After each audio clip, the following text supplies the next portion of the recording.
English. Não, a gente English não vai one. fazer inglês.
Okay, this is the Spanish also. Hello, 1, 2, 3, 4, 5. Testing, testing. Right here. Hello, hello. Hello, can you hear No, me? ahí está en inglés usted. Ah, Tiene que cambiar al español. ¿cuál es la Ah. izquierda?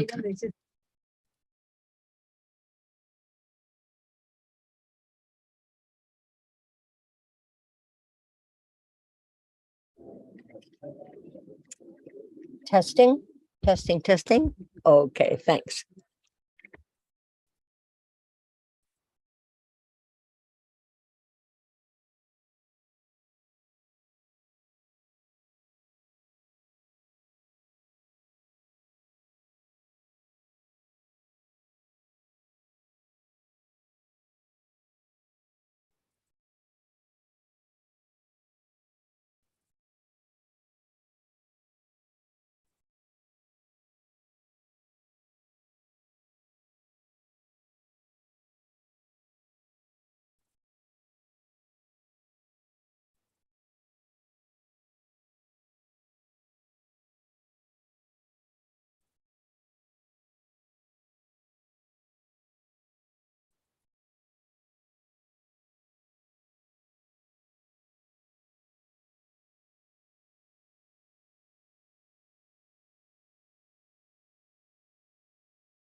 No.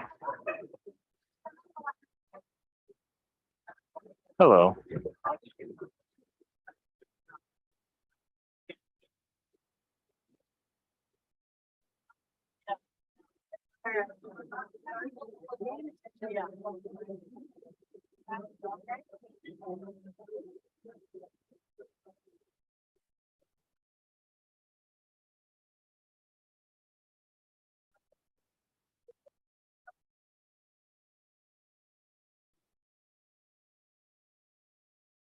Buenos días, Mónica.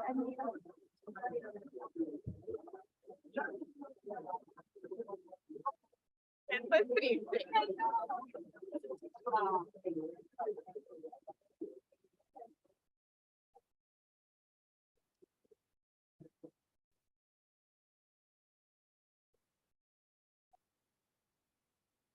Yeah, I thought so. I know.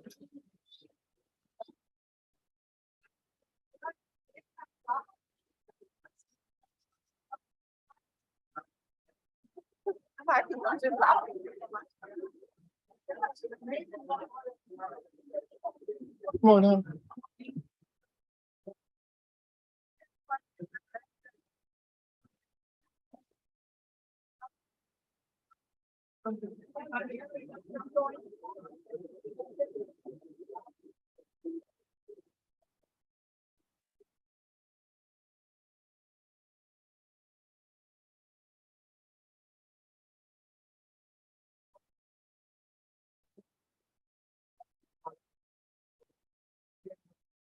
Yeah.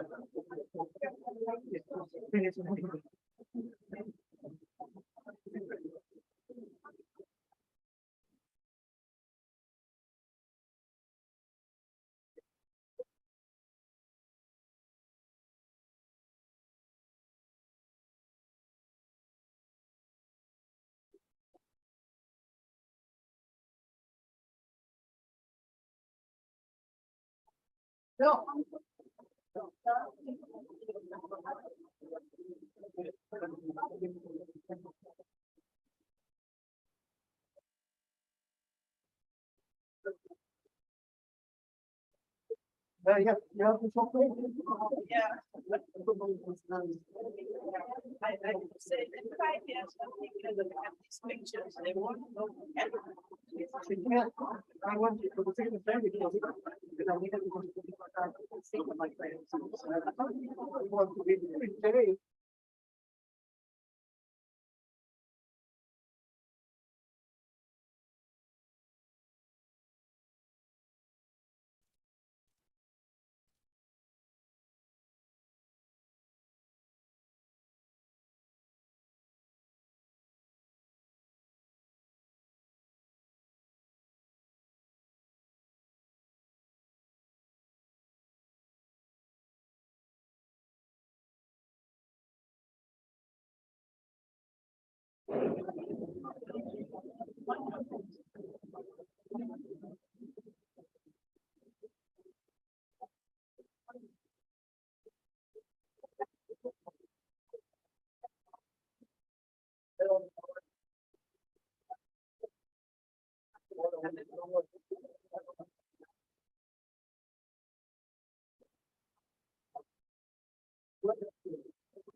Mônica não é fora.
Bom dia a todos. Very good morning to all.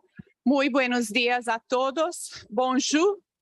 Can I kindly ask delegates, authorities, and colleagues to take their seat?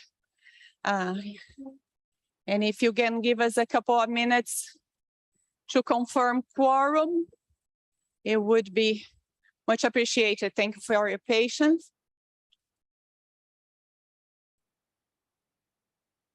We would wait for you to take your seat so we can confirm quorum.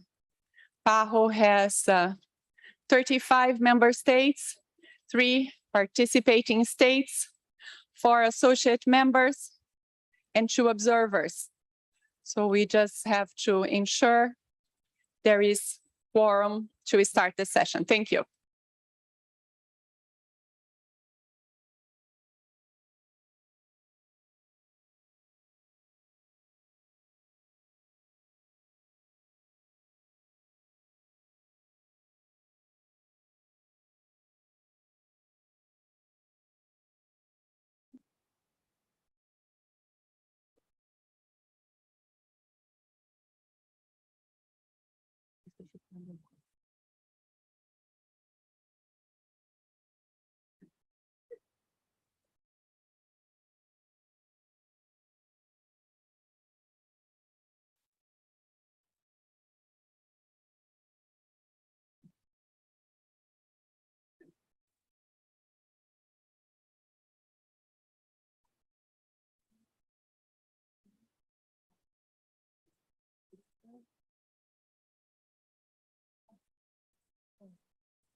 Tengan todos ustedes muy buenos días.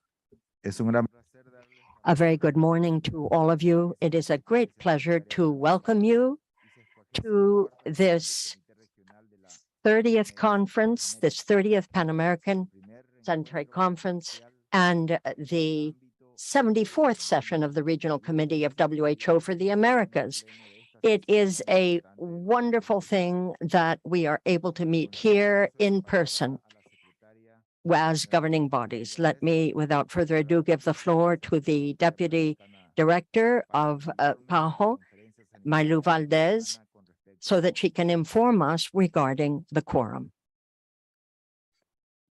Gracias, señor Presidente.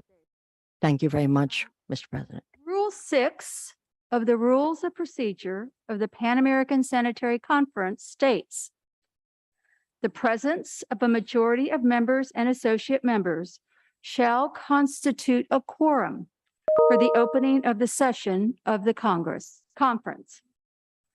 As there are 27 member states, participating states, and associate members present, there is a quorum.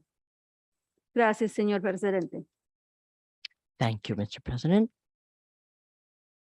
Quisiera agradecer a todos I'd like to thank each of you for having trusted Paraguay to chair this important meeting. And we are pleased to chair this session until the new president or the president of the conference is elected. Let me then, without further ado, present to you the members of the head table, His Excellency Charles Angelo Savarin, President of the Commonwealth of Dominica. The Honorable Dr. Carissa Etienne, Director of the Pan American Sanitary Bureau. The Honorable Mr. Javier Becerra, Secretary of the United States Department of Health and Human Services. In representation of the Honorable Dr. Lemes, Secretary General of the American Organization of American States, Mari Carmen Plata, Secretary of Access to Rights and Equity of the Organization of American States, Ms. Marilu Valdez, Deputy Director of the Pan American Sanitary Bureau,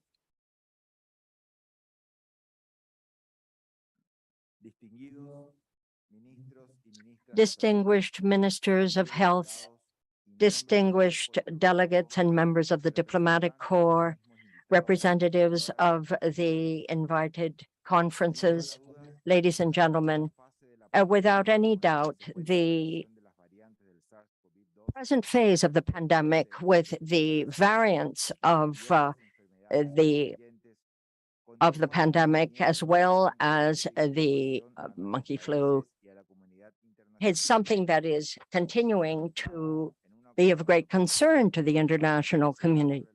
And this is why we meet to put our heads together and consider the challenges before us. This is a tough stage. And this is, I believe, a pandemic of great inequalities, particularly in the health, economic, and social areas in which inequities have deepened, both among countries and within countries. In countries such as my own, we have had to double down on efforts in order to try to minimize the impact of these crises, which have certainly led to increased levels of indebtedness that we've had to accrue in order to protect the population. And that is why in this region of the Americas and at this 120th anniversary of the Pan American Health Organization, we do well to consider the necessary measures that we must take to face this new scenario that we live in and to build a system that is more consolidated at the multilateral and bilateral level and that will strengthen international cooperation, solidarity, equity, and the union among the countries of this organization on the basis and in the spirit of Pan-Americanism. We must understand that health emergencies and disasters in general are no respecters of borders. And in order to achieve resilience in our recovery, we absolutely must work together in order to meet the regional and global emergencies. In that regard, the subjects that we will be tackling at this meeting are of extraordinary importance to our region, including certainly the election of the future director of this Pan American Health Organization and the regional director of the Americas of WHO, which will have the very hard task before him or her, as Dr. Carissa Etienne has faced tremendous challenges in her tenure.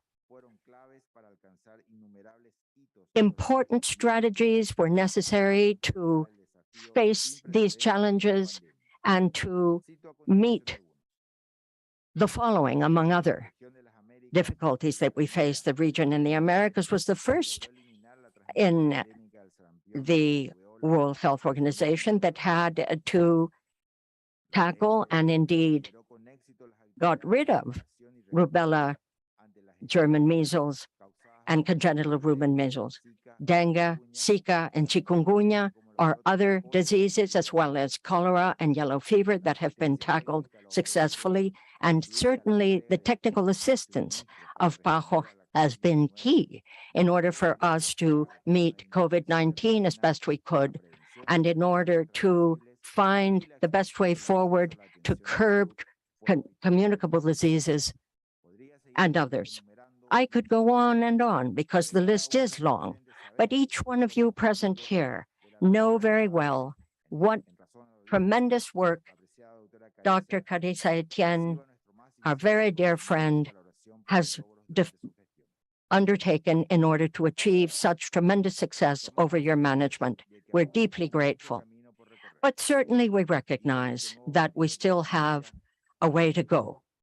And whoever is elected will have to guide PAHO towards a regional governance that will also generate policies, strategies, and plans that will better promote international collaboration and strengthen the national systems for mental health, inasmuch as that certainly we understand is part and parcel of our health and welfare, as well as a human right. Also, in order to tackle health at the borders through consolidation of better surveillance and information in health and services in the networks of health throughout the cities that are linked at the borders of our countries. Also, to boost the promotion, diffusion, and attention to renal chronic disease in the region through early and timely identification, detection, prevention, and specific treatment. The generation of important mechanisms that will serve to deal with rare diseases through quality information and timely boosting of research, development, and the equitable distribution of vaccines and medical equipment, as well as techniques.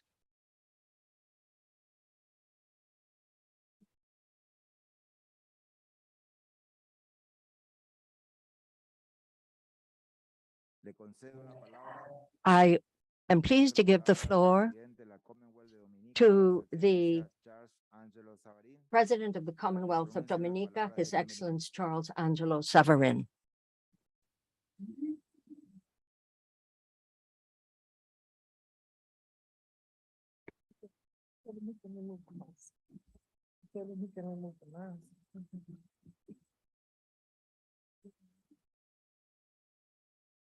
Okay. Okay.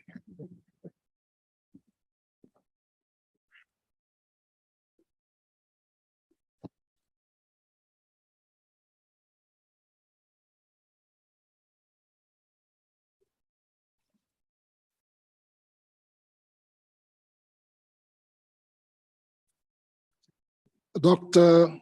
Julio Baba, outgoing president of the Pan American Sanitary Conference.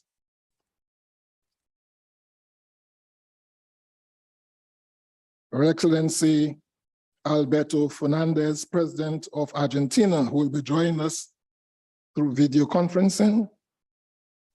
Dr. Xavier Becerra, Secretary of the Health and Human Services of the United States of America. Dr. Tedros, Director of WHO, who will also be joining us by video conference. Dr. Carissa Etienne, Director of PAHO, honorable ministers and heads of delegation, distinguished guests, PAHO executive management and staff, ladies and gentlemen, good morning. I bring you greetings from the Commonwealth of Dominica. I am honored to address this august body at this pivotal moment in history, and I wish to extend my gratitude on behalf of the people of the Commonwealth of Dominica for the invitation and to challenge the organization and delegates here present to stand in solidarity to address the health challenges of our region. Mr. President, the Pan American Health Organization has worked for 120 years with the countries of this region to advance health and wellness of all our peoples, thus contributing to the overall development of our countries. We congratulate the organization on achieving the milestone of 120th anniversary, and we extend our genuine gratitude for its tremendous work and achievements in health in the Americas. The elimination and eradication of many communicable diseases, the strengthening of our health infrastructure, improved preparedness and response to health emergencies and disasters, the advocacy for equity and the right to health, including mental health, with a focus on women and children, the poor and the vulnerable, all constitute an undeniable testimony of this organization's invaluable contribution to this region. Mr. President, we are especially grateful to PAHO for the leadership, technical cooperation, and resources provided, especially in the last 2 years during the COVID-19 pandemic, which severely challenged the resilience of our health systems, affected countless lives and livelihoods, and so negatively impacted our economies and society. With the technical support of PAHO, Dominica quickly responded to the COVID-19 pandemic and was the first country in the Organization of Eastern Caribbean States to establish and maintain in-country capacity for COVID-19 laboratory molecular testing upon detection of the first case to the present. Mr. President, the existential health and social economic threats of climate change, non-communicable diseases, and new and emerging diseases with the potential for epidemics and pandemics demand now more than ever that we stand in solidarity in advancing our health agenda. My country, Dominica, and other small island developing states in the Caribbean know all too well about the health, socioeconomic, and environmental impacts of climate change. Every year, we face the devastation of increasingly more intense hurricanes and storms, but our resolve is to continue to build back better. In this regard, the Commonwealth of Dominica is grateful to PAHO for the assistance it has provided and continues to provide following the passage of Hurricane Maria in 2017, which devastated our nature island. We are further grateful to PAHO for preparing the document Roadmap for the Digital Transformation of the Health Sector in Dominica by articulating the established vision for interoperability information systems with reliable data and affordable and sustainable digital health solutions used in a secure and ethical fashion for the production of strategic information for the benefit of public health and for improving access to healthcare and services for the people of Dominica. Additionally, Dominica has been selected for a pilot telemedicine project, which includes 4 health and wellness centers and one of the 2 modern hospitals. This project, when completed, will place Dominica as one of the first islands in the region with the ability to offer telemedicine services. For this, we express our sincere thanks to you. The roadmap for the digital transformation of the health sector and the pilot telemedicine project will support the broader vision and objectives for Dominica for improved health services by decentralizing healthcare, thus making healthcare not just available, but accessible to everyone, everywhere. The increasing frequency and impact of climate-related events and the experiences of COVID-19 pandemic highlights the need for greater investment in health and the building of resilient health systems. Dominica's primary health care continue to be the pillar of our health system, and with the support of PAHO, we are embarking on reforms to strengthen the health system with a focus on addressing the NCD tsunami. Government's commitment to transforming the health services in Dominica is manifested in its major investment in the construction of 12 well-equipped and smart new health and wellness centers placed at strategic locations in urban and rural communities, and 2 new modern hospitals. I therefore urge our ministers of health and heads of delegations to continue to keep health high on the agenda of the various development forums and summits, heads of government meetings, and United Nations forums. We must strengthen our partnership with PAHO, the lead health agency of the Inter-American system, and the United Nations in the Americas and commit to health priorities.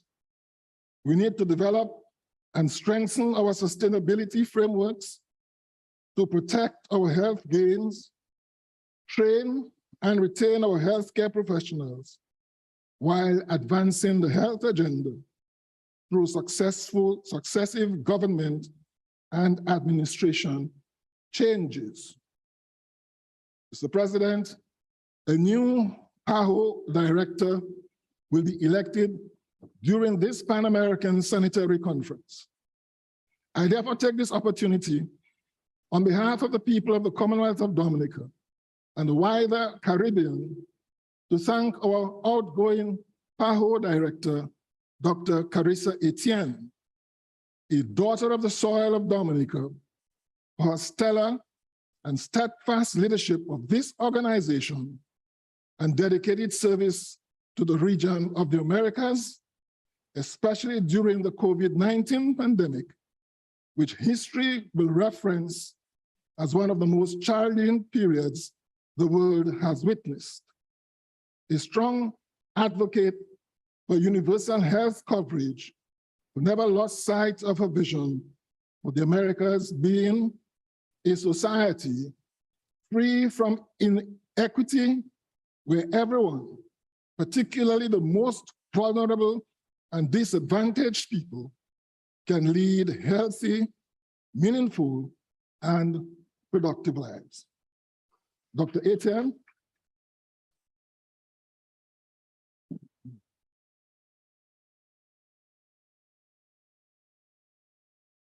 Dr. Etienne, you are Dominica's pride and joy. And we pray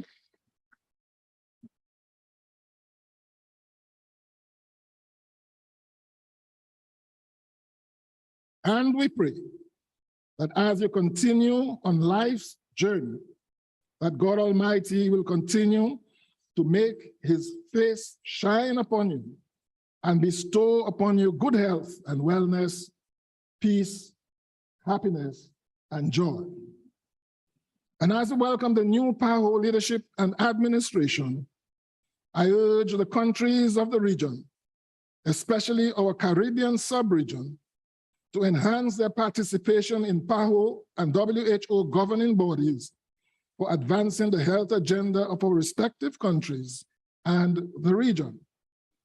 I call on the new leadership to continue to embrace and promote the principles of equity and solidarity in the administration of services and technical cooperation with member states. I pray that this organization continues to grow and flourish for another 120 years and beyond.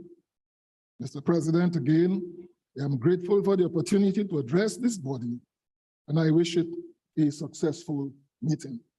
I thank you.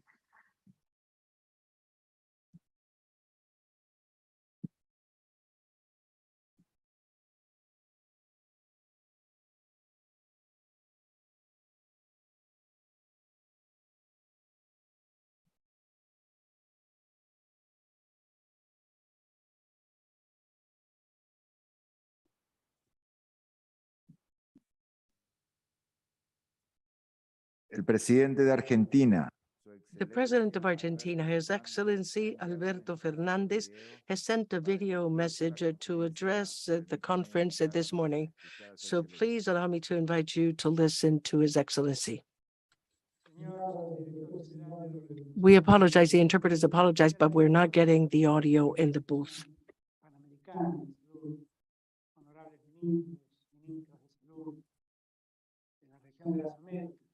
Interpreters are not getting the sound in the booth, so we will resume as soon as we can get back the audio.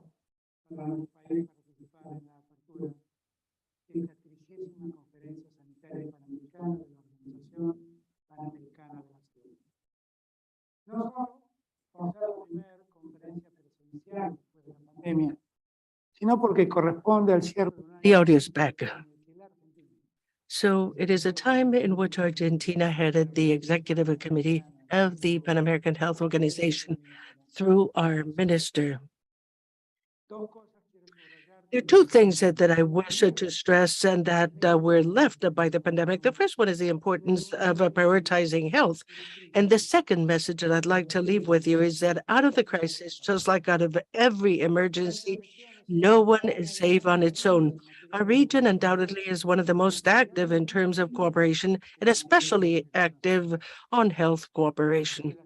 The region of the Americas was not only the first region in declaring the elimination of diseases such as smallpox, polio, rubella, congenital rubella, and measles, but also the first region in creating an international organization on public health in the world. This organization that today celebrates 120 years of its existence is undoubtedly the results of the regional leadership, as well as the commitment towards public health undertaken by all the countries that make up the Inter-American system. I do wish to stress in particular the dedication, the devotion, the vocation of Dr. Carissa Etienne throughout her 10 years of a mandate, as well as her efforts in order to respond through efforts of cooperation to the pandemic, the COVID-19 pandemic in our region. We should stress that this cooperation was threatened during the pandemic because at times it was difficult to move forward in joint regional responses and making it difficult to have equitable access to critical supplies such as vaccines. However, and at the same time, post-pandemic recovery offers new possibilities for cooperation. Only by investing in public health with an approach on the rights and gender perspective will we be able to reduce our dependence and vulnerability and to be better prepared to deal future global challenges. Distinguished ministers, ladies, gentlemen, maternal mortality in our region is extremely high, unacceptably so. We must double up our efforts in order to ensure sexual and reproductive health, as well as a comprehensive approach to mental health and problematic input. We have to implement regional and national strategies that will displace the focus against the fight against this disease to the search for resources and protection and promotion of health. Argentina is implementing a strategic policy to look after and provide comprehensive health care during pregnancy and early childhood by strengthening our actions for the eradication of gender violence and the policies that will ensure full exercise of sexual and reproductive rights. On mental health, in 2021, we launched the national plan with the aim of transforming the mental health care system towards a community-based system established at the first level of care, which ensures social inclusion of people with mental disorders. It is in this regard that we encourage international and regional organizations to do the same, to echo these challenges, placing them at the very core of international health cooperation. I do wish to stress, and with this I conclude, the important role of the ministers, men and women ministers of health in our region. They had to live up to a huge commitment with enormous responsibility. They made the decisions to deal with each and the most important humanitarian crisis of this century. The pandemic offers a unique opportunity in order to strengthen our Pan-Americanism and to rethink more equitable, more inclusive, more sustainable societies and a solidary health system that will ensure access with equity and quality. Thank you very much.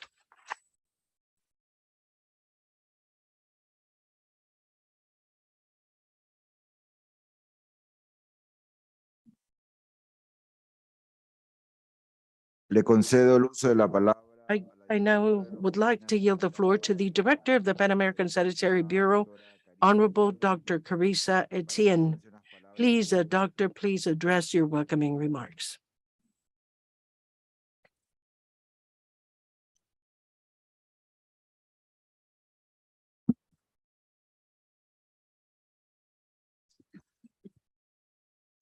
Honorable President of the 29th Pan American Sanitary Conference, Mr. Julio Borba of Paraguay, Excellency Charles Savarin, President of the Commonwealth of Dominica, Excellency Alberto Fernandez, President of Argentina, Honorable Javier Becerra, Secretary of Health and Human Services, Excellency Alfredo Borrero, Vice Presidente de Ecuador, honorable ministers, ambassadors, representative of the Organization of American States, Ms. Maria Carmen Plata, Director Emeritus of the Pan American Health Organization, Sir George Arlene, distinguished delegates, candidates, PAHO country representatives, friends and colleagues, a very good morning to you.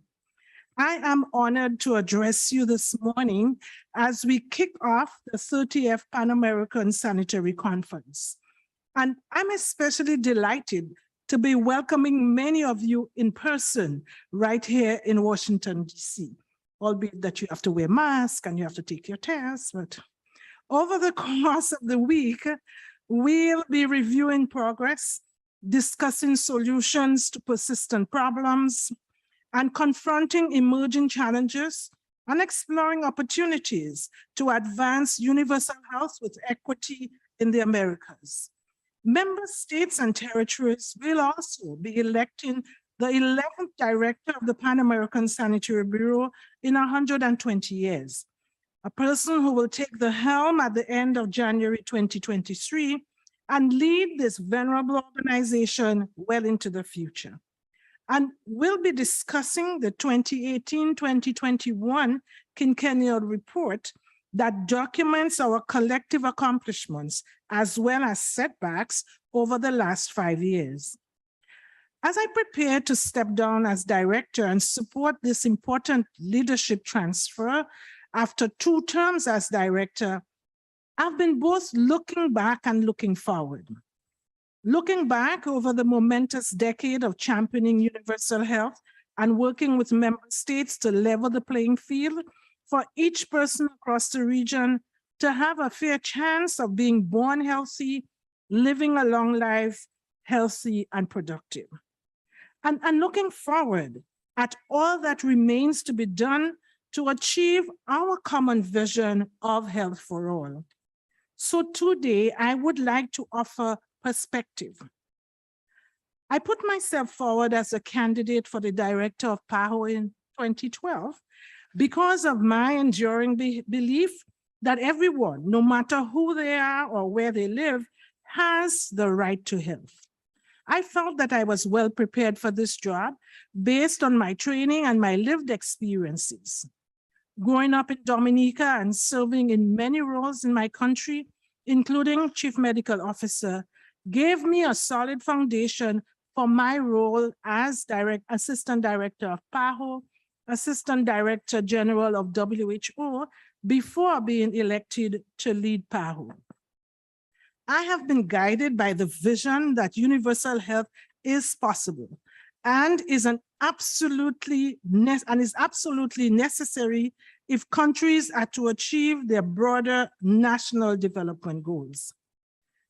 This vision has been my enduring North Star. It inspired me to pursue medicine as a teenager. It has shaped my national and international work, and it's what has motivated me and uplifted me every day here at PAHO. This vision and the optimism that comes with it has buoyed me through the difficult times. As the financial crisis of 2019-2020 threatened our ability to keep operating, as annual storms challenge our Caribbean islands, as viruses like Zika, chikungunya, dengue, and monkeypox spread and threaten lives across many communities. And as a global pandemic jeopardized our health, lives, economic well-being, and political stability. Through all these moments, this vision of equitable access to health for every individual also guided the Bureau's work and responses to the various crises. Through it all, we never lost sight of the immense responsibility and the unique and powerful mandate that we have as PAHO to advance the health of our region. And indeed, despite the unprecedented difficulties over the last decade, significant progress has been possible. This progress is the work and dedication of everyone in this room and the past and present leaders across our region, the diligence of our healthcare workers, and the trust of our populations. Over the last decade, I've seen countries translate the idea of universal healthcare into practical policies and then translate those policies into action. After member states passed a resolution on universal access to health in 2014, PAHO was able to extend and expand its technical cooperation in health systems resilience and disaster preparedness that has proved instrumental in our responses to Zika, COVID, and now monkeypox. For the last few years, many Caribbean islands have been reforming hospitals and health centers in areas vulnerable to floods, hurricanes, landslide, so that their populations can always count on the medical care that they need. And through our regional compact on primary health care, countries are working to allocate at least 30% of their health budgets to the first level of care, bringing health directly into our communities by serving more people closer to home. I have seen how the road to achieving universal health care has forged new collaborations across ministries of health, finance, and education, and how local, regional, and national governments are working together to achieve our shared agenda of health in the Americas and the Sustainable Development Goals. Together, these collaborations have had real impact in reducing inequality and addressing many of the social and environmental determinants of health within the countries and across the region, from the richest to the poorest. We witnessed the United States expanded health insurance coverage and embrace principles of universal health care and therefore significantly reducing barriers to care. Obamacare. We saw how, with their backpacks in tow, brigades of community health workers and health workers in Cuba, Bolivia, Ecuador, and Nicaragua went door to door, bringing healthcare to people who would otherwise not be able to seek on their own. And we saw how working together to expand access to medicines and vaccines via our revolving and strategic funds. Through this, we were able to procure record amounts of life-saving products on behalf of member states. Many countries in this region embraced a whole of society approach that has not only redefined public health, but has placed health at the very center of political agendas. President and prime ministers have become directly involved. Indeed, during the COVID-19 pandemic, the world recognized just how central health is to our societies and to our economies. And countries were forced to innovate and to work across sectors to protect their people and strengthen their responses. The pandemic challenged us like nothing else in our living memory. And I don't have to remind you or to convince you about this. And it was the rarest of events in the 120-year history of PAHO. And though we were significantly under-resourced at the time of the pandemic, PAHO was still working hand in hand with every country and territory in this region, providing essential guidance and technical information, expanding capacity, and providing tests, drugs, oxygen, and of course, hundreds of millions of vaccines. But COVID isn't the only infectious disease that we've been forced to reckon with in the last 10 years. In fact, over the last decade, we've made remarkable strides against preventable diseases. And that's thanks to the collaboration of our member states. Our region has been able to eliminate measles, rubella, and neonatal tetanus. 10 Caribbean islands have ended mother-to-child transmission of HIV and syphilis. Chagas disease has been eliminated in 4 countries throughout our region and malaria in 4 others. That is over 10 years. Recognizing the growing rates of obesity across our region, 15 countries have now imposed taxes on sugary beverages. 9 countries have introduced nutrition and front of package labeling. And many others have improved school-based meals as our children can enjoy the nutrition that they need to grow. And this is just a snapshot of our collective accomplishments. PAHO is the member states and the Secretariat working together. We have been able to ensure tobacco legislation adopted across 20 countries in our region. And together we have reduced neonatal mortality by 15% and childhood deaths by nearly 20%. Right now, mental health legislation is being approved throughout our region to bring mental health and psychosocial support directly into the communities where they can reach more people closer to home. And as the pandemic raged, we saw how everyone, especially our healthcare workers, young people, and vulnerable groups suffered from stress, anxiety, and depression. It is undeniable that mental health support and services are essential to our collective well-being. And while we still have a long way to go, I've been encouraged by the special attention that all member states are placing and have placed on vulnerable groups. We see new legislation being rolled out to protect the health and rights of our elderly, people living with disabilities, and the LGBTQ+ communities throughout our region.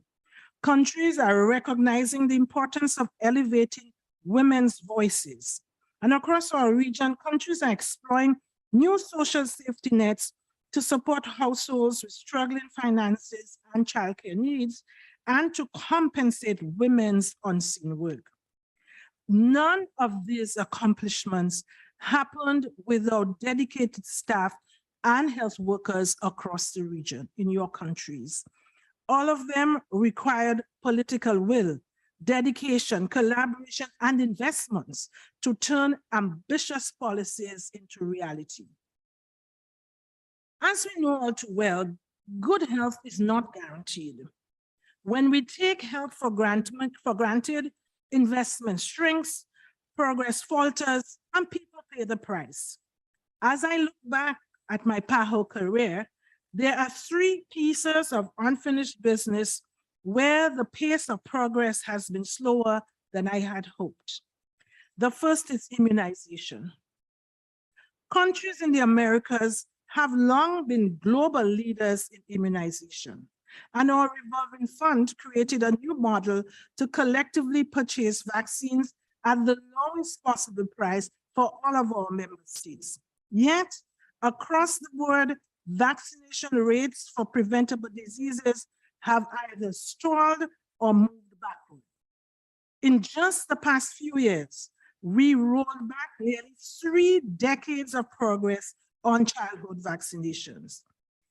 We now have polio circulating in New York and active measles outbreaks in parts of Brazil, diseases that we had either already eliminated or were once on the verge of surpassing. And today, other diseases like diphtheria and yellow fever are just one outbreak away from becoming regional emergencies. We must address glaring gaps in vaccine access. But extending access and expanding access is just one piece of the puzzle. Our immunization efforts have been complicated by growing hesitancy, misinformation, and politicization of vaccines. And reversing these trends will require innovation and unwavering resolve so we can get back on track. Vaccines are foundational to our region's health and achieving our health goals. Please, let's not take them for granted. The second piece of unfinished business is our overdependence on the importation of medicines and medical products. Latin America and the Caribbean countries depend almost entirely on other regions to produce the essential medicines and health technologies that our population need to stay healthy. And as we witnessed with the rollout of PPEs, testing and vaccines during the COVID pandemic, our region is too often pushed to the back of the line. Inequity fuels diseases, leaves us vulnerable, and jeopardizes our ability to protect our population. But our region has the expertise to manufacture medical products, the market to leverage them, and the mechanisms to deliver these essential supplies. We must strengthen this capacity. And make no mistake, expanding our regional manufacturing capacity will require significant investment, but the cost pales to the steep price of inaction.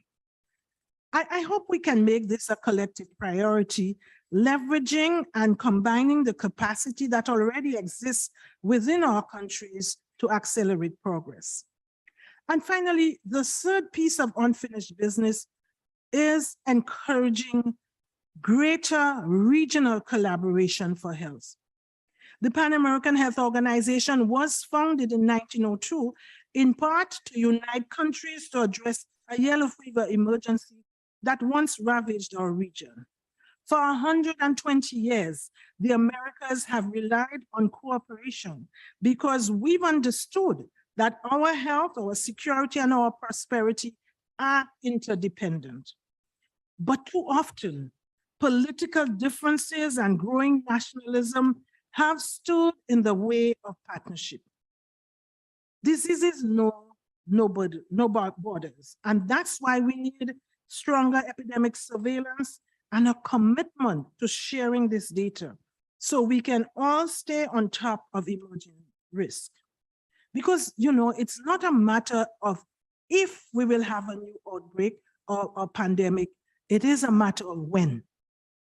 And when individual states act unilaterally without considering how these actions impact their neighbors and the region, our collective well-being is threatened.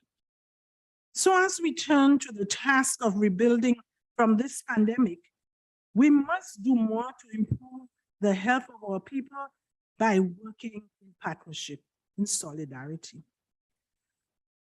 I hope that 10 years from now, we can look at our region as one, where we recognize the ties that link the health of our people, of our planet, and of the animals around us, where we offer localized care by training health workers in our communities, where digital technologies enhance disease monitoring, improve the patient experience, and encourage informed decision-making in all of our member states. Getting there will require us to heed the lessons of the past and prepare ourselves for what we cannot yet see. But I know I speak for everyone when I say that we in PAHO are committed to supporting every one of our member states to realize this vision. And I'm sure this commitment will also be true for the next director of PAHO. So as my time as director winds down, I want to take a moment to again thank the incredible staff of this organization. And please help me give them a round of applause, please.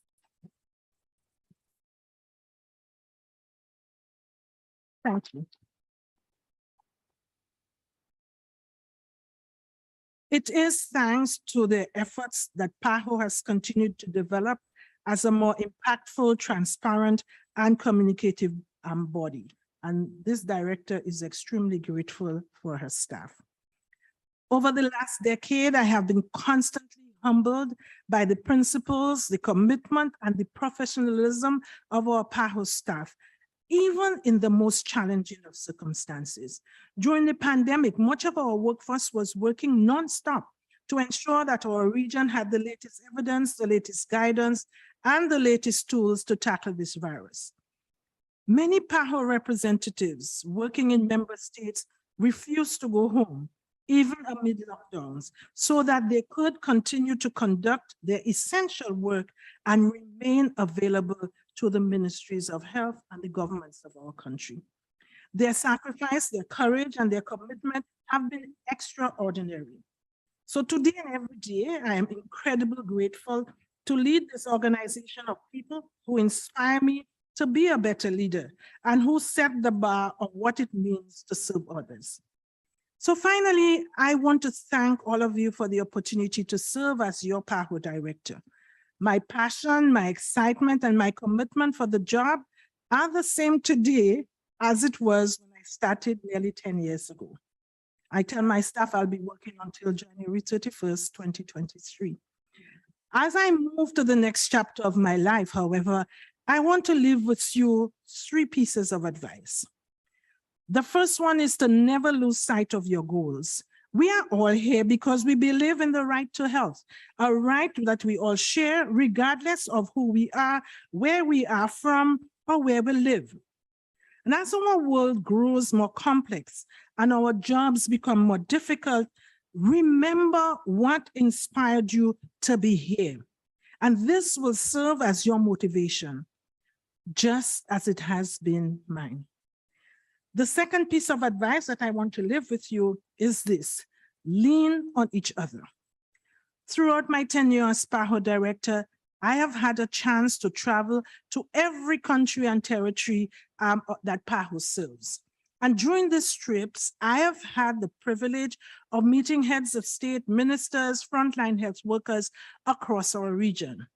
And these meetings and visits offered me a window into the challenges and difficult decisions that face each of our member states. And while we may be unique and have our own ways, we all face familiar hurdles.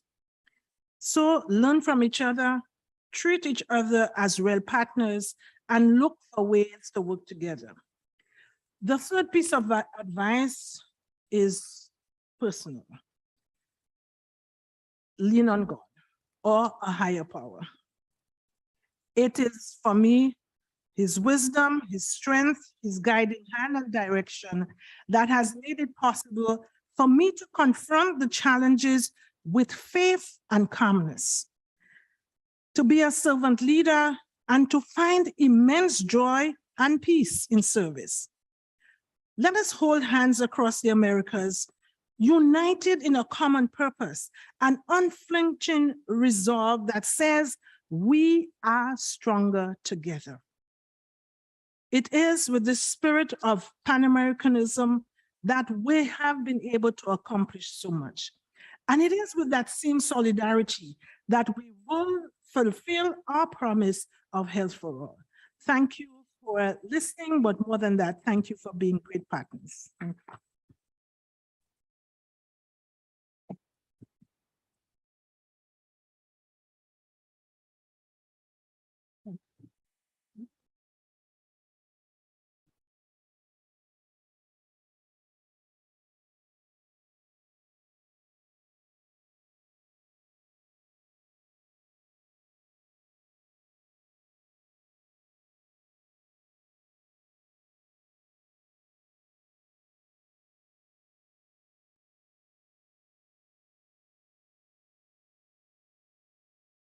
Gracias, directora. Thank you very much, Madam Director. I'd now like to give the floor to the Secretary of the United States Department of Health and Human Services, His Honorable Mr. Javier Becerra. You have the floor, sir.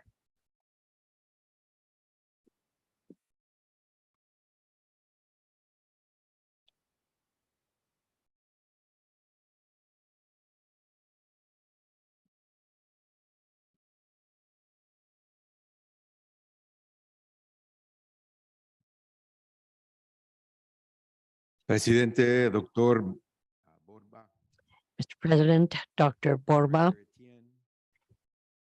President Savarin, President Fernandez, fellow ministers, distinguished leaders, and delegates of the 30th Pan American Sanitary Conference. Buenos dias, good morning. On behalf of the United States of America, it is my great honor to welcome you to Washington, D.C. for the 30th Pan American Sanitary Conference. And because I always have difficulty removing this darn mask from my face when it gets caught with my glasses. Great frustration. And the fact that we still today must use a mask to protect ourselves, it hides your smiles. It makes you have to read eyes. It shows how much work we still have ahead of us. At the same time, I believe it's also a symbol of the great equalizer, that all of us can be protected in the Americas with something as simple as a mask, that all of us understand the importance of respecting each other and wearing the mask, and that all of us must go through the same effort to try to make sure that we get past these frustrations and these difficulties. And so, as much as it's a frustration, we will continue to use it. 120 years ago, when President Theodore Roosevelt welcomed the Pan American Convention that would become PAHO to Washington, D.C., there was a need to control the spread of disease from one country to another in the Americas. Generations later, today, we meet at a time when this need is as strong as it was way back then. Our region is emerging, albeit slowly, from the grips of the COVID-19 pandemic, which spread from country to country in the Americas, devastating our people's health and their livelihoods. The Americas have been hit hard by this pandemic, and we continue to mourn the lives that we have lost. But through this difficult period, we have come together as a region to combat the scourge of COVID-19, and we are now on a path to recovery and reconstruction. Our path to recovery and reconstruction will only be possible if we rebuild and strengthen our health systems together, invest the necessary resources in health infrastructure, and invest in and support our medical and care workers across many disciplines. Today, in each of our nations, we need more nurses, doctors, physicians associates, community health workers, and many other types of caregivers. The United States recognizes this gap and weakness in our health system, and we are excited to work with all of you on the America's Health Corps, with PAHO at its center to fill this gap and support our nation's healthcare heroes. As we continue to work toward PAHO's sustainable development goals, which ensure healthy lives and promote well-being for all at all ages, what a better time than now during the 120th anniversary of PAHO for us to recommit to universal coverage, north to south, east to west. It is clear that many challenges remain ahead of us, and there is still a lot of work to do, which is why during the 30th Pan American Sanitary Conference, we will have a robust agenda ahead of us. And we will start by electing a new director of PAHO to lead our organization for the next 5 years. But before we do, I wish to thank our current director, Dr. Carissa Etienne, for her 10 years of standout service to PAHO and to all of us, and her lifetime commitment to global public health.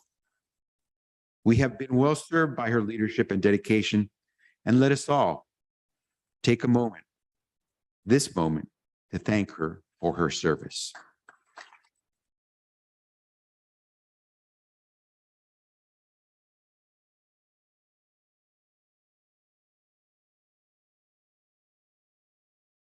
Thank you, Dr. Etienne. Our region is bound by history, culture, language, and our shared passion for improving the health and well-being of our neighbors. Somos familia, we are family in the Americas. The Organization of American States and PAHO are the oldest continuous functioning international organizations in the world today, because in the Americas, we have a long history of coming together to do great things and making progress through collaboration. On this, the 120th anniversary of the founding of the Pan American Health Organization, it is my honor to welcome you to Washington, D.C., and I look forward to our time together this week and our joint work to make PAHO better, stronger, and ready to respond to the challenges ahead. So mask or no mask, muchísimas gracias, and thank you all very much.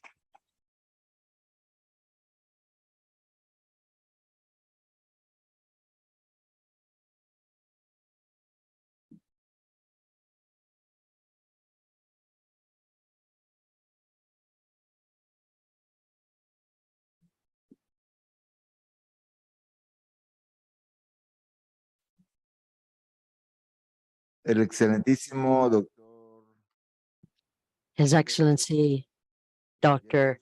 Tedros Ghebreyesus, Director General of the World Health Organization, has sent us a video message to address the conference this morning. I invite you to listen to Dr. Tedros.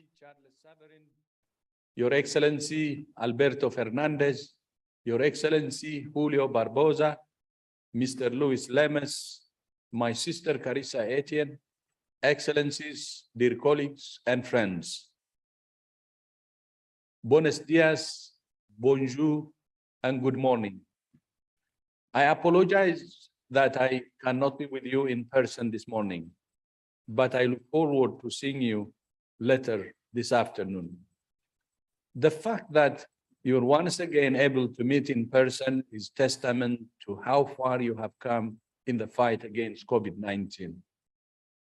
I know how much you have suffered as a region and as member states. It's very pleasing to see that almost 70% of the region's population is vaccinated, including almost all health workers and 80% of older people. As a result, the number of weekly reported deaths is near its lowest since the pandemic began. As I have said over the past couple of weeks, we have never been in a better position to end the COVID-19 pandemic as a global health emergency. After 2.5 years in a long, dark tunnel, we're just beginning to glimpse the light at the end. But we're not at the end yet. We're still in the tunnel. And there are many obstacles that can trip us up if we don't tread carefully. Vaccination gaps, low rates of testing and sequencing, and lack of access to antivirals in some countries puts the entire region at risk. We continue to urge all member states to prioritize the vaccination of all health workers and all older people on the way to achieving the target of 70% coverage in all countries.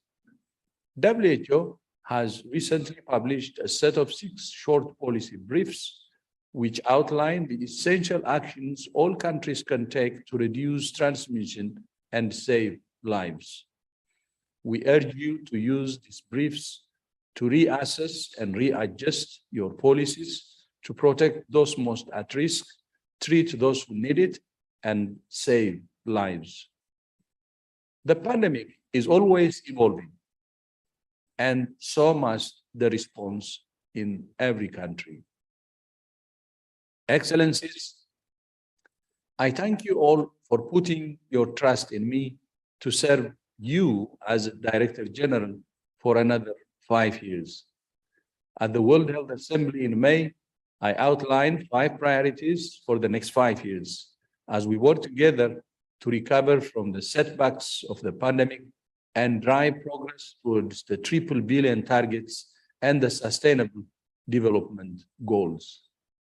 Promoting health by addressing the root causes of disease and creating the conditions for good health and well-being. Providing health by reorienting health systems towards primary health care at the foundation of universal health coverage. Protecting health by strengthening the global architecture for health emergency preparedness, response, and resilience.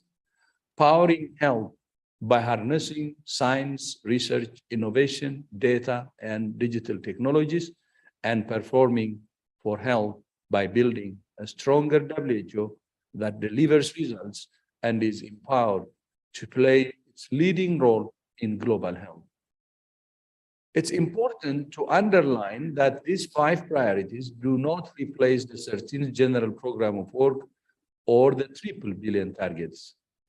They are more about how together we will reach those targets. The 5 priorities have much synergy with your agenda this week, including the 5 priorities of the policy for recovering progress towards the SDGs. I thank all member states for the historic commitment you made at this year's World Health Assembly to gradually increase assessed contributions to 50% of the base budget over the next decade. Maintaining momentum is vital. And the first step toward sustainability comes with the proposed 20% increase on assessed contributions in the 2024-25 budget. As you know, even before the pandemic, we had already made major improvements in effectiveness and efficiency through the transformation journey that we have been on over the past 5 years. Building on the lessons of the pandemic, we're committed to continuing that journey and to making WHO even more effective and efficient. In particular, our focus in the coming years is to significantly strengthen our country offices to support greater country capacity and greater country ownership, especially by strengthening the health workforce of every member state. Excellencies, over the past 5 years, I have had the honor of working shoulder to shoulder with my sister Carissa in our shared mission to serve the people of the Americas. Carissa, thank you for everything you have done and everything you have achieved. I will miss you, as I know the region's member states and the staff of PAHO will too. As this chapter of your life and career closes, a new one opens, with a story that's yet to be written. I have no doubt that wherever life takes you, your professionalism, your knowledge, experience, and expertise, your energy, and your commitment to service will continue to make a difference in the lives of the people you work with and for. And remember, once WHO, always WHO. So you're still WHO family. I wish you the very best. As member states elect a new regional director this week, I give you my commitment that I will work with whomever you choose to promote, provide, protect, power, and perform for health. I thank you. Muchas gracias. Merci beaucoup.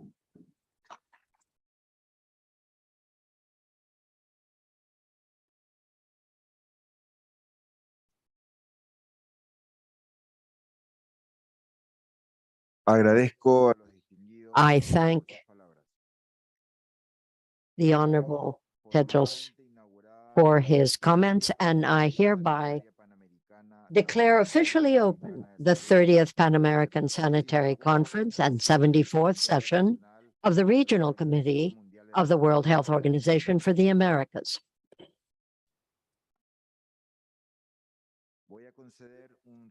Let me now offer you a 2-minute break while those of us at the head table depart.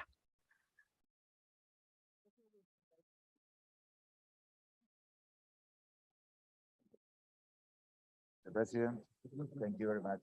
My pleasure.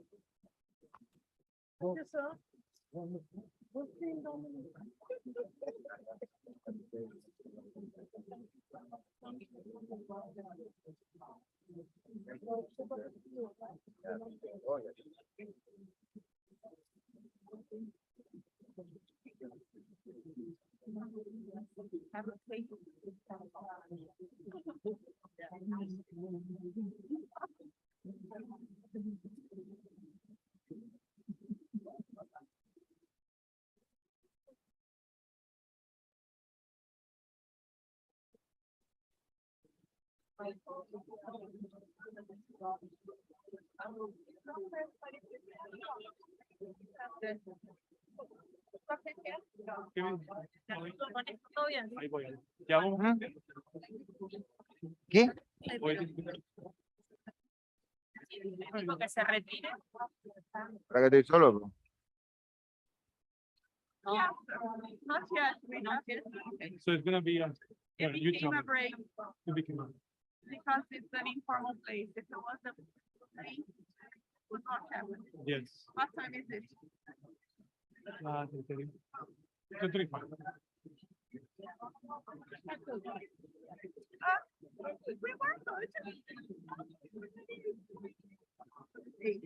no, but very good, very good. But question, so you tell me. Sí, todavía no. Okay. No somos. Yo te digo.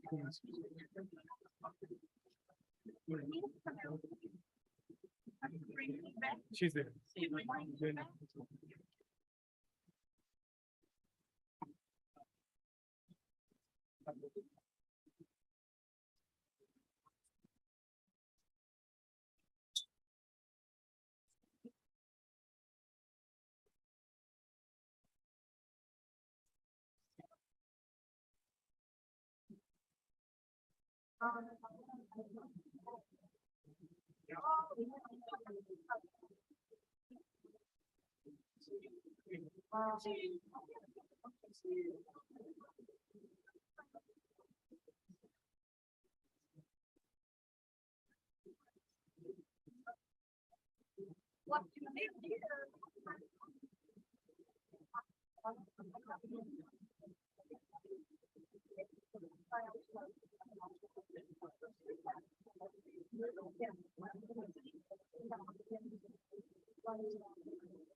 Buenos días, buenos días. Esto es realmente un breve 2 minutos, por favor. Hagamos un único punto y ahí les invitaremos a un café. Going to take a photo and then you can have coffee. This was really a very brief stop. So let's do one more item and then we can invite you for coffee outside. Can I kindly ask you to take your seats, please?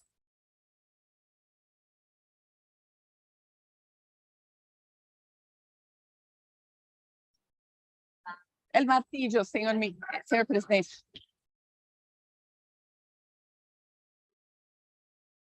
Por favor. Continuamos, por favor, señoras y señores. Abordaremos a continuación. I would like to invite you to please take item 2.1. That's the appointment of the Committee on Credentials. I'd like to give the floor at this point to Mary Lou Valdez, Secretary, so that she can report to us on the conference of the statutory provisions concerning this item. Thank you. Thank you, Mr. President. Rule 32 of the Rules of Procedure states a committee on credentials consisting of 3 delegates of members or associate members shall be appointed by the conference at the beginning of the first meeting. This committee shall examine the credentials of the delegates of members and associate members and representatives of observer states and report to the conference thereon without delay. Gracias, señor presidente. Thank you. Informo a la conferencia que I would like to report to the conference that given the meeting of the heads of delegation, we have the candidacies of the following 3 members for the Credentials Committee: Bahamas, Ecuador, and Guatemala. If there is no objection thereto, I declare hereby elected Bahamas, Ecuador, and Guatemala, and I would invite each one of these countries to meet during the upcoming coffee break in the Calvert Room, located on this very floor, to examine the credentials received and report to the conference without delay. I would like to inform the plenary, likewise, that the Committee on Credentials will report to the conference after the coffee break, and the CSP's Office of the Legal Counsel will provide support in the deliberations of the committee.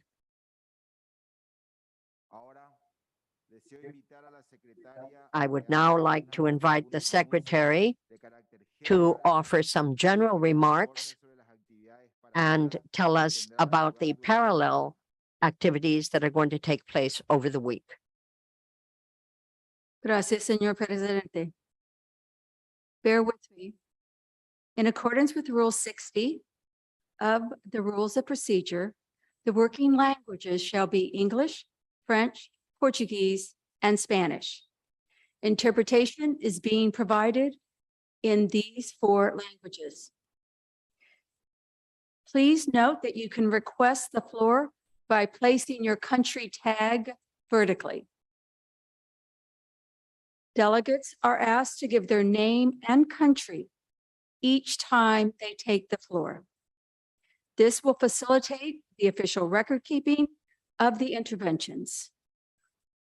Member states, participating states, and associate members will be recognized before observer states, before intergovernmental organizations, and non-state actors in official relations with PAHO and WHO.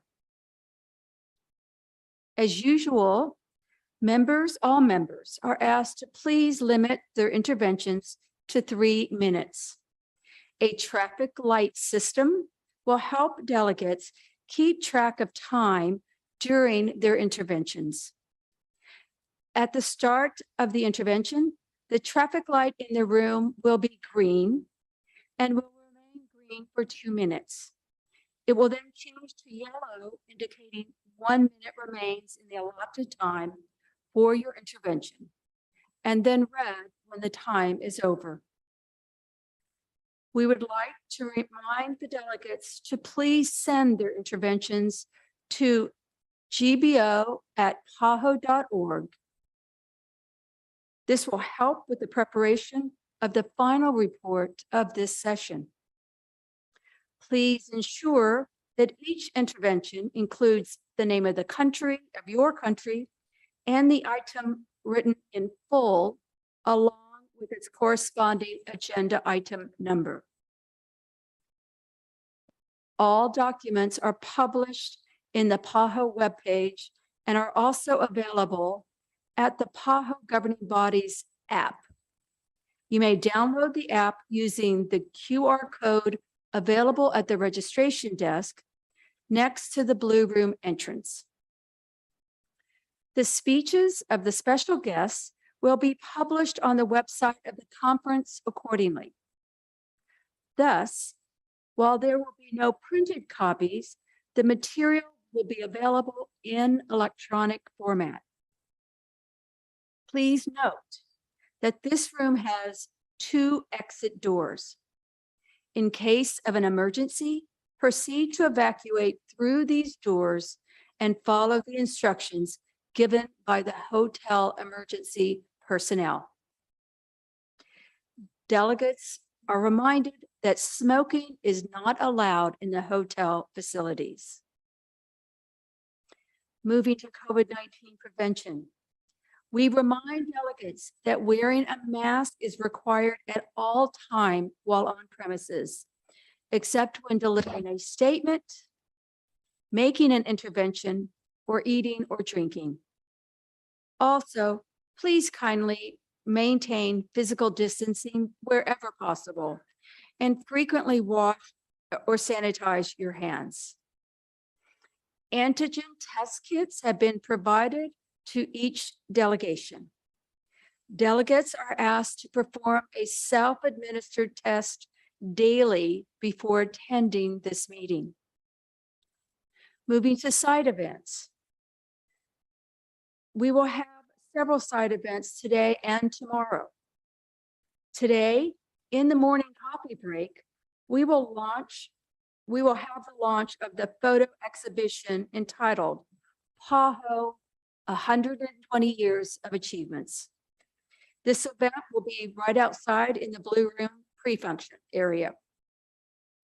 At 12:30 p.m., heads of delegation will gather in the terrace for the official photo of the conference, right at the end of the morning session. And we please ask you to please get out to the terrace as quickly as possible. Right after the official photo, the side event will be joint action to strengthen the health workforce in the region of the America's Health Corps. And that will take place right here in the Blue Room from 1 p.m. to 2:10 p.m. A light lunch will be provided.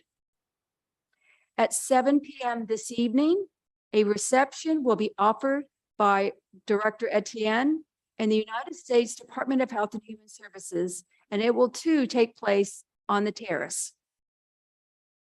Tomorrow, we will have two side events. First, from 8 a.m. to 8:45, an update on monkeypox in the region of the Americas. And the second one, from 12:30 to 2 p.m., a side event on leveraging lessons learned from the COVID-19 pandemic to address the region's mental health challenges for the future. Both of these side events tomorrow will take place right here in the Blue Room. On Thursday, the regional consultation on the intergovernmental negotiating body will take place again here in the Blue Room from 12:30 to 2 p.m. and a light lunch will be provided. Thank you. Gracias, señor presidente.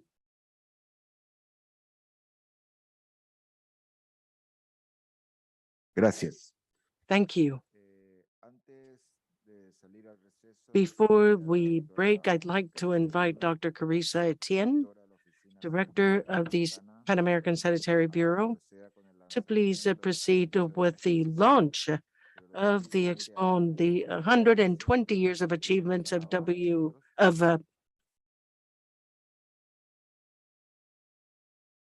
Plenty. Today, I am very delighted to launch this photo exhibit that is entitled PAHO Celebrating 120 Years of Solidarity in Advancing the Health and Well-being of the Peoples of the Americas, Leaving No One Behind. This photo exhibit will take us on a journey through the varied vistas of PAHO's work while highlighting some relevant milestones. But most of all, this is a journey that portrays through the power of images the fervent passion and unbroken spirit of the many men and women who have worked and continue to work indefatigably to make life better and healthier for others every day. I wish to invite you all, distinguished delegates, to the Pan American Sanitary Conference to take this journey with us and visit the exhibit, which will be displayed during the course of this week. This will be a unique opportunity not only to look back in our history and to learn from the past, but also to look ahead towards the future and our vision of a more equitable region in which we will work together to improve health for all, from the Patagonia in the south to Alaska in the north. Let me thank you again for your presence, and I will declare the exhibit open, and the president and I will have the honor of cutting the ribbon. Thank you very much. Muchas gracias. doctora Thank you Etienne. very much, Dr. Etienne. I now wish to invite all delegates to accompany the director to open the exhibit while we take a 30-minute break. Doctor?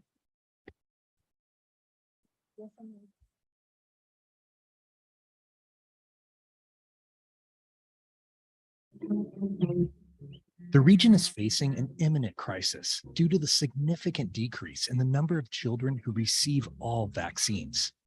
In 2021 in the Americas, 2.7 million children under 1 did not receive nor complete their essential vaccination schedule because of the interruptions in health services caused by the COVID-19 pandemic. The pandemic also affected the surveillance of these diseases and the laboratory systems. The region may be unable to detect the next disease outbreak that could have been prevented by vaccination before becoming a multinational epidemic. Due to the close relationship between epidemics and life and society, we are not only facing a health risk, but also an economic, educational, and social one. It is crucial to reduce the risk of importation and outbreaks of diseases that have been eliminated from the Americas, such as polio, rubella, or neonatal tetanus. To achieve this, member states, partners, and the Pan American Health Organization must work together to strengthen all aspects of immunization programs by investing financial resources and increasing the number of trained staff who can ensure immunization services and their incorporation into the primary healthcare system. This will only happen if governments and partners make the political and financial commitment of closing immunization gaps. The Pan American Health Organization, the region's main partner in all public health matters, is perfectly positioned to help member states prioritize their most urgent needs and implement actions to support vaccination. Let us continue with our successful collaboration to strengthen national immunization programs throughout the region. Together, it is possible to overcome this crisis. We have succeeded in the past, and we will do it again. Pan American Health Organization, 120 years. We are the Pan American Health Organization, celebrating 120 years of solidarity in advancing health and well-being, leaving no one behind. Las Américas, una región dinámica y diversa, pero también la más desigual del mundo. 201 millones de personas todavía viven en la pobreza. Enfermedades como la obesidad, la diabetes, la hipertensión y el colesterol alto son más prevalentes entre los pobres y los más vulnerables. La mortalidad de niños menores de 5 años es el doble cuando las madres tienen menor educación. Y cada año nacen 2 millones de niños de madres entre 15 y 19 años. Tenemos el deber de proteger a quienes más lo precisan. Haremos lo que sea necesario para que nadie quede atrás. Lo hemos hecho por más de un siglo y no vamos a parar, porque nuestra determinación no para. Nuestra dedicación no para. Nuestro compromiso con las comunidades no para. Porque la vida no para. La salud es el recurso más valioso y un motor del desarrollo sostenible. Ayuda a cerrar brechas y a eliminar inequidades. Invertir en sistemas de salud resilientes es vital para la recuperación y la preparación para el futuro. Pero ninguna organización o nación puede abordar los desafíos de salud en las Américas por sí sola. Somos el socio de elección para promover la salud pública y el mejor instrumento para mejorar la calidad de vida de nuestras poblaciones. Tenemos cobertura en todos los países, capacidad de gestión y monitoreo de proyectos a nivel regional y nacional, conocimiento y redes en todas las áreas de salud. capacidad para convocar, mecanismos de transparencia y experiencia en dar respuestas a emergencias. Las alianzas han sido esenciales para mejorar la salud en la región. La esperanza de vida aumentó 36 años. Las muertes de niños menores de 5 años se redujeron un 67%. Miles de millones de personas se han podido vacunar y acceder a medicamentos. Se eliminó la viruela, la poliomielitis, la rubéola y el sarampión. Cada éxito demuestra lo que la colaboración puede lograr. Pero todavía queda mucho por hacer. Las vidas de muchas personas dependen de nosotros. Llevemos juntos salud y esperanza a cada rincón de las Américas. Organización Panamericana de la Salud.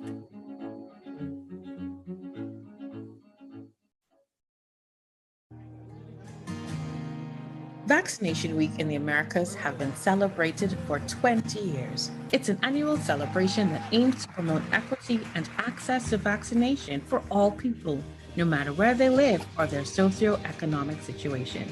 Everybody has the right to health, to vaccines, and to a healthier life. Porque las vacunas salvan vidas. Aunque estemos en COVID, la vacunación no para. La vacunación continúa. Cada año y en solo una semana, este empuje sin igual por la salud, liderado por los países y apoyado por la Organización Panamericana de la Salud, logra vacunar alrededor de 50 millones de personas. El desafío es grande porque nos trazamos metas. A principal dificuldade são as distâncias. Que los niños de nuestro país no vayan a morir por una enfermedad prevenible. La forma de llegar a la casa y llegarle al usuario es muy importante. Y se espera con ansias. Hoy en día sé que es importante la vacuna. Es muy importante vacunar a nuestros niños para el bien de nuestra familia. Me tomo el tiempo de llevar a mi hijo a vacunar. Eso se llama responsabilidad y tenerle amor a sus hijos. Cada uno de nosotros puede hacer algo. Tenemos que hacer nuestra parte. Es lo más lindo que me pasó.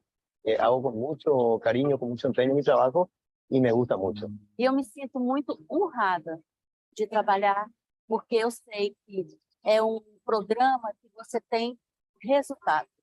La salud no espera. Vacunémonos. Vacúnate. Uno todos los días está luchando para que nuestra población esté sana. Por el bien de todos, en las Américas y en el mundo, las vacunas son muy seguras y efectivas. Esta iniciativa se ha convertido en un ejemplo magnífico de lo que puede suceder cuando los países trabajan juntos. Sabemos que una población sana es una garantía para un país fuerte. Vaccination Week in the Americas demonstrates the political commitment of countries toward their immunization programs.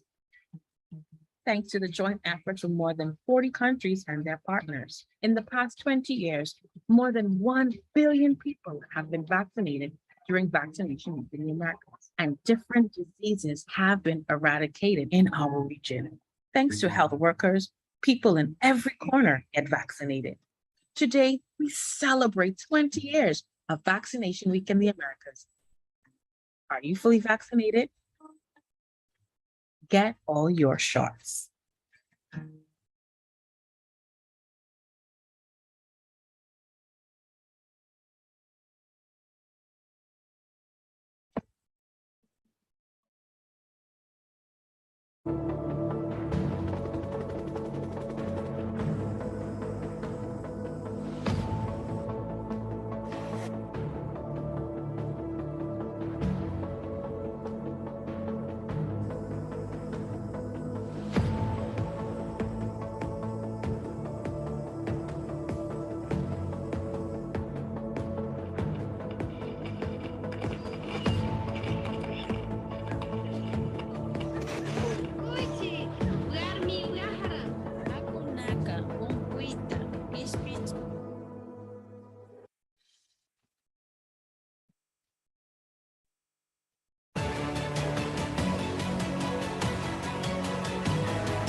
¿Sabía que 1/3 de los presupuestos de salud se destina a la compra de medicamentos?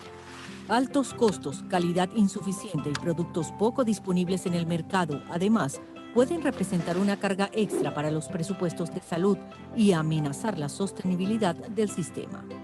Por eso, y a pedido de los países de las Américas, la Organización Panamericana de la Salud creó el Fondo Estratégico en el año 2000.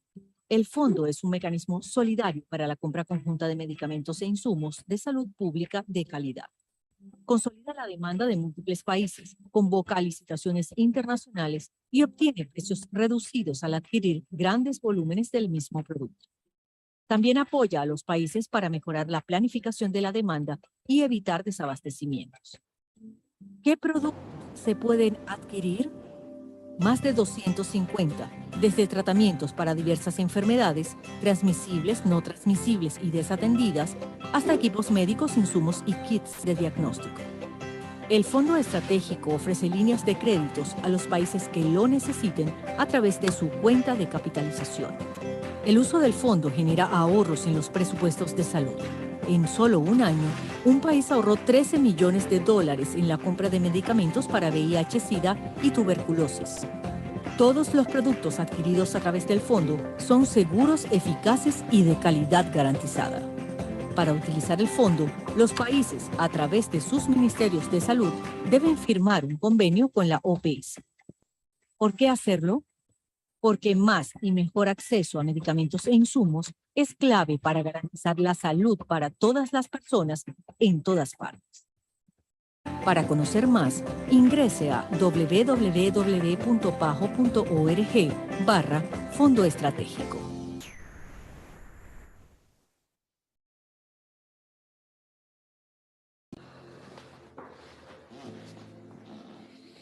Hello, Paula. Buenos días. Bom dia. Hola. Oi. Buenos dias. Oi. É um prazer te conhecer. O que você gostaria de falar hoje? Beber álcool pode causar câncer? Há uma forte ligação entre o álcool e as doenças crônicas, particularmente o câncer. How can I make sure I drink responsibly? I'm sorry to say, but there's no such thing as responsible drinking. ¿Cómo sé si estoy bebiendo demasiado? Puedo ayudarte a evaluar si lo que bebes puede causarte daños. Hi, I'm Paula. I'm the Pan American Health Organization's first digital health specialist on alcohol use. I was built to provide reliable information about the impact alcohol can have on your health. I can also help you check if your drinking is putting your health at risk and guide you through a plan to cut back. Do you think you could benefit from drinking less? I know I would. Can you please help me? I'd love to help you. And I promise I won't judge. I'm a digital person after all. I don't know how to judge.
Desde que iniciou o surto de sarampo no estado do Amapá, essa vacinação vem sendo realizada com muito empenho, com várias frentes de vacinação, principalmente na capital e nos municípios onde nós tivemos casos.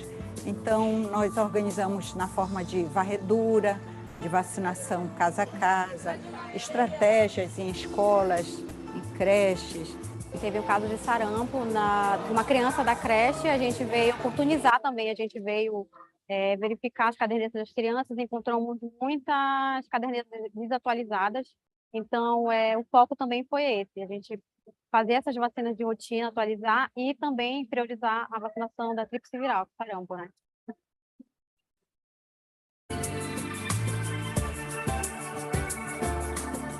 A varredura vacinal é uma ação que a equipe de saúde vai até a população, batendo na casa e perguntando quem mora, qual a faixa etária e revisando o cartão de vacinação. A partir da revisão do cartão de vacinação, é ofertada a vacina que esteja faltando para completar o esquema de vacinação daquela pessoa e atualizando toda a caderneta, não só de uma pessoa, mas de todos os residentes daquela casa. Para a gente foi muito importante essas ações de varredura, principalmente com relação ao sarampo. Imagina, de 2019 para esse ano de 2022, a gente tinha 200 casos de sarampo. Então, a gente conseguiu controlar o surto de sarampo com essas ações, de modo que hoje a gente tem 10 e 12 casos.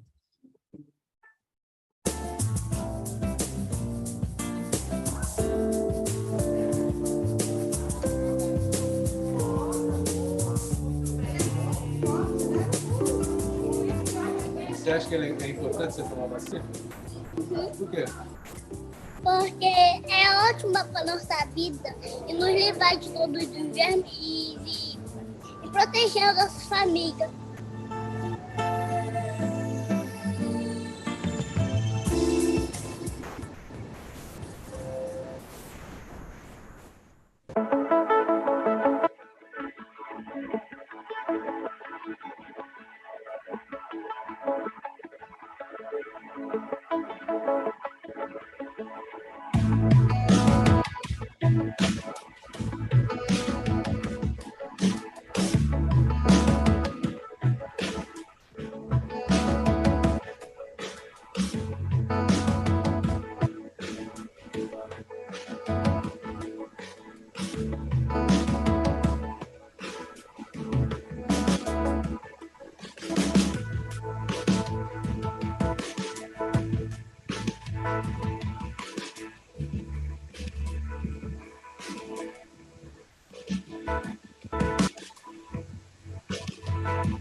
Hi everyone, my name is Michael Phillips, and we turn this busy highway every Sunday into a place of exercise.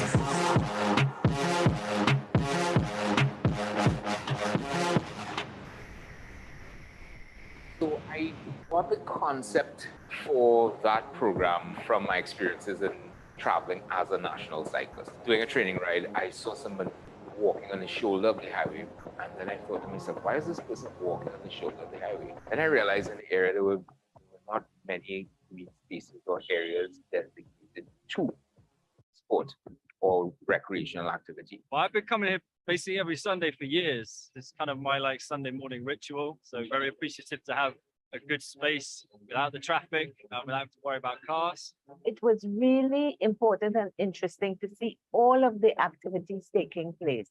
There were people cycling, there were people obviously walking, there was somebody with their dog. There was a lot of not just physical activity, but social activity. One of the important things that came out of it as far as recognition is that the government actually made it an act of parliament that road is closed specifically for exercise on a Sunday morning in that area. And I think that's the only program of its kind in the Caribbean still, given that kind of recognition. I come because I feel safe, you know, as they close down the highway, because we get to ride in a safe area. My motivation is starting an exercise program and recognizing there was a need for it, but also the fact that there was going to be such great community interaction. I know that this is a particular session that's held in the northwestern part of the country, but we need this to go out to the villages, to Pinal, to Toko.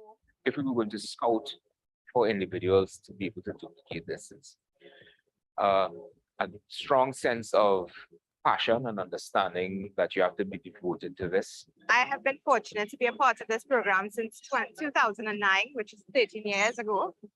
And one of the really, really wonderful benefits is bringing my son out to learn to ride from a very young age of 3. Many people have said that they felt that that program had saved their lives. I've seen people come there as couples and walking every Sunday morning, and then, you know, a spouse passes away, and then the community that's there on Sunday morning is that support group for that individual. Well, we do this almost every Sunday. So I personally look forward to it. It builds good discipline. So it's not only fitness, it's a whole lifestyle package.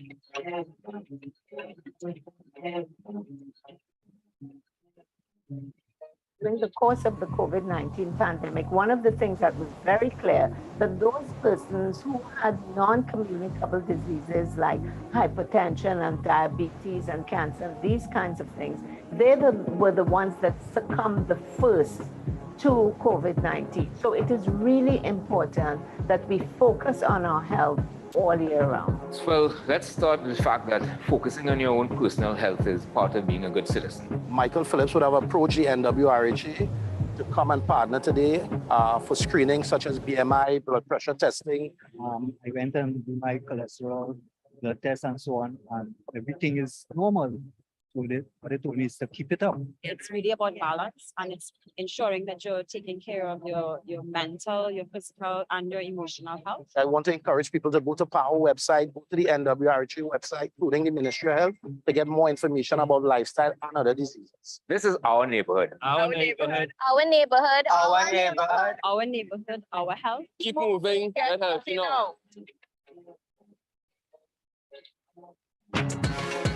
Porque yo creo todavía en lo que es el amor por la gente, el amor por la persona, el amor por el otro. Cuando uno ayuda con el tema de la salud, es porque se trata de algo clave para la vida, ¿no? De estar sano. ¿Cómo no apoyar algo que para mí es muy importante? Si yo tengo la posibilidad de parte mía de hacer algo que pueda ayudar a alguien a acercarse a la salud, a mí me enorgullece, me deja feliz de poder llegar a un niño o a cualquier otra persona. Lo vivo así y lo siento así, por eso uno lo hace también.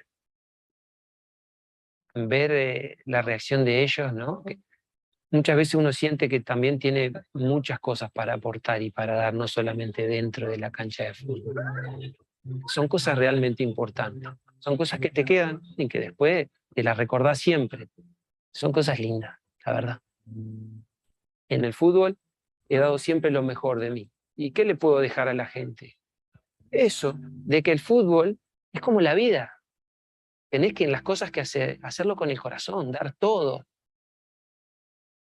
Me parece más que una actitud, una responsabilidad frente a la vida. Una responsabilidad que tenemos que tener nosotros de ocuparnos de muchas áreas de nuestra vida que son fundamentales para poder tener una vida saludable. Yo colaboro con OPS por una cuestión de un poco mi forma de ser también, ¿no?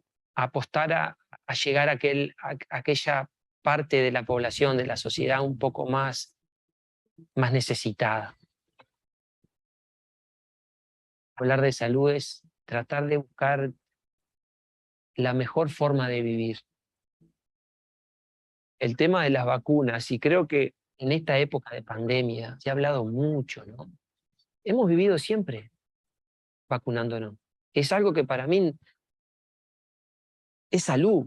Entonces, por eso es que uno tiene la motivación y las ganas de querer apoyar, porque soy muy así, trato de lo que siento y lo que pienso que para mí es algo bueno, hacerlo, sin importarme lo que pueda hacer un comentario, lo que se pueda decir.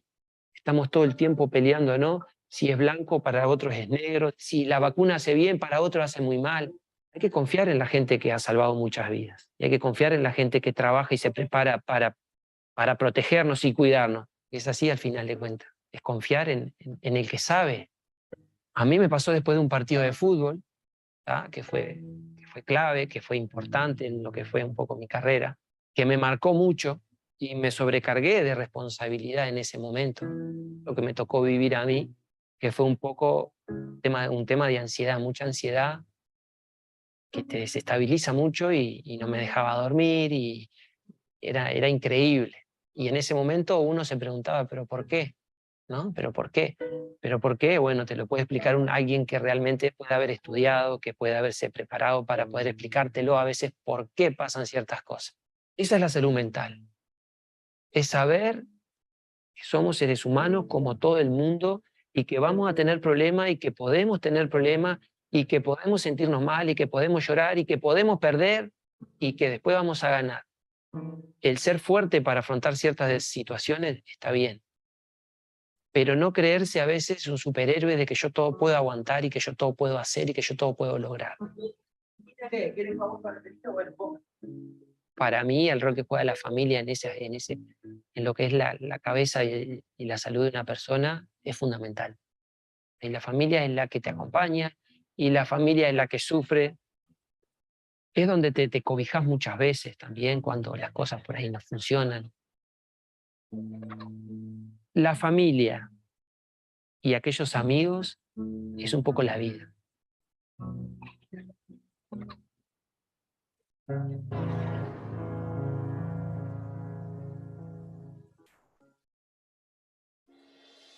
Health is the most precious resource we have and an engine of sustainable development.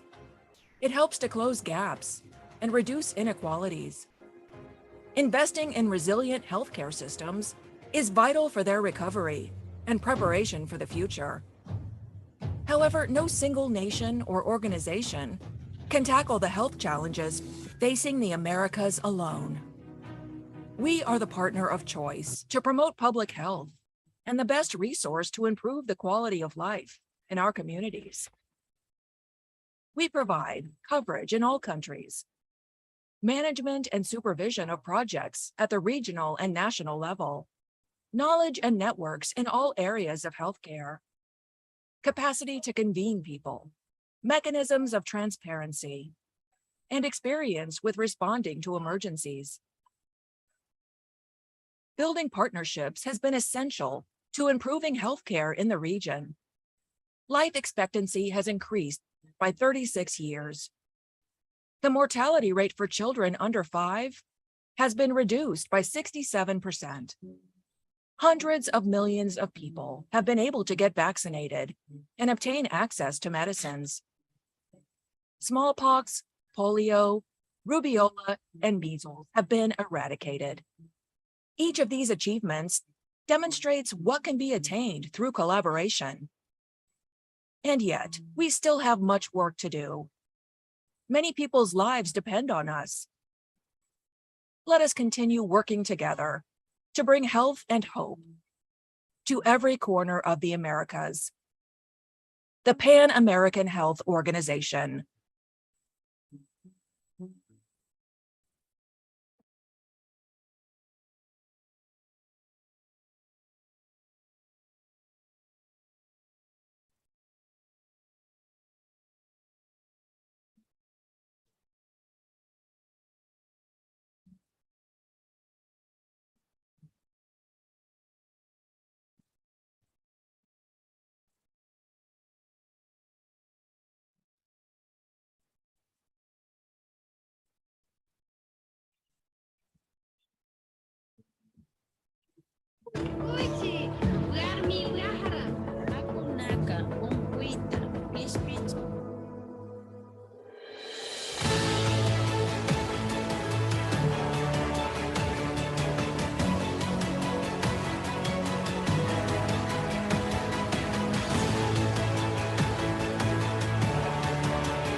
Did you know that 1/3 of health budgets are used to purchase medicines?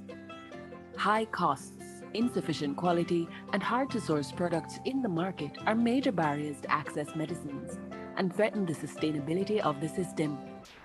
For this reason, and at the request of the countries of the Americas, the Pan American Health Organization in 2000 created the Strategic Fund. The fund is a mechanism for pooled procurement of quality medicines and public health supplies. It pools the demand of multiple countries, executes international tenders, and achieves reduced prices when purchasing large volumes of the same product. It also supports countries to improve demand planning and prevent stockouts of medicines and health supplies. What products can be purchased? More than 250, from treatments for various diseases, communicable diseases, non-communicable diseases, and neglected diseases, to medical devices, supplies, and diagnostic kits. The Strategic Fund provides lines of credit for countries when needed through its capital account. The use of the fund allows savings in health budgets. In just 1 year, one country saved $13 million in the procurement of medicines for HIV/AIDS and tuberculosis. All products procured through the Strategic Fund are safe, effective, and quality assured. To use the fund, countries, through their ministries of health, need to sign an agreement with PAHO. Why do this? Because improving access to medicines and supplies is key to guaranteeing health for all, everywhere. To learn more, visit www.paho.org/strategic fund.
Hello, Paula. Buenos días. Bom dia. Hola. Oi. Buenos dias. Oi. É um prazer te conhecer. O que você gostaria de falar hoje? Beber álcool pode causar câncer? Há uma forte ligação entre o álcool e as doenças crônicas, particularmente o câncer. How can I make sure I drink responsibly? I'm sorry to say, but there's no such thing as responsible drinking. ¿Cómo sé si estoy bebiendo demasiado? Puedo ayudarte a evaluar si lo que bebes puede causarte daños. Olá, o meu nome é Paola. Eu sou a primeira especialista digital em saúde e consumo de álcool da Organização Pan-Americana da Saúde. Fui criada para fornecer informação confiável sobre o impacto que o álcool pode ter na sua saúde. Também posso te ajudar a entender se o seu consumo de álcool está colocando a sua saúde em risco e guiá-lo em um plano para reduzi-lo. Você acha que beber menos poderia te beneficiar? Tenho certeza. Por favor, você pode me ajudar? Também gostaria de te ajudar. E prometo que não vou te julgar ou criticar. Afinal, sou uma pessoa digital. Eu não sei julgar.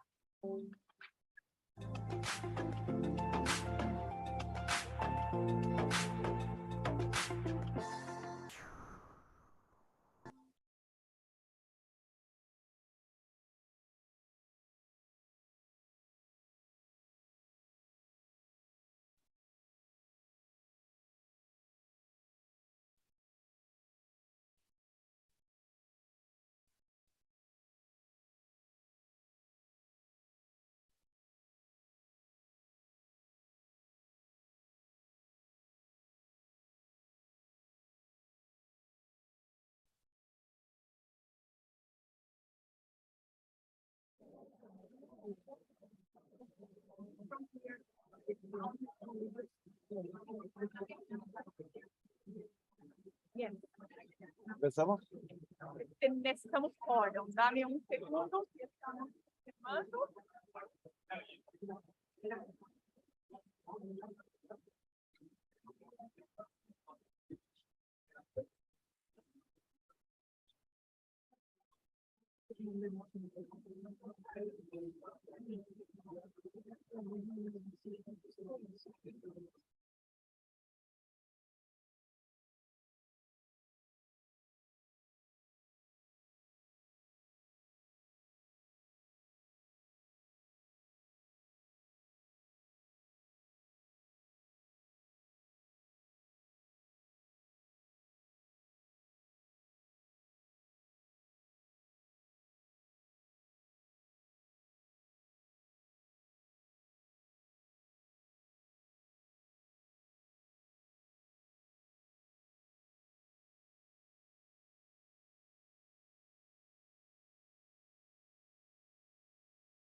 Good morning, everyone.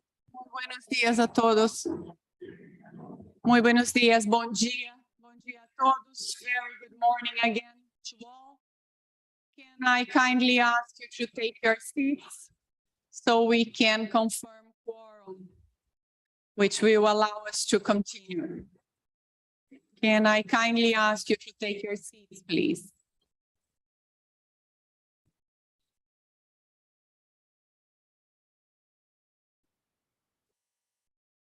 Gracias.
Mr. President, Senhor Presidente, tenemos quórum.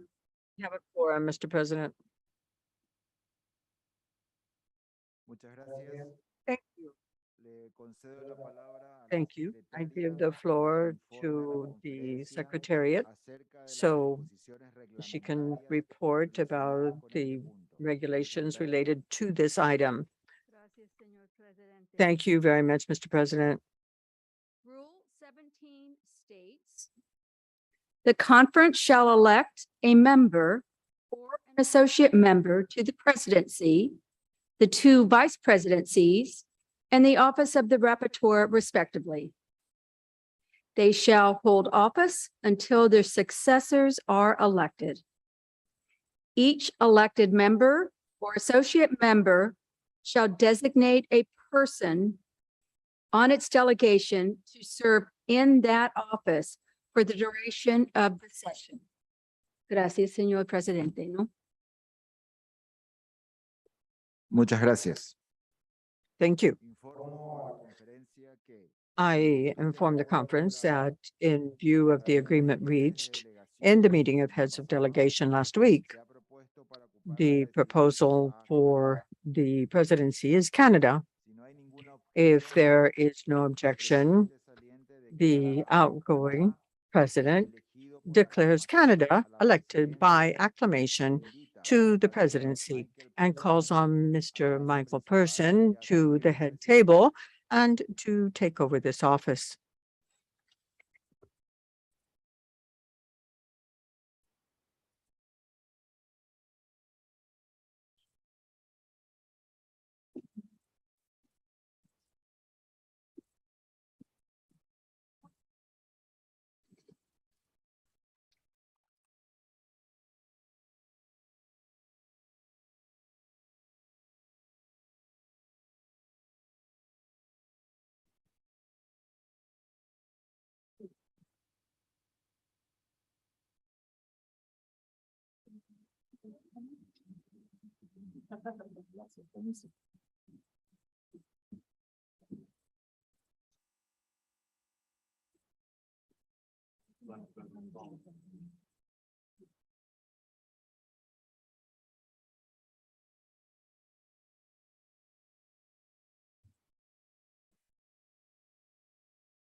Gracias, thank you. And thank you all for electing Canada and myself in this role. Normally, this is a position which a minister of a member state takes. So I'm honored to think that this will be, I've always wanted to be a minister. So this is my real opportunity to be thought of as one, at least for a few minutes. So thank you to the outgoing president. Welcome to all delegates to this meeting. My colleague Carissa Etienne, our last time to spend time together. Looking forward to that. Other colleagues at the head table. We'll now move quickly to the decision we need to make about the election of the vice presidents. And I'd like to inform the conference, I think we have agreement reached by heads of delegation that Antigua and Barbuda, as well as Chile, have been nominated to be our 2 vice presidents. Assuming there are no objections, I'd like to declare Antigua and Barbuda and Chile as vice presidents of the conference. Congratulations.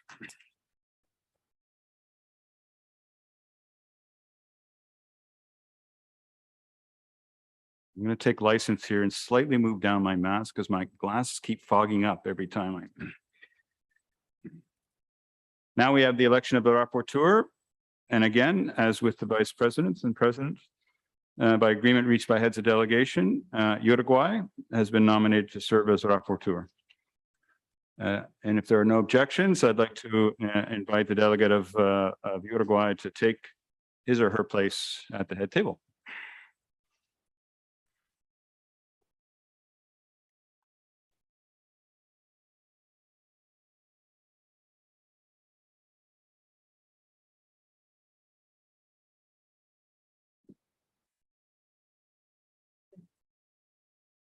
If I recall from previous experiences, the rapporteur gets to read out every resolution, and some resolutions are very long. So congratulations, Madame Rapporteur, for taking on that role. You will not have to repeat the resolution in every language, so that's good news.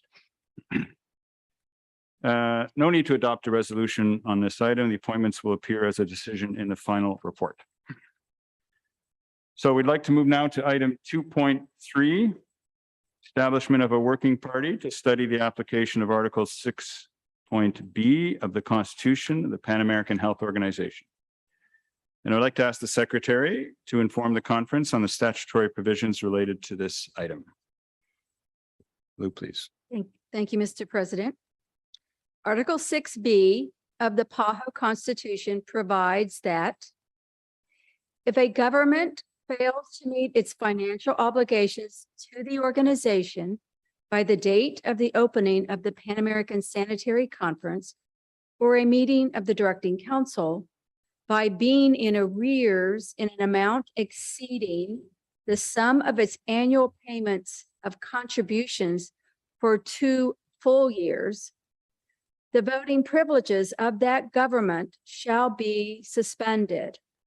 Nevertheless, if the conference or the Directing Council is satisfied that the failure of the government to pay its due to conditions beyond its control, it may permit the government to vote. Traditionally, it has been the practice of the conference to appoint a working party made up of delegates of 3 member states, participating states, or associate members to study the application of this article. The working party will meet during the afternoon coffee break today in the Calvert Room. Thank you, Mr. President.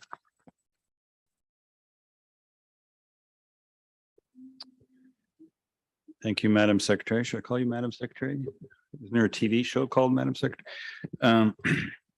As agreed during the preliminary meeting of heads delegation again, I'd like to propose the following 3 member states: Costa Rica, Paraguay, and Saint Martin as the 3 members of the committee.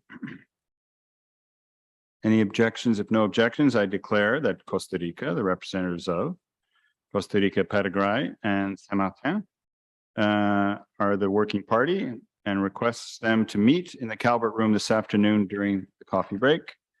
The working party will be assisted by the Secretariat. So I'd like to inform the conference now that the designations will be recorded as a decision in the final report.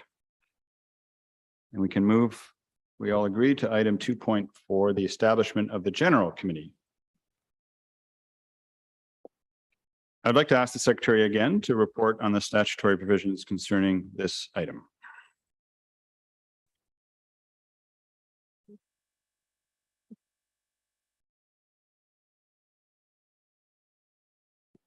Thank you, Mr. President. For the establishment of the General Committee, Rule 33 states, the conference shall establish a general committee consisting of the president of the conference, the 2 vice presidents, the rapporteur, and 3 delegates elected by the conference from among those members or associate members not already represented on the general committee. The president of the conference shall serve as president of the general committee. Thank you, Mr. Chair. Thank you, Madam Secretary. So I'd like to inform the conference that under the agreement again reached between heads of delegation meeting recently, I would like to nominate the following 3 members agreed upon to accompany the members who hold the presidency, the 2 vice presidencies, and the position of rapporteur to make up the general committee. Following 3, Barbados, Cuba, and the United States of America. Assuming consensus, I declare that Barbados, Cuba, the United States of America are elected. The General Committee will meet today during the lunch break, hopefully with lunch provided, at 1 p.m. in the Calvert Room. And again, I'd like to inform the conference that there is no need to adopt a resolution on this item. Appointments will appear as a decision in the final report. However, there will be a test for all of you to see if you can remember which member is going to be on which committee. 2.5, if I can move to 2.5, adoption of the agenda. Document CSP 30/1, to the attention of the conference. I now yield the floor to the Secretary to present the item and the statutory provisions concerning this item. Thank you, Mr. President. Rule 2 states, notices of convocation, together with the provisional agenda, shall be sent to all members, associate members, and observer states not less than 60 days before the date fixed for the opening of the session, except in extraordinary circumstances. Rule 11 states, the conference shall adopt its own agenda, and in doing so may make such additions or modifications to the provisional agenda as it may wish, in accordance with the rules and as recommended by the General Assembly. In accordance with Rule 11 of the Rules of Procedure, a provisional agenda, document CSP 30/1, as approved by the Executive Committee, was distributed to each of the member states, participating states, associate members, and observer states of the organization. It is now incumbent upon the conference under Rule 11 of its Rules of Procedure to adopt its own agenda. Thank you, Mr. President.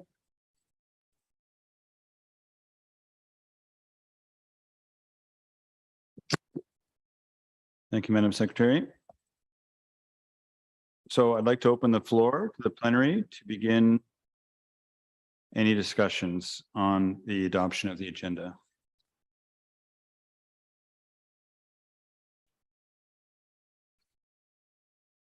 Any suggested additions, changes? I recognize Brazil.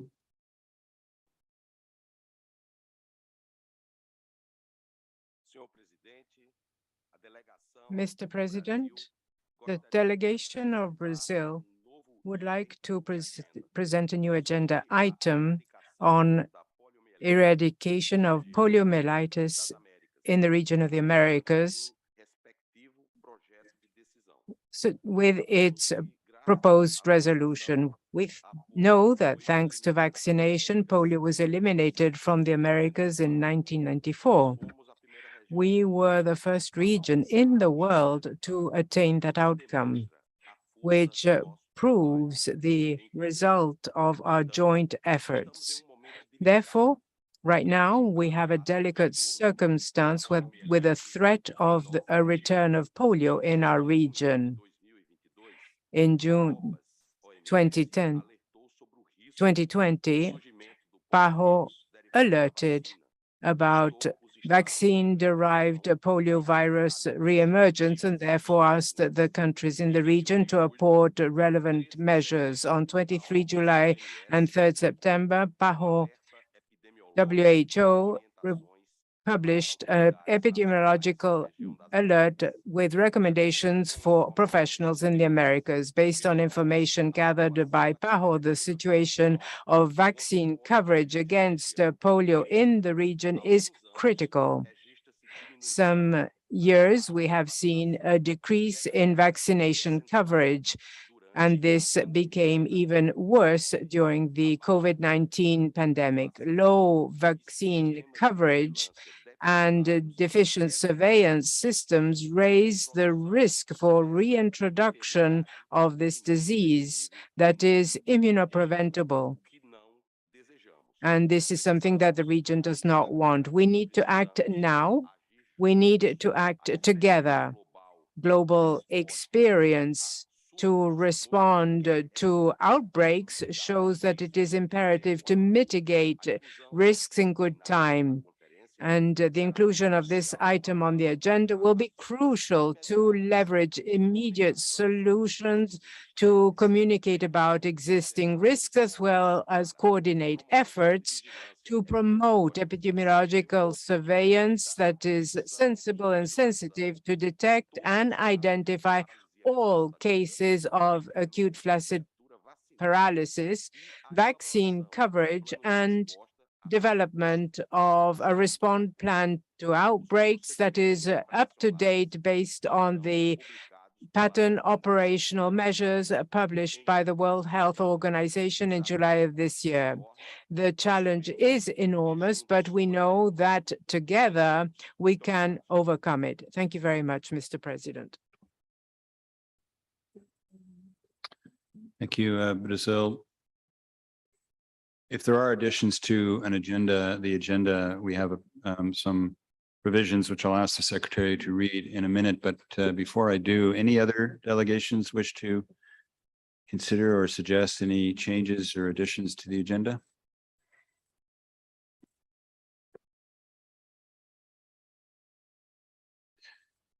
Okay, seeing none, I would like to ask Secretary to read the statutory provisions concerning this item. Thank you, Mr. President.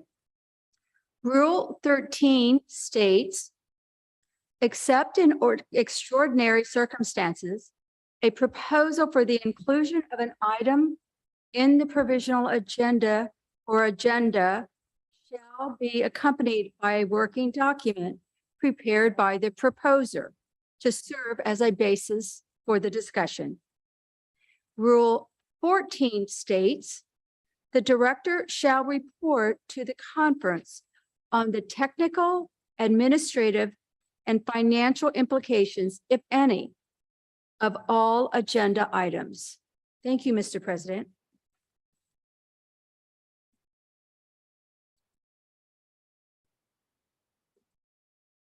Thank you, Madam Secretary. So I believe, if I'm correct in following, that this is relevant to Rule 34.c of the Rules of Procedure. On that basis, I'd like you all to be aware that in accordance with those provisions, the General Committee, which will be meeting at lunchtime, will examine the agenda and the program of meetings and provide recommendations at a later time, specifically on Brazil's suggestion. Any objections? Views? Okay, if there are no objections, I declare the provisional agenda adopted pending the examination, as I said, of the General Committee. And I like to bring to your attention again that there is no need to adopt a resolution on this item. The adoption of the agenda as finalized will appear as a decision in the final report. So now I'd like to come to item 3.1, document CSP 30/2. invite the President of the Executive Committee, Dr. Carla Vizzotti, Minister of Health of Argentina, to present her annual report. Madame Presidente. Muchas gracias, señor presidente. Thank you very much, Mr. President, and good morning to everyone, all participants and representatives. It is an enormous pleasure to meet in person. The executive committee meeting was hybrid, and it had already been very pleasant at that point. So to have a in-person meeting today is truly something very stimulating. So thank you very much for coming here, for being here, and thank you to the PAHO for the effort to organize it. As chair of the executive committee, it is my pleasure to present the report on the activities carried out by the committee and the programming subcommittee and budget and program between September 2021 and September 2022. During this period, the Executive Committee held its 169th session and its 173rd session and 170th, and the subcommittee held its 16th session. At the current time, I will report only on those items examined by the Executive Committee that are not contained in the agenda of this Pan-American Sanitary Conference. I will be reporting on the other items as they are taken up by the conference. During the period in question, members of the Executive Committee were Argentina, the plurinational state of Bolivia, Brazil, Costa Rica, Cuba, Haiti, Jamaica, Mexico, and Suriname. The Executive Committee held its 169th session on the 24th of September 2021, immediately following the 59th Directing Council. My country, Argentina, was elected to serve as president of the Executive Committee for the period from September 2021 to September 2022, an honor that was thanked by the President of the nation, and for which we are very proud. Mexico was elected vice president, and Suriname was elected rapporteur.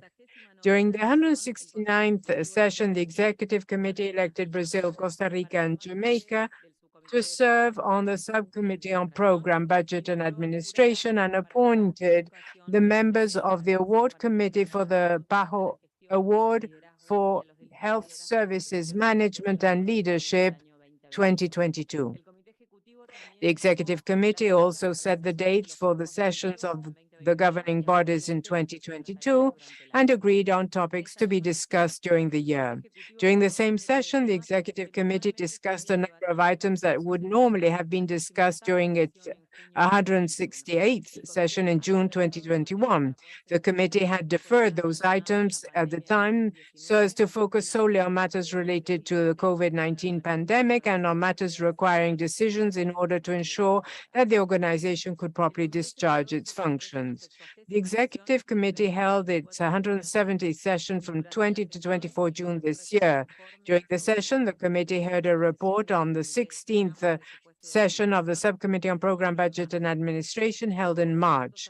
All administrative, financial, programmatic, and personnel matters discussed by the subcommittee at its 16th session were subsequently discussed by the Executive Committee.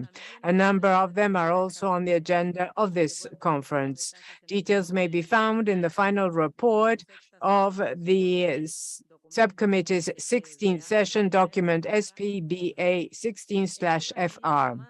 Among other actions taken during the June session, the Executive Committee decided to approve the admission of one non-state actor into official relations with PAHO, the continuation of official relations between PAHO and 7 non-state actors, and the discontinuation of official relations with one non-state actor. It also appointed a member to the PAHO Audit Committee.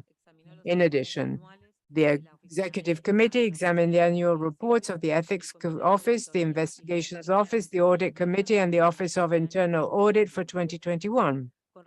Under administrative and financial matters, the Executive Committee received an update on the status of the Master Capital Investment Fund and its various subfunds.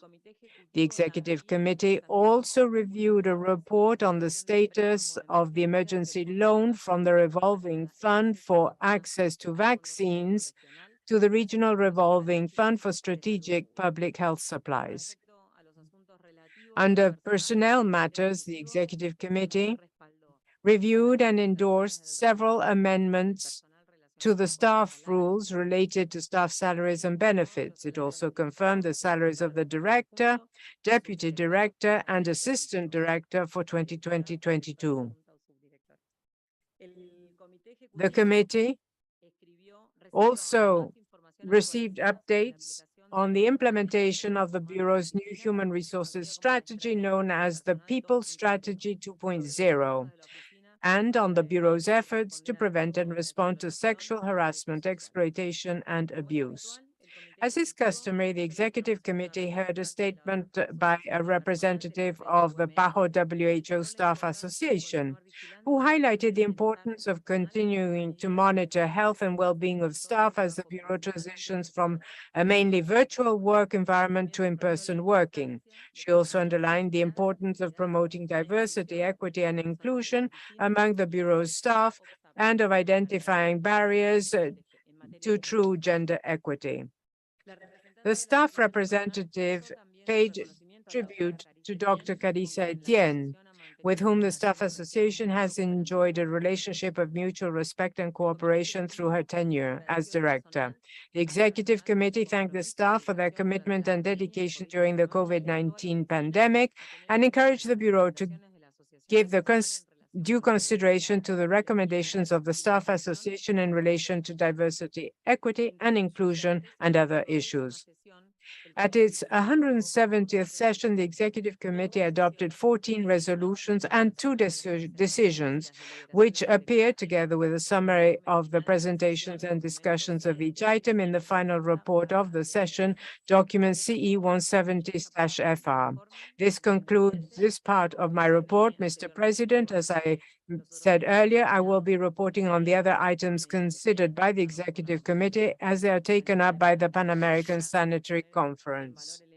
Let me highlight the tremendous effort of all teams of all the countries and the PAHO technical teams during the Executive Committee session and to prepare this report. And I would like to thank and once again congratulate the director for her work and wish her the very best of successes in the future. As the director, Tedros, said, we're going to miss her, but shall remain in touch with her. Thank you very much.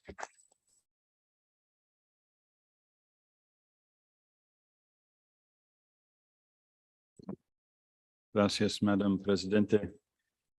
So as will be often the case during our discussions this week, after the speaker, I will now offer the opportunity for member states to put up their placards if they wish to make any comments or reflections based on the President of the Executive Committee's report. So any questions or comments?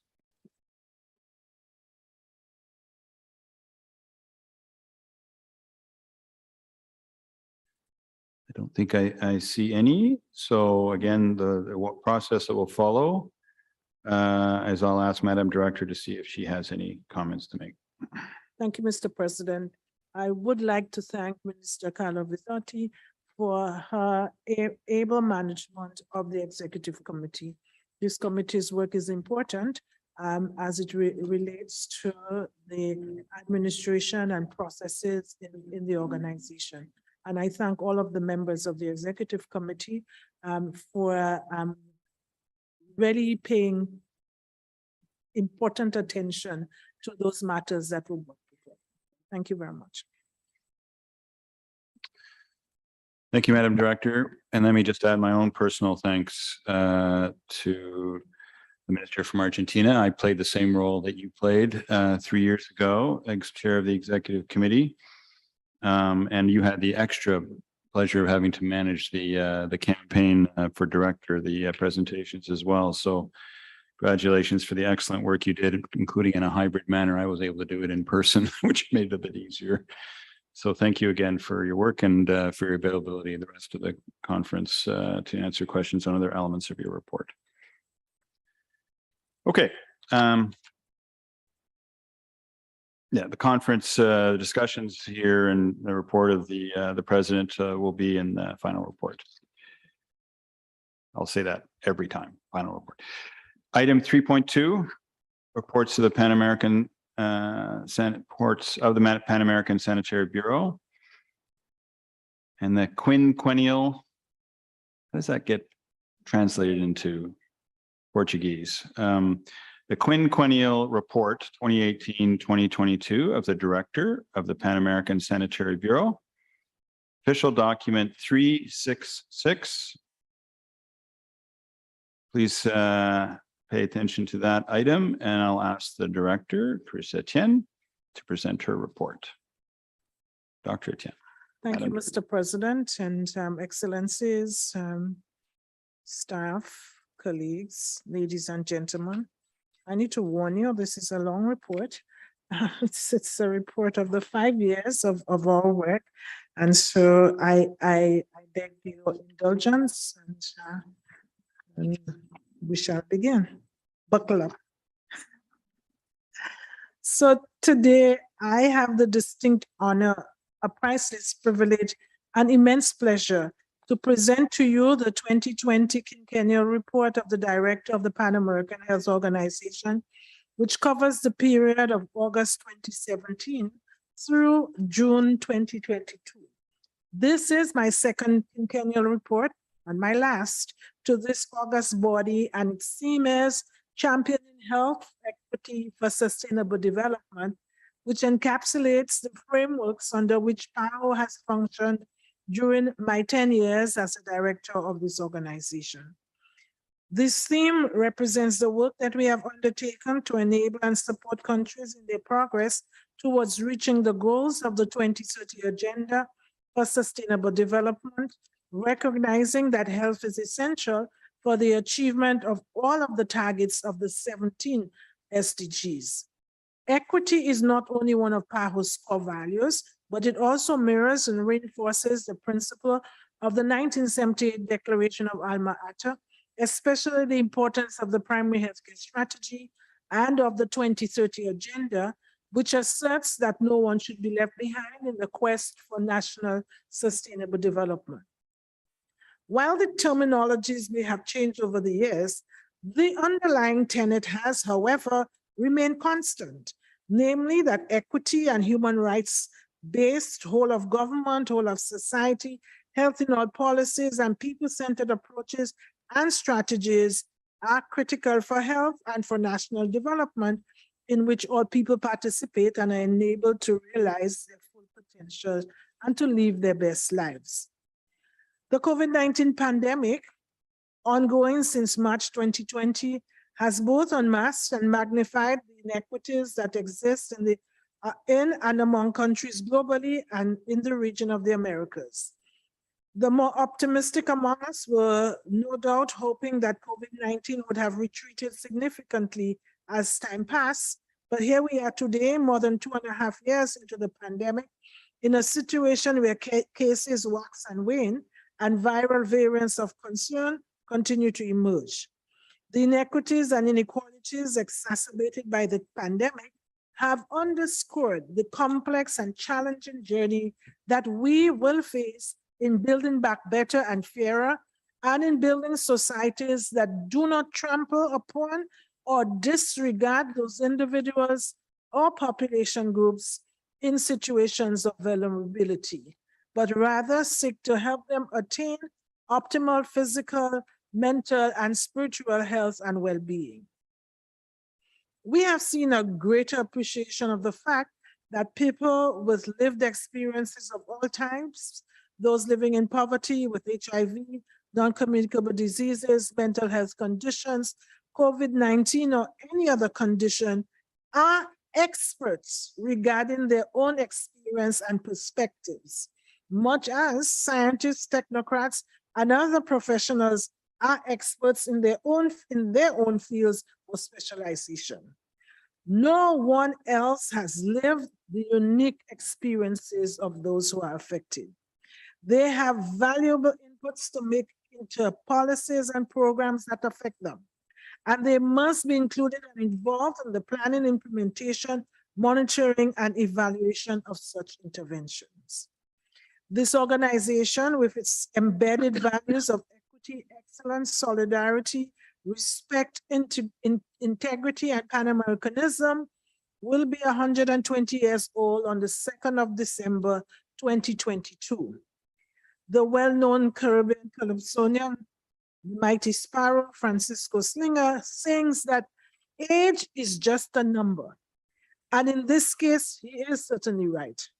PAHO remains vibrant, innovative, eager to learn, ready to build on successes, and to face emergent challenges, with personnel and partners dedicated to the service of the health of the people of the Americas.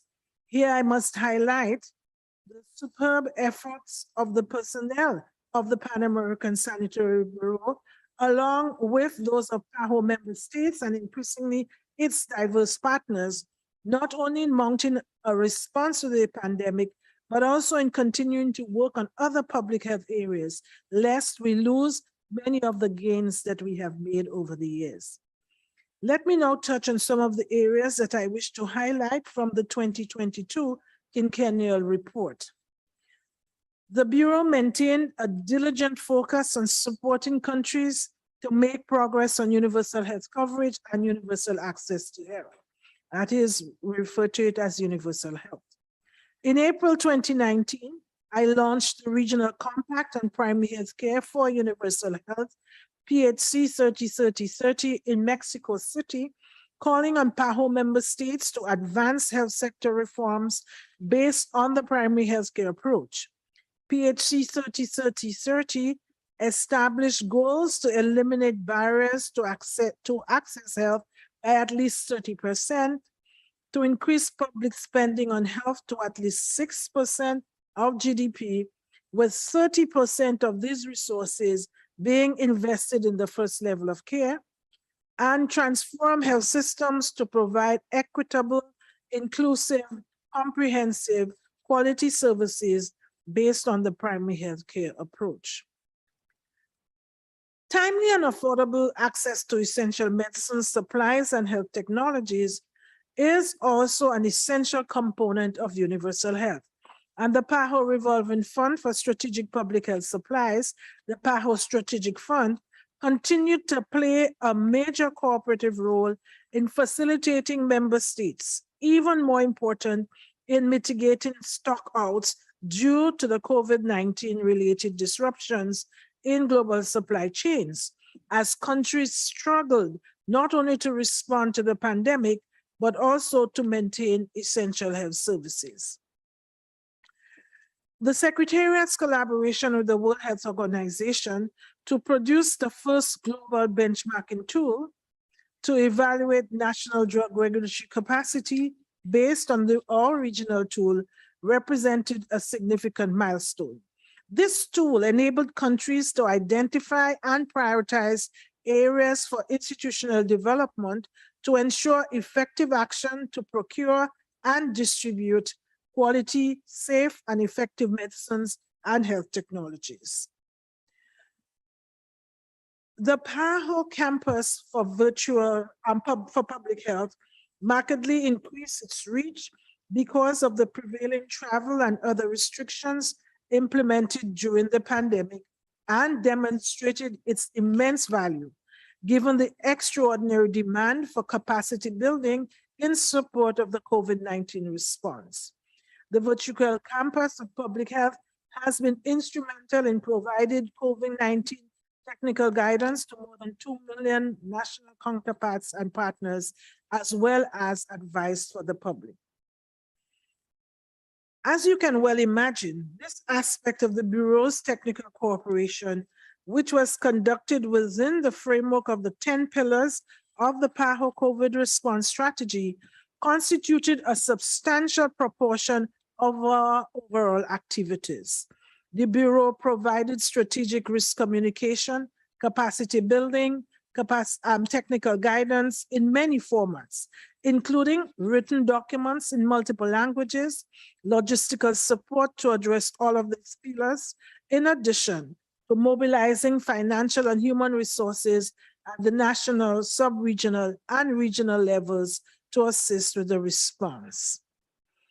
Capacities built through the region's long-standing severe acute respiratory infections network, SARINET, a collaboration of professionals drawn from hospitals, laboratories, and other entities who participate in surveillance across the region, paved the way for the establishment of COVIGEN, the COVID-19 Genomic Surveillance Regional Network.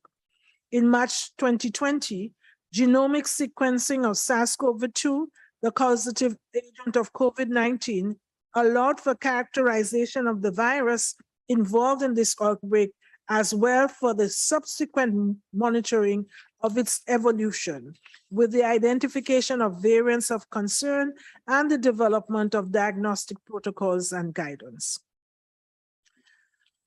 The Smart Hospitals Initiative once again proved its worth as a component of efforts to maintain essential health services during the pandemic and in other emergency and disaster situations. This project, which commenced in 2015 with initial funding from the United Kingdom Department for International Development, and with more recent additional support from Global Affairs Canada, ends in December of this year. It has supported the retrofitting of a total of 50 health facilities in 7 participating Caribbean countries to make them not only safe, but also green, climate smart, and resilient. The project has created a smart movement that has spread beyond the health sector, beyond the Caribbean sub-region, and beyond the region of the Americas. Reduction in maternal mortality, with an emphasis on the management of obstetric hemorrhage, was the Bureau's focus in 10 countries which had the highest indicators for maternal mortality. Using an interprogrammatic approach and multi-level action across the Bureau, together with the provision of additional technical advisors, capacities were strengthened to reach women who were most at risk. Technical curricula were updated and plans were developed and implemented based on new evidence. This initiative yielded a measurable reduction in maternal deaths that we will continue to monitor and support. Vaccination has remained a cornerstone of our technical cooperation. The tool has been a key component of the COVID-19 response, and we have worked assiduously to promote and to develop strategies for increasing the uptake of the COVID-19 vaccines. While naysayers point to the fact that these vaccines do not prevent SARS-CoV-2, they often ignore the notable evidence of their effectiveness in preventing or reducing severe COVID-19 infections, complications, hospitalization, and death in a majority of persons. Though we know unequivocally that vaccination saves lives, over the past few years, regional routine immunization coverage has fallen for a number of reasons, including weakened technical guidance, as EPI programs were decentralized in our countries, and as part of health sector reform initiatives. A reduction in EPI resources at national and regional levels, increased workloads of national staff, and having to respond to various outbreaks. Population complacency and growing anti-vax sentiments and vaccine hesitancy, together with the negative impacts of the pandemic on health services, are all responsible for this drop in coverage. The Bureau and its partners will vigorously renew our joint efforts to advocate for and promote COVID-19 and other routine immunizations, and we hope we can continue to do this. And this is galvanized by the current situation of circulating vaccine-derived polio virus type 2, which was isolated from an unvaccinated adult, as well as from several environmental wastewater samples in New York. We should all remember that polio had been previously eliminated in the Americas some 30 years ago. I firmly believe that the apathetic attitude towards vaccination as a public health good is often due to the fact that many persons are now totally unfamiliar with those diseases, which have been prevented by vaccination, and those diseases were once a scourge among our populations, especially children, causing much death and disability. We really should never again have to witness and experience those unfortunate and tragic outcomes, as the burden in morbidity and mortality will be high, and the opportunity cost to control and prevent such outbreaks would be exorbitant. So consequently, we will continue to grow and market the PAHO Revolving Fund for access to vaccines. This mechanism has been and remains a powerful testament to regional solidarity for over 40 years. A continued strategic priority and focus of the Bureau has been the reduction of health inequities. The Secretariat strengthened its incorporation of the 4 cross-cutting themes of cultural diversity, equity, gender, and human rights into its technical cooperation, and played a leadership role in enabling their integration into countries' advances towards universal health. In April 2019, the Bureau developed a guidance note on health disaster risk management with Indigenous peoples. We also elaborated health plans for Afro-descendant and Indigenous youth in Latin America and the Caribbean in 2018. We did also a strategy and plan of action on ethnicity and health, 2019-2025. A regional report on the health of Afro-descendant peoples in Latin America in 2021, and published a special issue of the Pan American Journal of Public Health in 2021 that was devoted to health equity in the Americas after COVID-19. We promoted knowledge dialogues, also called intercultural dialogues, aimed at improving access to health services that would equitably serve people, groups, and communities from different backgrounds and cultures. And we worked with partners to expand COVID-19 vaccine coverage in populations living in situations of vulnerability. We enhanced health worker appreciation of strategies for promoting gender equality, including the production of a regional report on masculinities and men's health in 2019. This was updated in 2020 and promoted human rights and health at the highest policy-making levels, focusing on legislation as a critical framework for the realization of the right to health and other human rights. As part of a broader strategy to raise awareness and build capacities, which were related to human rights-based approaches, the Secretariat published a series of technical notes summarizing the main international human rights instruments and standards of the UN and the Inter-American human rights systems, with recommendation for measuring to make them effective.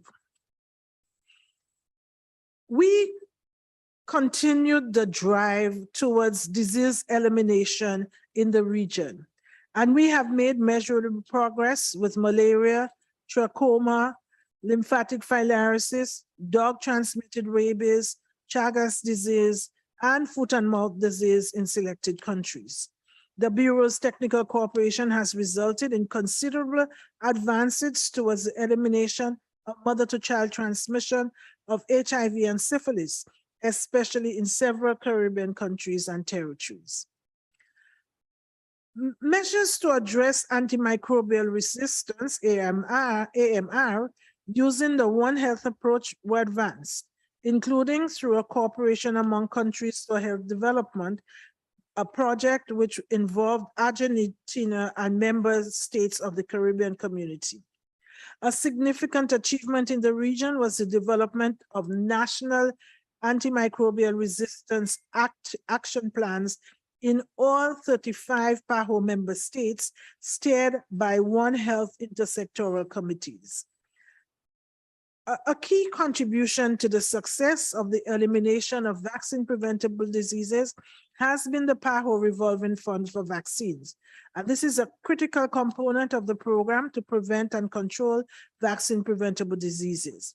The PAHO Revolving Fund is a key pillar of the Bureau's technical cooperation, not only in facilitating equitable access by member states to quality, safe, and affordable vaccines, but also in playing a fundamental role in forecasting vaccine demand and guaranteeing a single lowest price approach.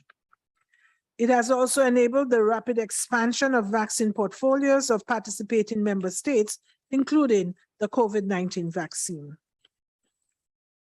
In advancing and justifying the multi-sectoral approach to the prevention and control of non-communicable diseases, the Secretariat emphasized the economic case for investing in NCDs and strengthened the capacity of national health authorities to adopt and incorporate economic arguments and evidence into their dialogues and advocacy with other sectors. The Bureau also partnered with WHO and the UN Development Program to develop a series of investment cases for NCDs and mental health, neurological, and substance use disorders. The Bureau strongly advocated for fiscal and health policy coherence on the application of excise taxes on unhealthy products such as tobacco, alcohol, and sugar-sweetened beverages, and scaled up its work on technical and legislative interventions for tobacco control, aligned with the Framework Convention on Tobacco Control. In 2019, Brazil became the second country in the world after Turkey to implement all 6 measures of the WHO Empower Policy Package for Tobacco Control. And in that same year, Canada and Uruguay became the first countries in the region to introduce tobacco plain packaging. In 2020, South America became the first sub-region of the Americas and the first multi-nation continent globally to enact regulations for completely smoke-free public spaces. Obesity prevention and control, including childhood obesity prevention, was a major focus for the Bureau, with the provision of guidance on issues ranging from breastfeeding to school-based activities, implementation of policies for front-of-package labeling that was based on the PAHO nutrition profile model, and restrictions on the marketing of unhealthy products to children. The Bureau's health promotive and capacity building interventions resulted in the expansion of the HEARTS program for the reduction of cardiovascular diseases in the region, which is aimed at standardizing hypertension treatment in primary healthcare settings. The Secretariat also contributed to progress in the development and implementation of policies, plans, and legislation to address mental, neurological, and substance abuse disorders. These latter focused on reducing the role of psychiatric hospitals through deinstitutionalization and the integration of mental health into primary healthcare and community-based management, human rights-based approaches, and programs to promote mental health and prevent these disorders. In 2022, the director launched a commission to document and analyze the mental health situation in the wake of COVID-19. The Bureau has also integrated mental health and psychosocial support into its technical cooperation for responses to emergencies and disasters, including to COVID-19. The collective analysis, dissemination, and use of information and evidence are essential underpinnings for action and accountability in public health. The Bureau streamlined its interventions to strengthen information systems for health and digital transformation in the region, including the development and application in all PAHO member states of a standardized maturity assessment tool for information systems for health. The Bureau enhanced health analysis and equity metrics related to SDGs, working to develop indicators that not only reflect advances towards SDG 3 targets, but also the reduction of inequities in making such progress.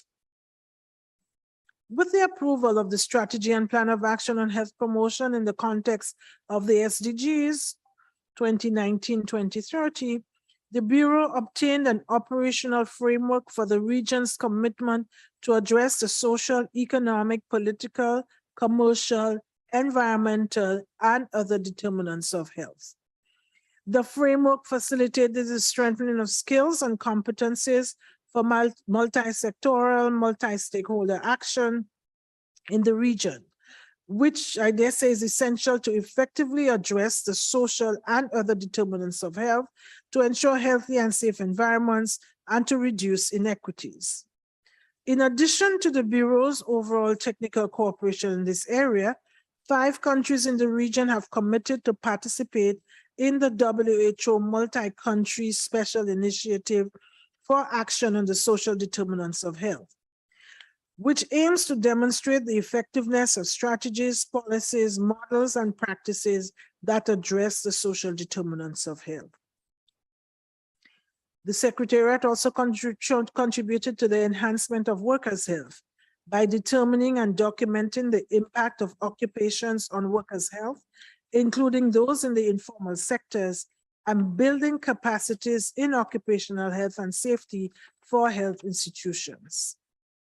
In response to the worsening climate crisis, the Bureau established a program on climate change and health, strengthened intersectoral health and climate change governance and partnership, exemplified by the development and implementation of the Caribbean Action Plan on Health and Climate Change, the Andean Plan on Health and Climate Change, and the 2018 Declaration of Ministers of Health of Mercosur and Associated States on Health and Climate Change.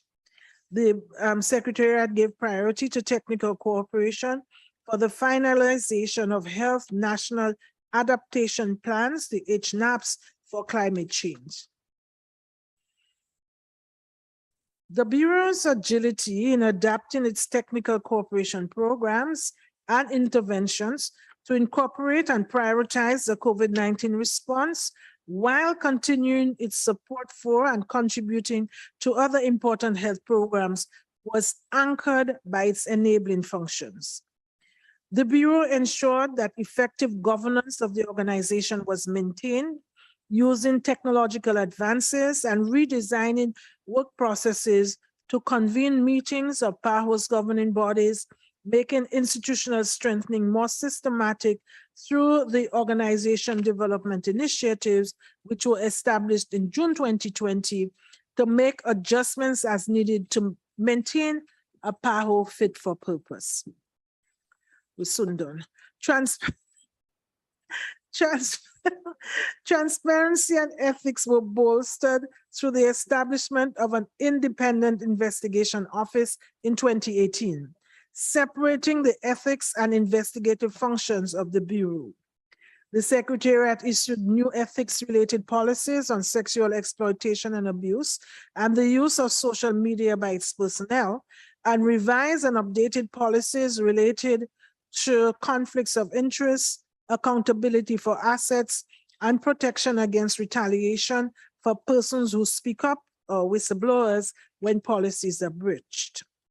There was considerable improvement in the Bureau's strategic planning and accountability processes, with enhanced consultative and participatory development of the PAHO Strategic Plan 2020-2025, more rigorous analysis of the impact of biennial technical cooperation, strengthening of the evaluation function, and a greater degree of integration of PAHO's cross-cutting themes, and an increased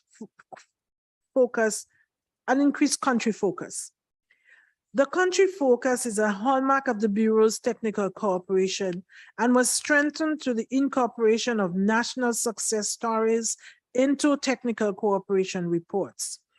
Regional adaptation of the global approach to developing country cooperation strategies were also highlighted, and restructuring of sub-regional programs to engage sub-regional integration mechanisms at the highest political levels, and increased promotion and use of the Country Cooperation for Health Development Program that allows us to share experiences and catalyze mutual learning among PAHO member states. Other transformed and or adapted enabling functions that were driven by the COVID-19 response included the scaled up resource mobilization, with mobilization of approximately 1.2 billion since 2018 and approximately 530 US million over a 2-year period to support the pandemic response in the Americas, coupled with increased efficiency of financial operations and management to navigate the organization's budgetary crisis of 2019 and 2020, and ensuring appropriate and effective use of resources. Agile human resource management ensured that key positions were kept filled even during the financial crisis, that positions were reprofiled to meet evolving programmatic needs, and remote learning systems were implemented to maintain and upgrade the skills and competencies of our Secretariat staff. Also critical to the Bureau's effective functioning were its strategic communications, especially those related to COVID-19, targeting various stakeholders, including populations in situations of vulnerability, and refuting misinformation and disinformation. Information and communication technology was essential to successfully navigate the pandemic workplace and remote working. Other critical functions, including procurement, particularly in light of the unprecedented demands of member states for procurement of vaccines and other medical supplies and equipment to respond to the pandemic. Also, legal services to provide framework for continuing strengthening of Secretariat's policies and functions, the management of issues of reputational risk, and safeguarding of PAHO's privileges and immunization and its status as an independent health organization. It is a given that PAHO's technical cooperation, like life itself, is never going to be without its challenges. Together, we faced many during the period under review, some long-standing and others new. The COVID-19 pandemic and the organization's severe financial crisis constituted the two major unexpected challenges that the Bureau faced. Though very different in nature, both developed into emergency situations that put the Secretariat's technical cooperation at risk. The pandemic-associated infodemic with rampant misinformation and disinformation resulted in confusion and rejection of scientific and evidence-based information, while the region's dependence on external sources for and the importation of essential medicines, vaccines, equipment, and supplies led to unavailability or insufficiency of adequate quantities of these life-saving commodities. Some of the other important challenges included changes in political, social, and economic landscapes in the region, inadequate attention to and resources for impactful advances to universal health, weak mechanisms for the multi-sectoral, multi-stakeholder approaches that are fundamental for reducing inequities and achieving desired health outcomes, the inadequate preparedness for and response to emergencies and disasters, constraints in resource mobilization, especially for priorities such as NCDs, uneven progress in the digital transformation of the health sector, and availability of ICT, which has the potential to aggravate health inequities, and the need for continued institutional strengthening of the Bureau, providing flexibility while ensuring transparency, ethical operations, and accountability. In conclusion, it would be fair to say that over these past 5 years, we have face the uncommon challenges frontally, including the devastating blow struck by the COVID-19 pandemic, and I dare say we have done well.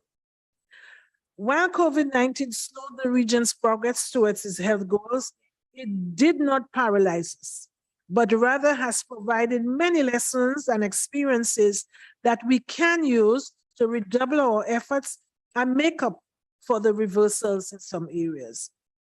Prominent among the lessons learned is that we must continue to place equity at the heart of health in order to leave no one behind.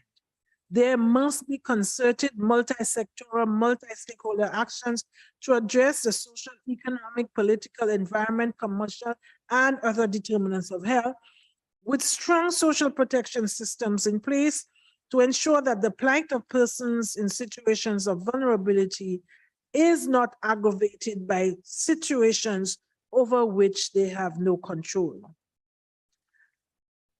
Long-term investments in public health must be a priority, spanning changes in political administrations in order to prepare and respond to external shocks and unexpected events such as the COVID-19 pandemic.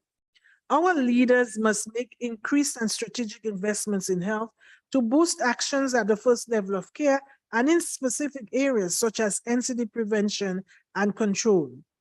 Strengthened and reoriented health systems based on primary healthcare approaches are essential for the achievement of universal health.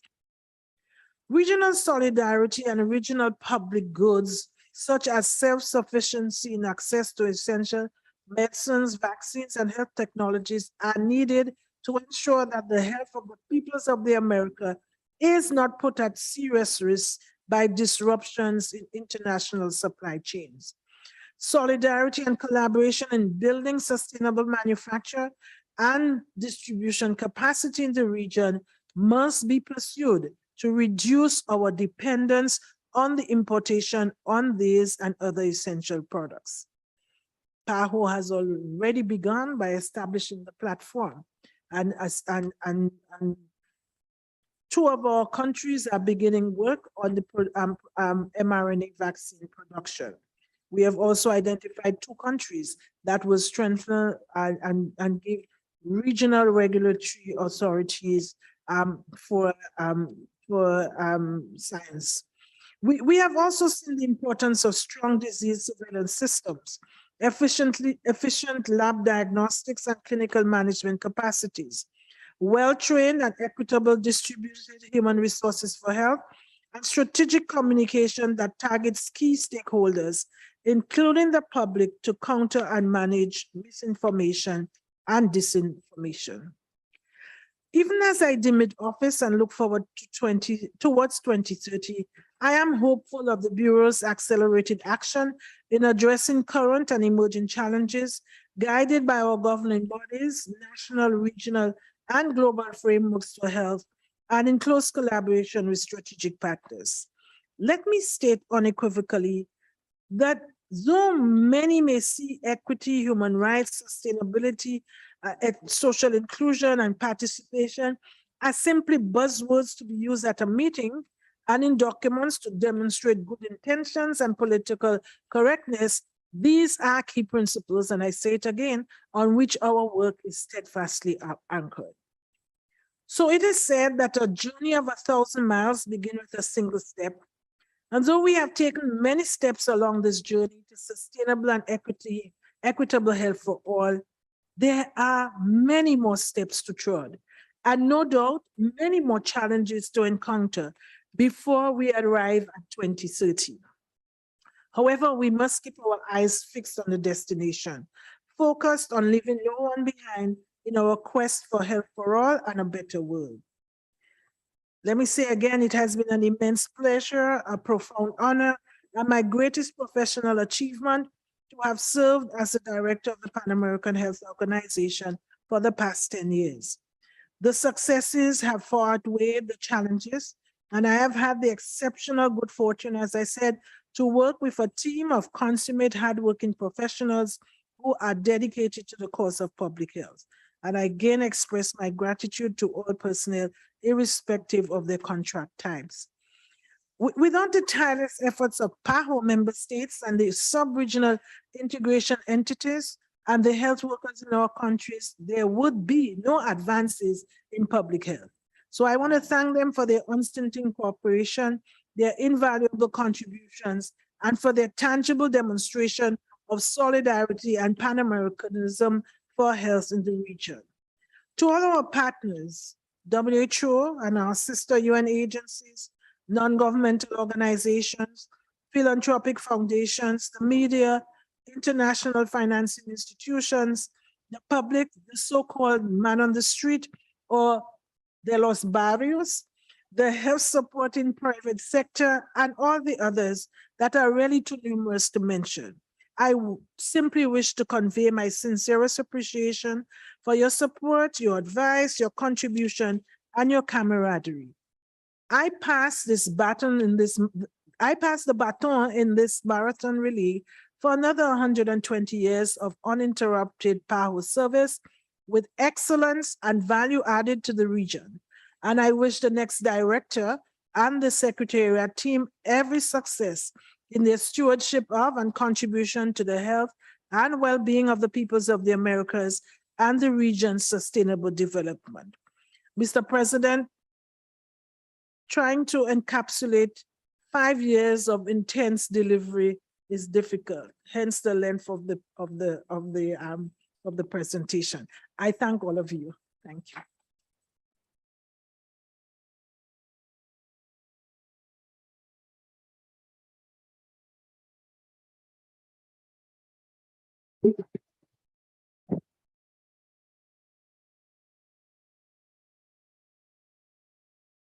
Madam Director, thank you. I'm glad you asked us to buckle up. I'm keeping my seatbelt on. That was a fantastic tour d'horizon overview of your time at this organization, the most comprehensive report, I think, of the vital role that PAHO plays for the peoples of the Americas. I think the only thing that you didn't include was the public health of cats and dogs. Okay, sorry, they did dogs and rabies. So I stand corrected. Maybe toads or frogs are the one you think didn't talk about.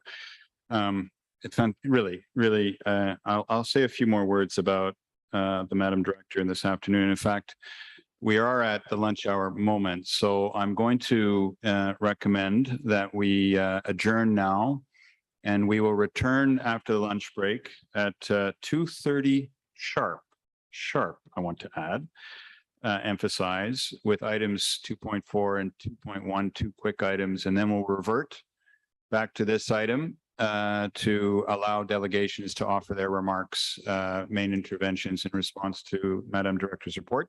Before you get up, Madam Secretary has a few logistical updates to provide. Thank you, Mr. President. I'll be quick. Please bear with me.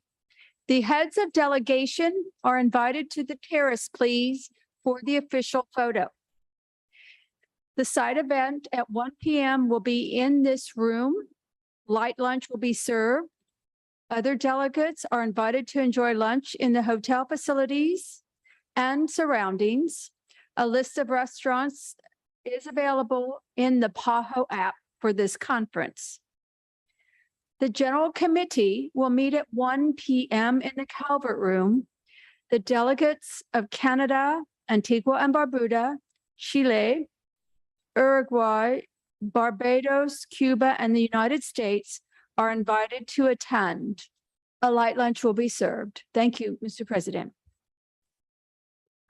We stand adjourned till 2:30.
Is on, does it? Now it's on.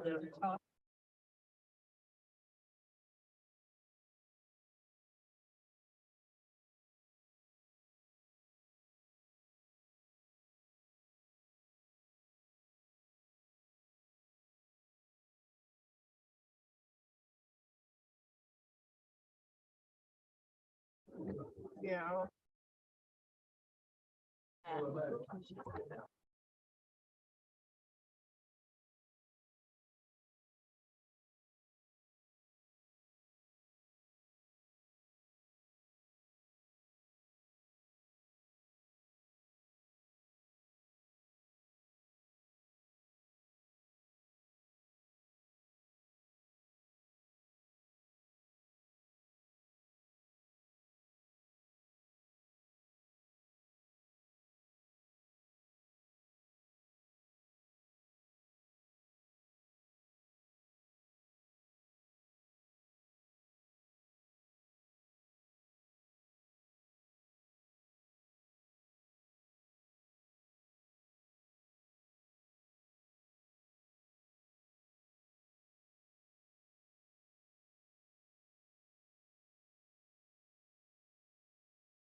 Testing.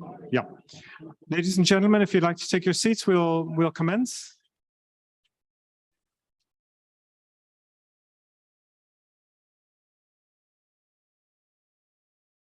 So I'd like to invite everyone to take lunch on the right side of the hall here, and then we can commence. Quería invitar a todos, si quería coger el almuerzo y llevarlo a la mesa.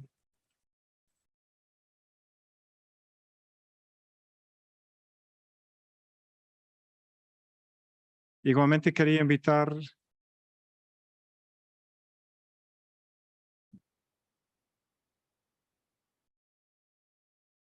quería también invitar al ministro de Guatemala y la ministra de Chile. Sí, gracias.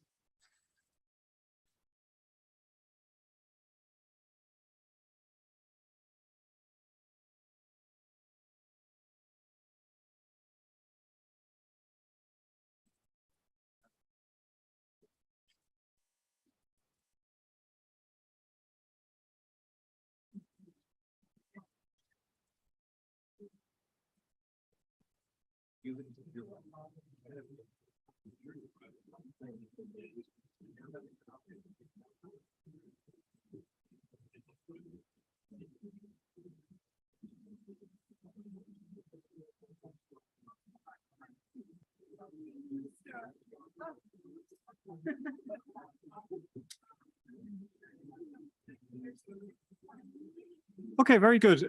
Very good afternoon to you all. Colleagues, welcome to this side event at the 30th Pan American Sanitary Conference on the joint action to strengthen the health workforce in the Americas Health Corps. My name is James Fitzgerald. I'm the director of the Department of Health Systems and Services here at the Pan American Health Organization. It's my pleasure to be able to moderate this session here this afternoon. It is being live streamed via PAHO YouTube channel, and simultaneous translation is also available in our 4 official languages for this event. So the response to the COVID-19 pandemic and the maintenance of essential health services in the Americas was principally organized and delivered by our health workforce at all levels of the health system. However, it was not without particular challenges, made all the more difficult by long-standing deficiencies throughout the health system. So this afternoon, we are really pleased to have the opportunity to organize this event to examine some of these issues and discuss future strategies moving forward. We do want to make this event dynamic and interactive as possible, and so we've allocated time at the end of the event to hear from all present this afternoon. We have a distinguished panel comprised of Secretary Xavier Becerra from Health and Human Services, the United States, Dr. Jimena Aguilera, the Minister of Health in Chile, Dr. Francisco Jose Como Martin, the Minister of Public Health and Social Welfare in Guatemala, Dr. Christopher Tufton, the Minister of Health from Jamaica, and of course, Dr. Carissa Etienne, the Director of the Pan American Health Organization. So to open our event, and without further ado, I'd like to invite Secretary Becerra from Health and Human Services of the US for some opening remarks.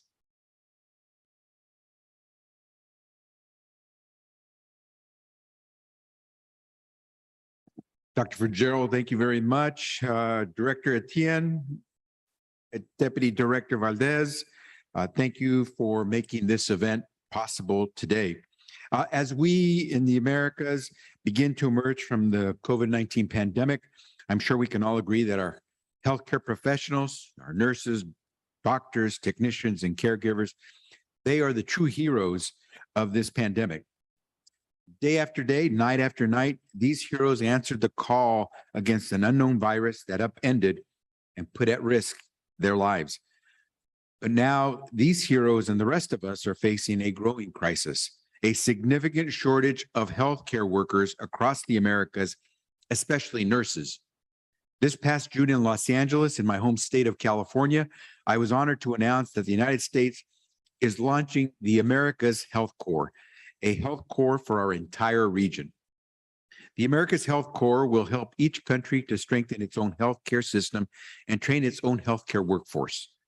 Our vision is to work with partners, including PAHO, to train at least 500,000 healthcare workers in the next 5 years. And we invite all of you to join this endeavor. This effort is built on the foundation of the Pan American Health Organization's virtual campus, where students can train online and current medical professionals can build skills too. The America's Health Corps is intended to be a partnership between countries in the region, a partnership with PAHO, a partnership with academic institutions, the private sector, professional organizations, and sub-regional and local governments, just to name a few. Our vision is to expand access to training for healthcare workers by world-renowned health professionals, whether in person or out from the comfort of their own homes. And we want to work towards having nurses, doctors, and other health professionals train and work in more than just one country, a true health corps for the entire region and certainly for all of us as a whole in the Americas. The idea is to build a strong and capable health corps that is familiar with the entire region and could one day be deployed to assist countries in time of crisis without encountering bureaucratic and administrative hurdles that slowed down the response when we saw COVID-19. At the same time, we want to work with partners across the region to ensure that once healthcare workers are trained, they receive the pay and support they need to continue working in their home countries and supportive of their own healthcare systems. At its core, this effort will provide an opportunity to every country in our region to build strong health systems by investing in its own citizens, the next generation of healthcare workers. As the Secretary of Health and Human Services here in the U.S., I have the great honor to invite my fellow ministers of health from across the region to join this effort to build the America's Health Corps. Along with the Pan American Health Organization and our partners in the Americas, we will continue to work to track shortages and better understand the healthcare needs of the region. We want to ensure that in the Americas, each country can determine for itself what it needs and participate in regional discussions to address those needs. As President John Kennedy in the US said once before, our commitment is, quote, bound together by a common history. Our nations are the product of a common struggle. Our peoples share a common heritage. Today, we are bound together to build the America's Health Corps. Our nations share a common struggle, strengthening our health systems. And the struggle, anguish, and now reemergence from COVID-19 is now part of our common heritage. Now, we must collectively commit that we can never let a pandemic happen again. Because in the Americas, when one country is at risk, we are all at risk. There is no way to close borders against diseases, viruses, and illness. So thank you very much for being here today. Let's join forces to strengthen our health systems in the Americas. We have no magic bullet for success, but we have PAHO, and in its 120th year, we commit to be even stronger and more ambitious. Dr. Etienne, I look forward to your comments to come. Thank you all very much.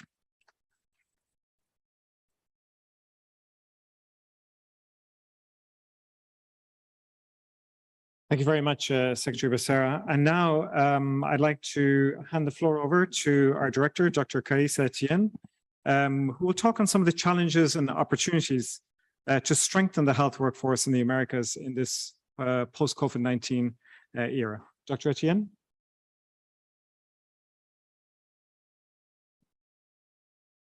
Thank you, James, and good afternoon to everyone. And certainly let me greet all of the ministers who are at the head table. James, you not being included, you're not a minister.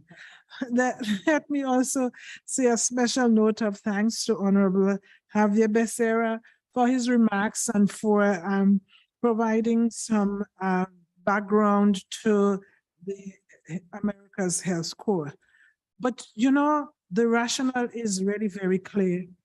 Without a health workforce that is adaptable, that is trained and fit for purpose, the region of the Americas will remain highly vulnerable to the impact of public health emergencies, both national and international in nature. Without a health workforce that are competent and equitably distributed, we cannot achieve the targets that were adopted in the SDG or in our Sustainable Development Agenda 2030, especially those relating to the realization of our collective vision of universal health. Over the past 2.5 years, our health workers have been the foundation of the pandemic response across health and social sectors and in the recovery and recuperation of lost public health goals. And this has come as a direct cost to our healthcare workers and their families. Some of our countries have reported that up to 13% of the workforce were infected with COVID. Others reported mortality rates for health workers in the order of 2%. The lack of personal protection equipment, inadequate surveillance and testing capacity, as well as poor infection prevention and control procedures, all contributed to this outcome. In addition, consider the hidden cost of this pandemic on our health workers in terms of fatigue, occupational burnout, stress, harassment, physical and psychological violence, on the mental well-being of those that have worked tirelessly to combat COVID-19 during this pandemic. In my capacity, let me again take a moment here and recognize the enormous sacrifice and contribution of health workers in our region faced during this pandemic. And let me express once again and publicly my heartfelt gratitude to health workers at all levels and in all countries. Even though the Americas was hardest hit by COVID-19, the unwavering resilience of our health workers was a testimony to their commitment to serve, to save lives, and to ensure health for all. Innovations in recruiting, retaining, and building capacity of health teams constituted an essential pillar to this response. The active engagement of health personnel and health professional associations in task shifting and sharing saved countless lives. And through the coordinated health planning, some of our countries increased their hospital capacity, and in particular, critical care capacity in the order of some 300%, rapidly scaling up training of specialized critical staff. Digital transformation and telemedicine also supported the maintenance of essential health services and mitigating disruptions, and that was reported in 93% of all countries. And the state-of-the-art COVID-19 care and treatment was rapidly deployed across the region using digital technology. For example, with more than 1.9 million active health workers in the region, the PAHO virtual campus trained over 900,000 caregivers in COVID-19 control and management, in health services continuity, and vaccine deployment during the pandemic. And this is the reach of the virtual campus of public health. And these achievements were only made possible through collective actions of our health leaders, of our policymakers and planners, health service providers and managers, and of course, the health professionals themselves and their associations. But colleagues, we can no longer ignore the long-standing deficiencies in health systems impacting the capacity of our health workforce, sustained fragmentation and segmentation, and the chronic underinvestment in health systems has translated into acute shortages of healthcare workers in the Americas. Depending on the methodology and types of professionals we include, PAHO estimates that the Americas needs between 600,000 to 2 million additional healthcare workers if we are to achieve the targets that we agreed upon in the Sustainable Health Agenda. The proliferation of hospital-centric models of care at the expense of health systems transformation based on primary health care has resulted in over-specialization of our health workforce in tertiary care. And what we really need is a generation of interprofessional teams of health and social care workers, providing a comprehensive set of services at the primary care and community level, addressing the specific needs of people and their communities where they live, particularly in underserved and remote areas of this region. We need strategies for recruitment and retention, for improved working conditions and career development. We need improved planning between health, labor, and education to ensure that we are developing health worker cadres that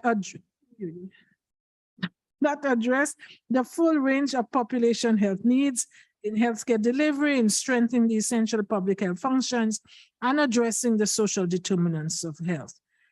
We need to recognize that 7 out of every 10 workers in this region are women with differentiated needs and rights, not least the right to equal pay for equal work. And we must balance the right to workforce mobility within and between countries in this region, with the glaring gaps that such mobility can generate in access to healthcare. The international recruitment of health workers continues to generate important health workforce shortages in some regions, in particular in the Caribbean.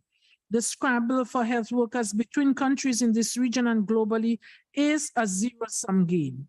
And to use a biblical reference here, we cannot continue to rob Peter to pay for Paul.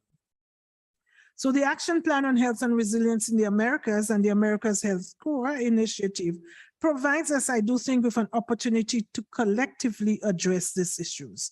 Through the Health Core, we can scale up training of health workers, address gaps in quality and competency, and address priority needs, primarily at the primary healthcare level.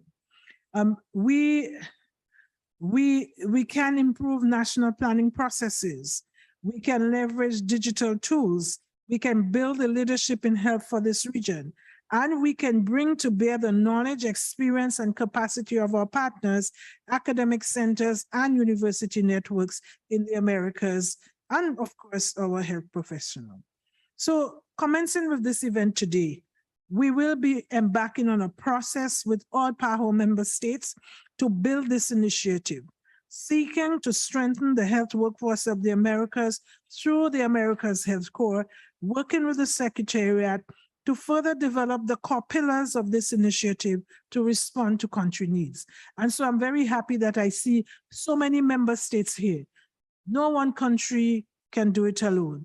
It has to be a process where together countries or partners, developmental banks, bilateral and multilateral agencies, universities, and health professional associations, it is a concerted effort that is going to allow us to leverage resources and knowledge in support of this initiative.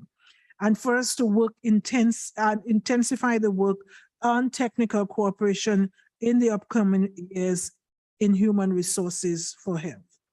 So let me again thank President Biden and the United States. Let me again thank Secretary Becerra for their support, partnership, and leadership. PAHO commits to work work with all countries across this region to bring this into fruition. And let me say that in the quest for universal health, equity, and better preparedness, we will need to join hands across the region, because none of us is safe until all of us is safe. None of us can have good health care if all of us are not embarking on the journey together. So thank you very much.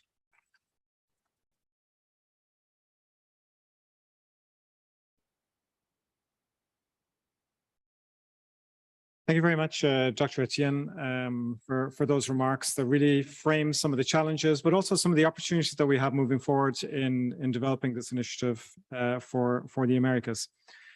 We're now going to move to a panel, have a panel discussion with our distinguished ministers. We have some questions for the ministers. We're going to spend maybe 15 minutes with the ministers on these questions, and then we will open it up to the floor to receive additional comments and questions from you. Ministra Aguilera. Minister Aguilera, in the context of the reform in Chile right now, what are the major challenges challenge that are faced by the reform in terms of health efforts to move towards a more universal system so as to get universal health in place in Chile. Thank you, James. Thank you for your question, and thank you for inviting me to be part of this panel. I greet the director, the Secretary for the United States, the Minister for Guatemala, Jamaica. As we have heard this morning, the pandemic has laid bare our weaknesses. In the specific case of Chile, we are considered to be a high-income country. And when we look at all of the resources available for health, we really do not have enough per capita to be able to respond to the contingent responsibilities in a normal year. And often for us, it is hard to respond to outbreaks of respiratory disease or to solve waiting lists in the public health sector. And all of this was made worse by the fact that our health system is segmented between public and private. So that means that there's complexity in the way the resources are managed. So we have a population covered by private health service, and that takes away the best that we have in terms of infrastructure, professionals, et cetera. And then the 80%, the rest of the population that are supported by the public sector, they are at higher health risk and have less access to specialists. So it's a structural situation that is hard to deal with. In that connection, the pandemic has worsened the situation, despite the fact that there was the possibility, thanks to the health alert decrees, to work together. We had the public and the private systems working together under the guidance of the health authorities. In that way, we did assure greater equity in terms of access to hospitalization during the worst part of the emergency. I would like to take this opportunity to thank you for this initiative. It's an important one, and it has to do not only with the heroism of the people working in health, the epidemiologists, the first level of care staff that have to be able to screen and respond, because all epidemics begin locally. And consequently, we are going to support this initiative. We want to be part of it, and we hope that it will help us in our proposed reform. It aims at putting together a healthcare system based on universal health care to provide integrated care, including health emergencies, also declarations of response, and environmental services. So going back to the question you asked about challenges. So they are structural challenges that were made worse by the pandemic. We have resorted to different instruments to support training of specialists and to also better train primary care staff, and also look for a way to retain specialized resources in the sector. But this is something we have to continue to work on, and we are pleased that we will be able to collaborate and take a joint action so as to have resilient health staff, so as to have a better prepared country for dealing with emergencies. Thank you. Muchas gracias, ministra. Thank you, Minister. And for the Minister of Guatemala, the Minister of Chile just talked about structural challenges that are part of the reform process in Chile. So I know that you are increasing access to comprehensive health services in your country based on primary health care.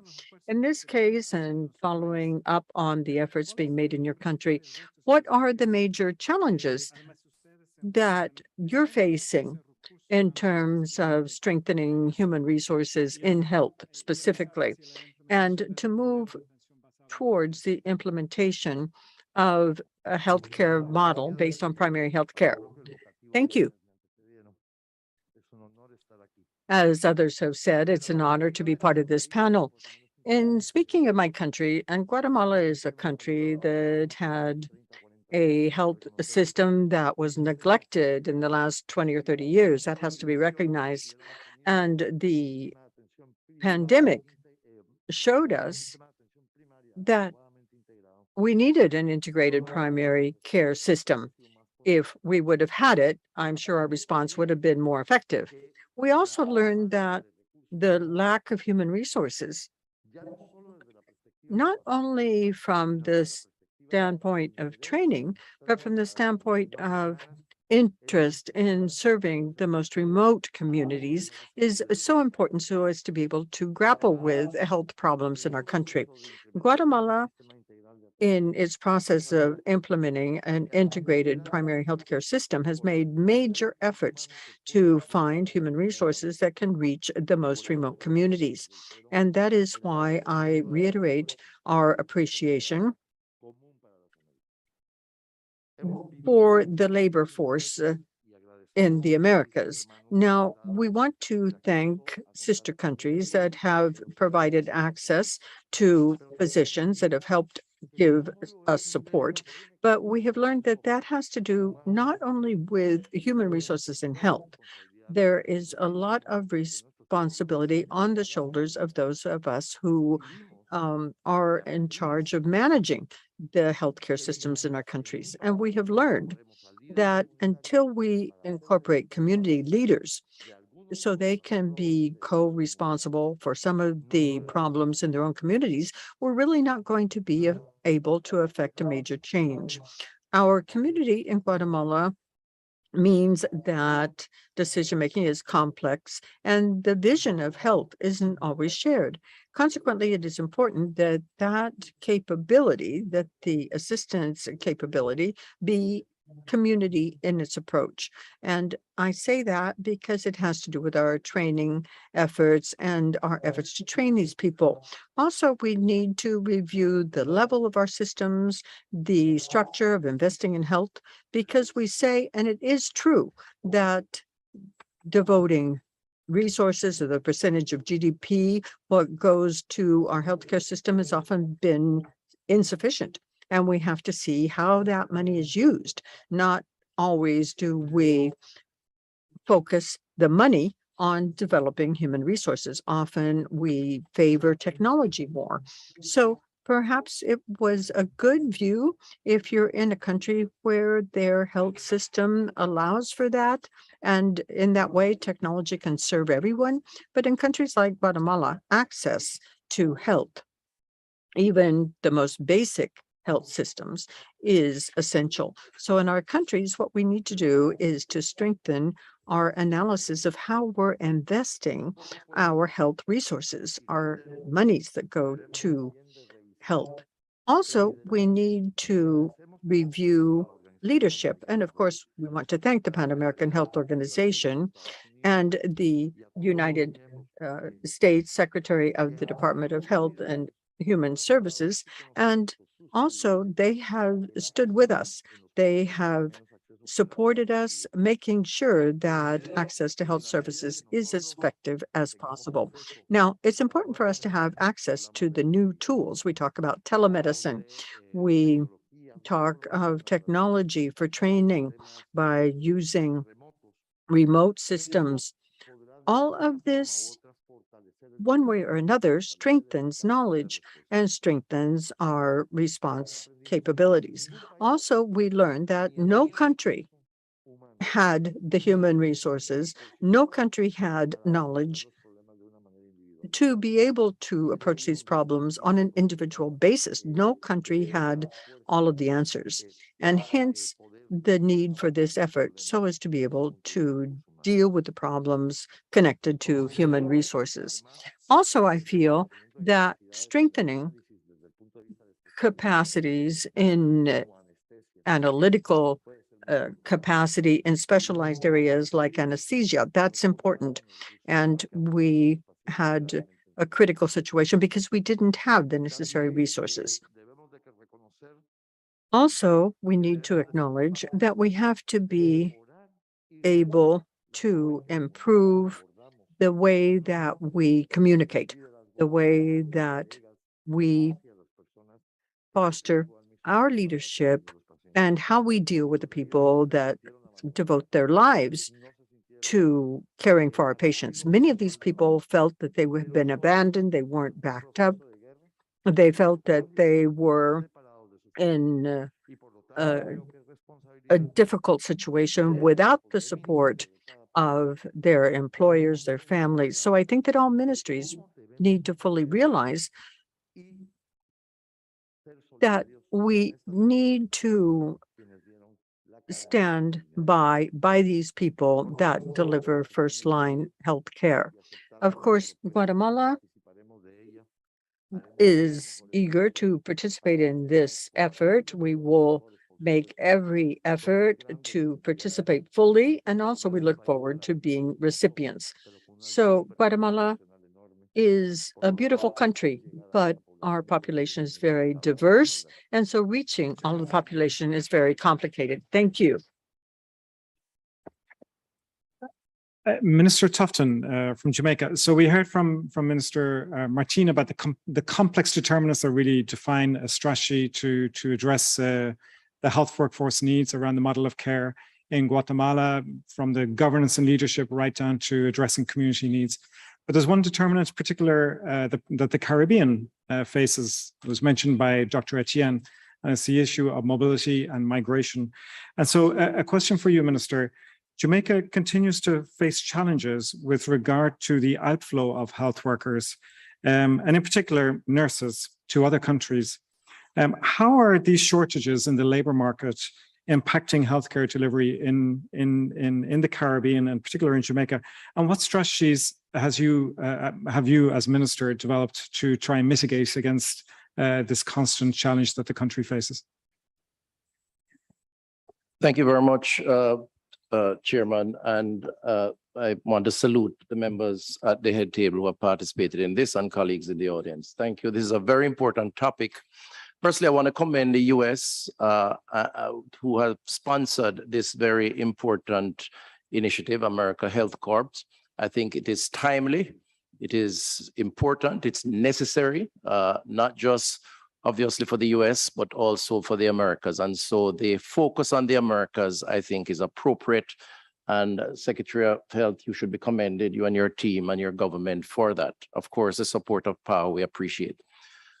You know, COVID has been a great equalizer to respond to the question, in that no matter where you're from, no matter your socioeconomic position, your resources, your race, we have all been fearful of COVID and the likely impact it would have on our people and our environment. Our healthcare workers have been our heroes in responding, in taking a lot of risks, suffering burnout. And of course, our citizens have also had to deal with the fear, the uncertainty, and in some cases, the illness and even death. What this has done is change the way we look at healthcare from both the perspective of the people that we serve, but also from the healthcare worker perspective. And it is important that the response represents the concerns of both sides. Jamaica has had to deal with this challenge, just as all other countries in the Americas. And what we have traditionally been is a supply market for healthcare workers. Over the past 4 years, over 3,000 healthcare workers, primarily nurses, have migrated primarily to the US, but to Canada and the UK. The results of that, Chairman, has been a backlog in cases, whether it's surgery cases, because we don't have operating theater nurses, challenges in terms of treatment of chronic diseases, whether it's cancer and other such diseases. We would like to train more, but we are limited by faculty and clinical rotation space. And this is why this collaboration to expand capacity through partnerships is so necessary. And I believe not just for Jamaica, but certainly for smaller countries in the Caribbean region. How do we benefit from this? I think it's going to be important for the specifics of this proposal to be worked out around the critical areas of allowing a curriculum or courses to be developed jointly so that we can leverage the technology and the capacity that exists in different jurisdictions, particularly in the more advanced countries like the US, so that health systems at the level of states can develop joint courses where training can take place in smaller countries like Jamaica and be completed or continue in countries like the US, where there is greater levels of infrastructure for things like clinical rotation and faculty. In other words, we have to align the requirements because there are differences state by state. And I think it's going to be important that the support that the federal government provides incentivizes this alignment so that we can train and create these joint courses. Finally, I think if you take it from the perspective of the healthcare worker, the future of work requires us to be more sensitive to their needs and their desires. And from a Jamaica perspective, the typical healthcare worker, if they had a choice to work both in Jamaica and in another healthcare system in the US, by having a flexible contract, they would exercise that option. And I believe all of us would be better off for that. We do it in other areas. I would like to see this program, Mr. Health Secretary, consider the flexi contract arrangement that allows a worker to make a decision that they would like to contribute to the healthcare system and needs in their country, but they would also like the opportunities that exist for them to do the same in the US and in other jurisdictions within the Americas. I believe if we did that, we would create an equalization of the needs and the demands, and the people will be better off, but also the healthcare worker will be motivated. So once again, I commend this initiative. In Jamaica, we have a program called Code Care. We've already signed agreements with the University of Miami and Hartford Health Systems, and we're now in the process of trying to develop this joint course for advanced nurses training. And I think that this initiative is very timely, and I'm hoping it will incentivize and speed up some of those arrangements, which will not just benefit Jamaica, but hopefully will be a model for others to follow. Thank you very much.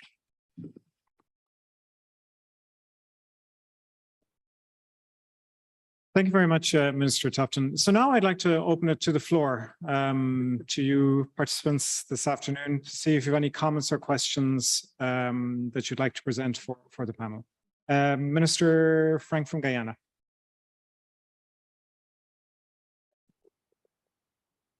Thank you very much, Mr. Chairman. The esteemed table. I too, like Minister Tufton, would like to, first of all, thank the US government for this initiative of the America's Health Corps. I think it's a very timely initiative, and it's one that would help us to build the capacity that is necessary for us to improve quality healthcare in our respective countries. I think too, collaborating with PAHO is a very important step, because it would allow us to have that type of integration that is necessary. Now, I saw that in the document that was circulating that we're looking at 5 pillars. And like Minister Tufton, I think we would like to see more details and be part of maybe a group that would help to iron out those details. I think we can bring our perspectives to bear and the challenges that we have in our respective countries to make sure that the initiatives that we develop would match the needs that we have, and therefore we'll have that type of alignment.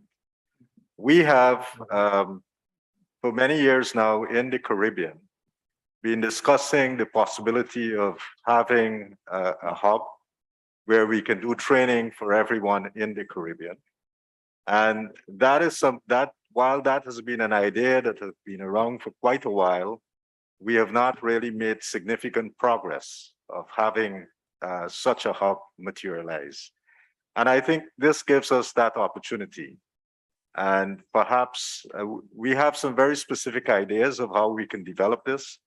And maybe at some other occasion, we can go through those details.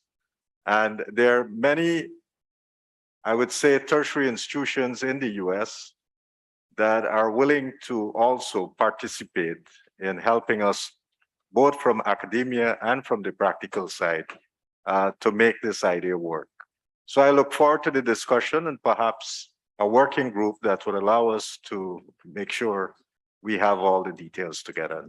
Once again, thank you to the US government for this wonderful initiative.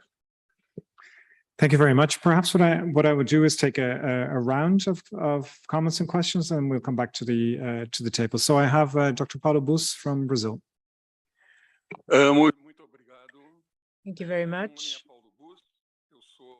I am the Director for International Relationships of International Affairs of Fiocruz in Brazil. And I'm member of the Brazilian delegation. And on behalf of the Brazilian delegation, I'd like to congratulate the US delegation and especially underscore the importance of what was discussed at the Summit of the Americas. That initiative arose from the summit, and I wanted to highlight the important because it was at a meeting with all countries that that decision was adopted, this summit that was held in Los Angeles. I'd like to offer our organization in Brazil to participate as a workforce on this initiative to reinforce the health workforce. We have had many programs with different degrees and graduates and doctorates, as well as specialization courses. They're offered in all areas of health, pediatrics, obstetrics, infectious diseases. And to close, let me add that the foundation is pleased to be the technical secretariat of the Latin American Network of Public Health Schools and the technical secretariat for National Health Institutes, as well as the technical secretariat for the network of technical schools in the field of health that trains different workers for the healthcare service. All of these resources we'd like to make available to the Pan American Health Organization, and that is something that we have conveyed to them already. Thank you. Invite Panama, and then I'll pass to Mexico.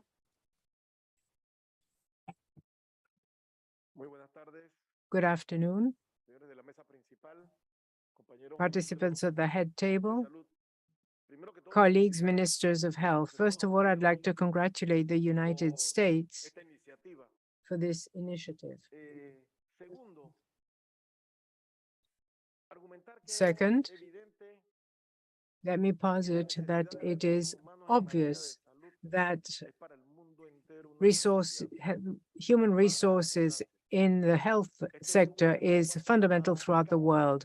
Panama faces the same problem. We have had to develop strategies in order to tackle the lack of these important resources. We cannot talk about public health if we don't have an effective workforce and the muscles that are needed for primary health care. Now, in Panama, regardless of the need for this human resource for our primary health care, there is no doubt that we also lack in specialists within hospitals, pneumologists, cardiologists, and I understand that many of our neighboring countries and countries in the region are facing the same problem. Now, one would think we're only thinking about the specialized area, but the pandemic has showed that we lack epidemiologists in our countries. There was no doubt we were scrambling to find staff that had some kind of training in healthcare and epidemiology to cover the needs that the country was facing at the time. We have actually started to organize with the assistance of the University of Panama to provide the necessary courses. Panama recently held an international conference on epidemiology, trying to promote this career path so that more people will be prepared in epidemiology and public health. But we also need staff to promote health, in other words, health educators. Our smallest executing unit are the health centers that are limited to provide basic care and medicines with staff that have been trained to provide this kind of assistance. This is the smallest unit in the country. Then obviously we have health centers and other facilities, but these small health centers, we have a tremendous deficit of people to man them or even to train people who could be manning these centers. We have a structure called CREDA. This is a regional training center focusing on healthcare. We are recruiting people, educating them how to use the basic medical kit so that we can then send them out to these small units that are usually located in extremely remote areas, difficult to access. And it's only every week or every 2 weeks that they can get in touch with a larger center. But in these small centers, we want people who are able to provide some basic care. The national government in Panama wants to help these populations, and that is why we welcome this strategy. We approve and welcome this initiative, and we want to be part of that work team. And Panama offers to join the workforce that is created. We want to be part of the strategy, and we also want to contribute to the policy to reinforce public health care throughout the world. Thank you. Thank you. And now let me give the floor to Mexico. Thank you very much. I'm Hugo López-Gatell, Undersecretary for Health in Mexico. I'd also like to begin by thanking the government of the United States and Secretary Becerra for this initiative. It is very timely to identify at a time of high impact in this post-COVID-19 pandemic era, we have detected this historical lack that has become even more acute in the past 30 to 40 years. And it's not only the absolute number of personnel devoted to healthcare, but also their skills and their proper assignment to critical tasks. I think it makes sense, and this is something that we have heard from the three panelists, to look at the different perspectives and different views on the same problem. In general, in the Americas, and particularly Latin America, we share similar realities and histories that had led us to similar crossroads. In practically all the Latin American and Caribbean countries, we went through a process after the Second World War, where the major hope was to provide insurance based on work. And in many countries, they thought that it would be possible in the future that full employment would then make it possible through this insurance based on employment that then they would have sufficient care.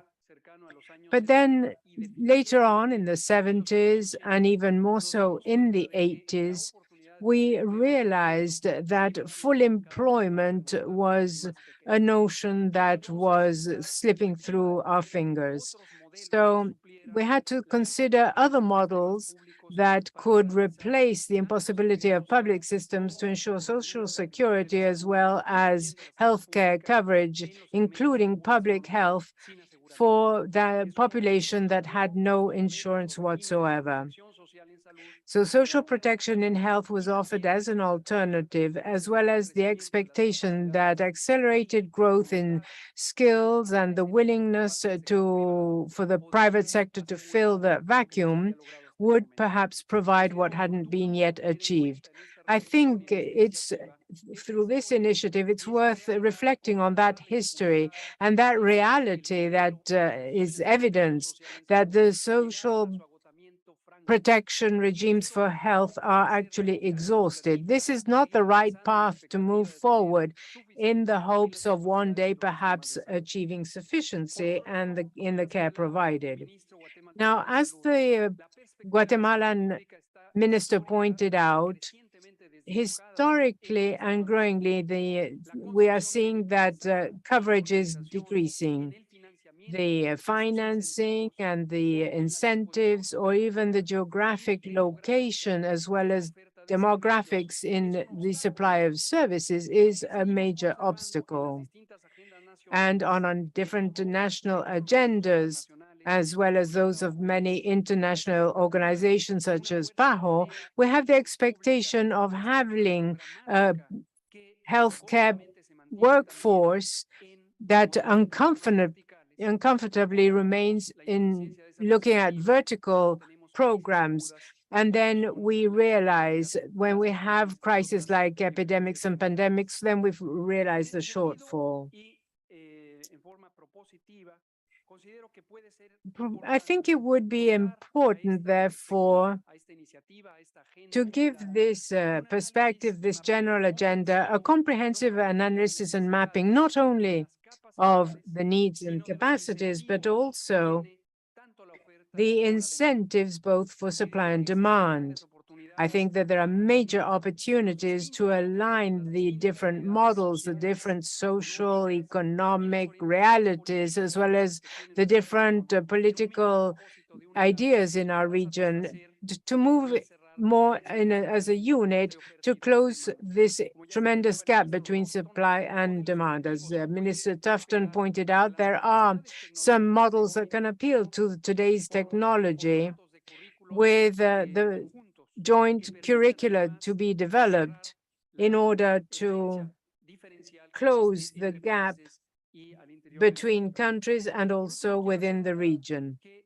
Lastly, let me point out that this very important and encouraging initiative ties in with other agendas that are perhaps more general, having to do with the political reality of the region, such as how to achieve an equitable economic development in the region, how to generate a pole in the post-pandemic era that President López Obrador has been referring to. This is the opportunity to strengthen the Americas as a region to not only favor the regional economy, but also global economy.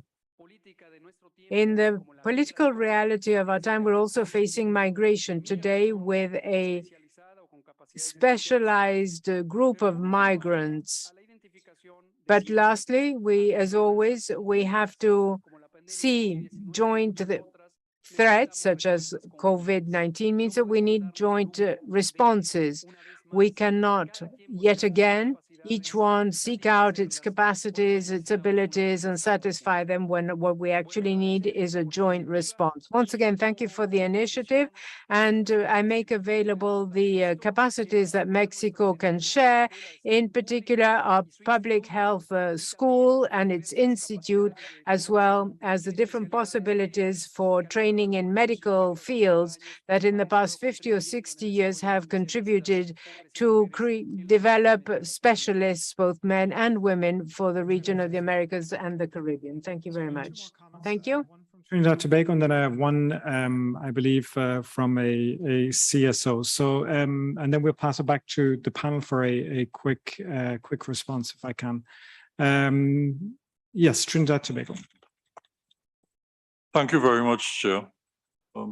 Chair, let me join with other delegations and follow on and endorse fully the insightful and very instructive comments already made by all of the honorable ministers and Secretary Becerra.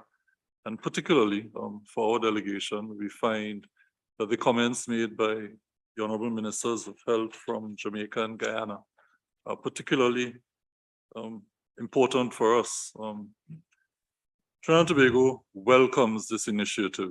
In fact, during the preparatory process for the Summit of the Americas, when it was clear that there were emerging pillars of priority for us to collaborate on, it was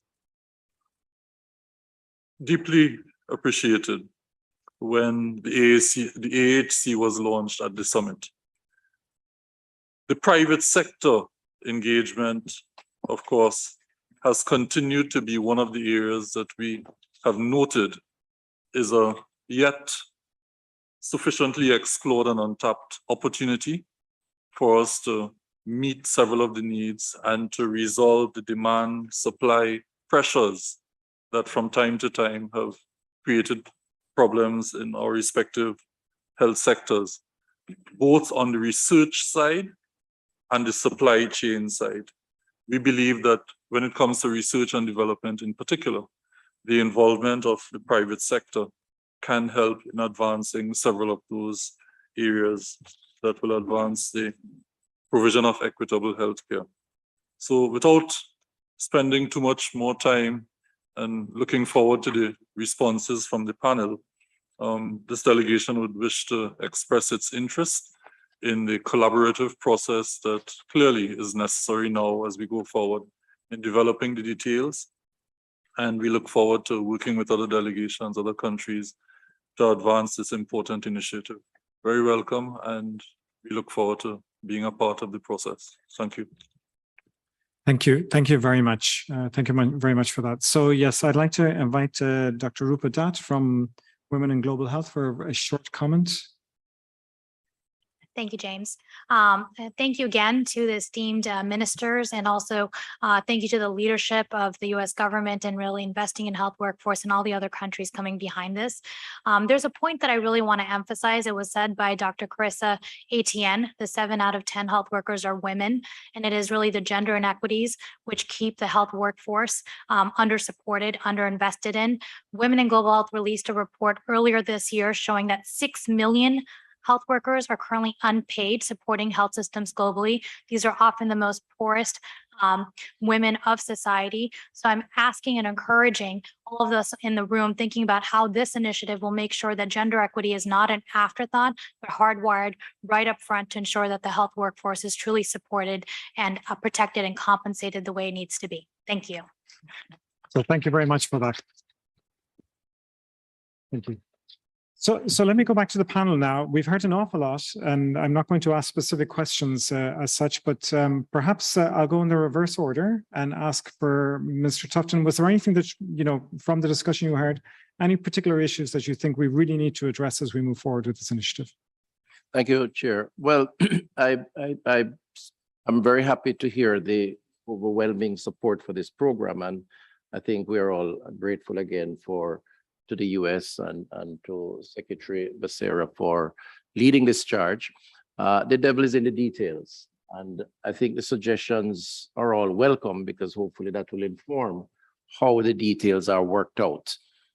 I claim, and maybe being presumptuous, a bit of sort of experience on this issue, given that Jamaica, because we have suffered so badly from mass migration, have started their own initiative.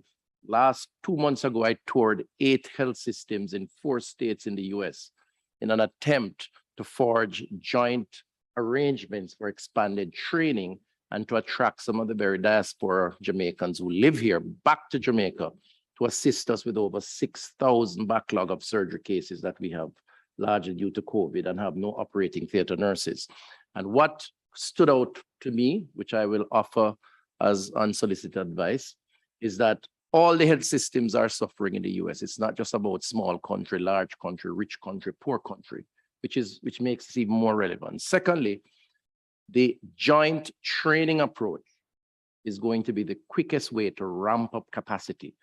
Thirdly, there needs to be a reconciliation at the level of states, all of which have different regulatory authorities, and the access to demand markets, the US in particular, in this case, because of requirements to enter, whether it's visa requirements, examination requirements, I believe that we have demonstrated in practice, if not through the regulatory systems which vary, that our healthcare infrastructure, once someone is trained, are aligned in terms of quality.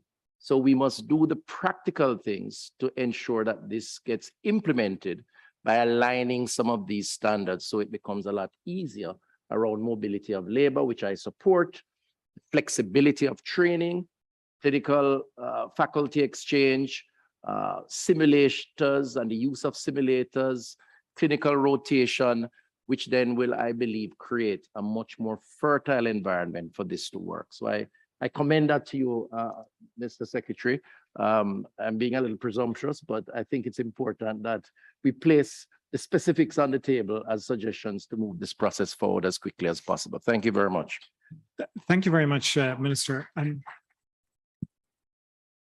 May I ask the delegate from Netherlands, did you want to make a comment? From Oras Konu. Yeah, if you'd like to make a short comment, and then we'll revert back to the tip. Thank you. I'm not from Netherlands. Me ha parecido muy interesante todo lo que han dicho. I found everything said so far very interesting. I think this is a great experience. But from the standpoint of the Andean Health Assembly, I want to say the following. First, we have to look at mental health. Mental health has been completely, I don't need to say the word, and especially in terms of our human resources. We have cases of depression, anxiety, post-traumatic stress, suicide ideation, all sorts of things. So I think that the matter of mental health has to be incorporated fully. That first.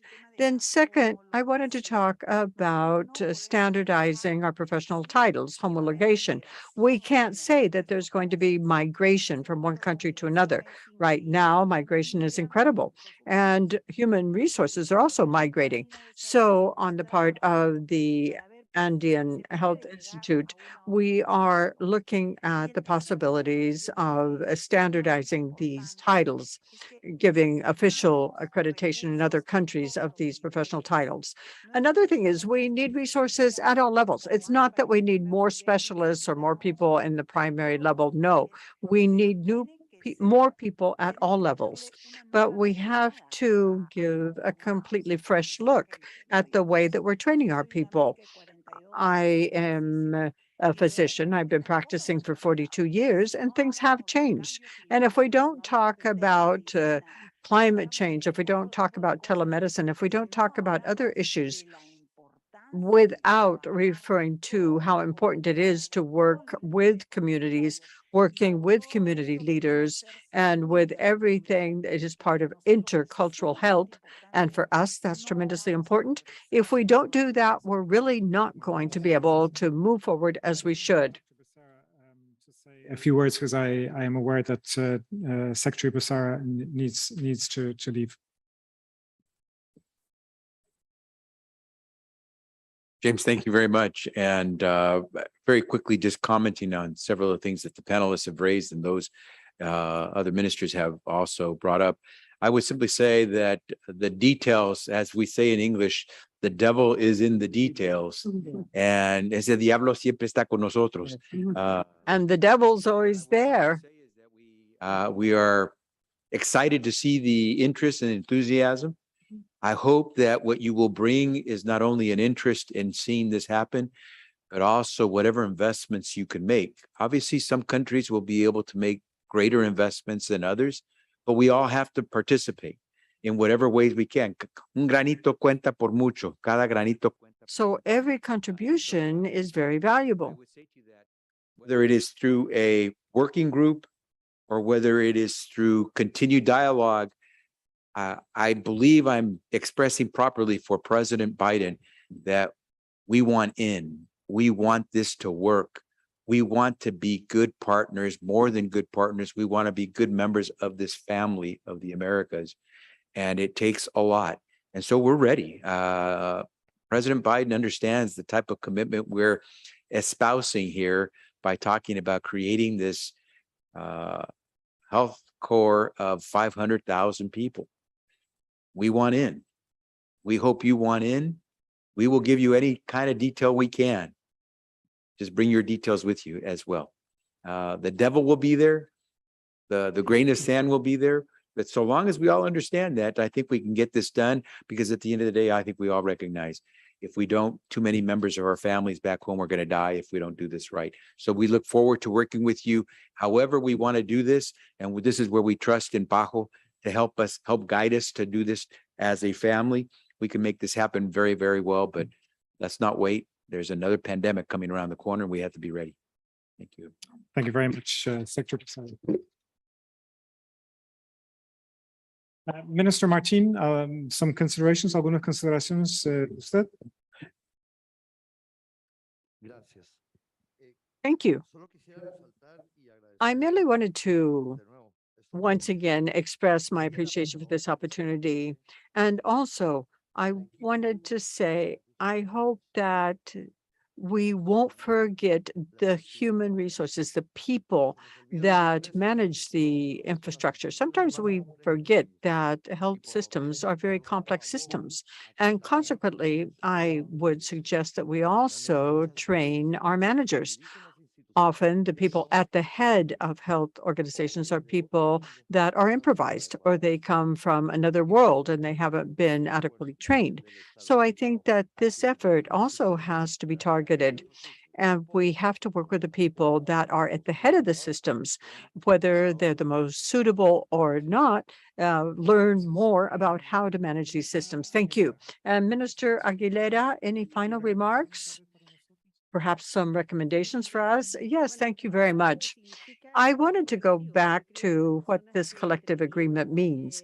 I think that the people who spoke on behalf of their countries brought up very relevant issues, and it's important to keep all of this in mind as we design this joint action to strengthen health, human resources. That would be the case of mental health. We know mental health of our health workforce has suffered during the pandemic, and then after the pandemic, because of the levels of violence, the violence that they sometimes suffer. Also, we have to not forget the gender approach. Most of healthcare workers are women, and also that we have to have a comprehensive approach in dealing with human resources. Not only do we need to deal with the specialist that was brought up by the Minister for Guatemala, and this is a work stream being suggested by the representative of the United States. I think that's very relevant.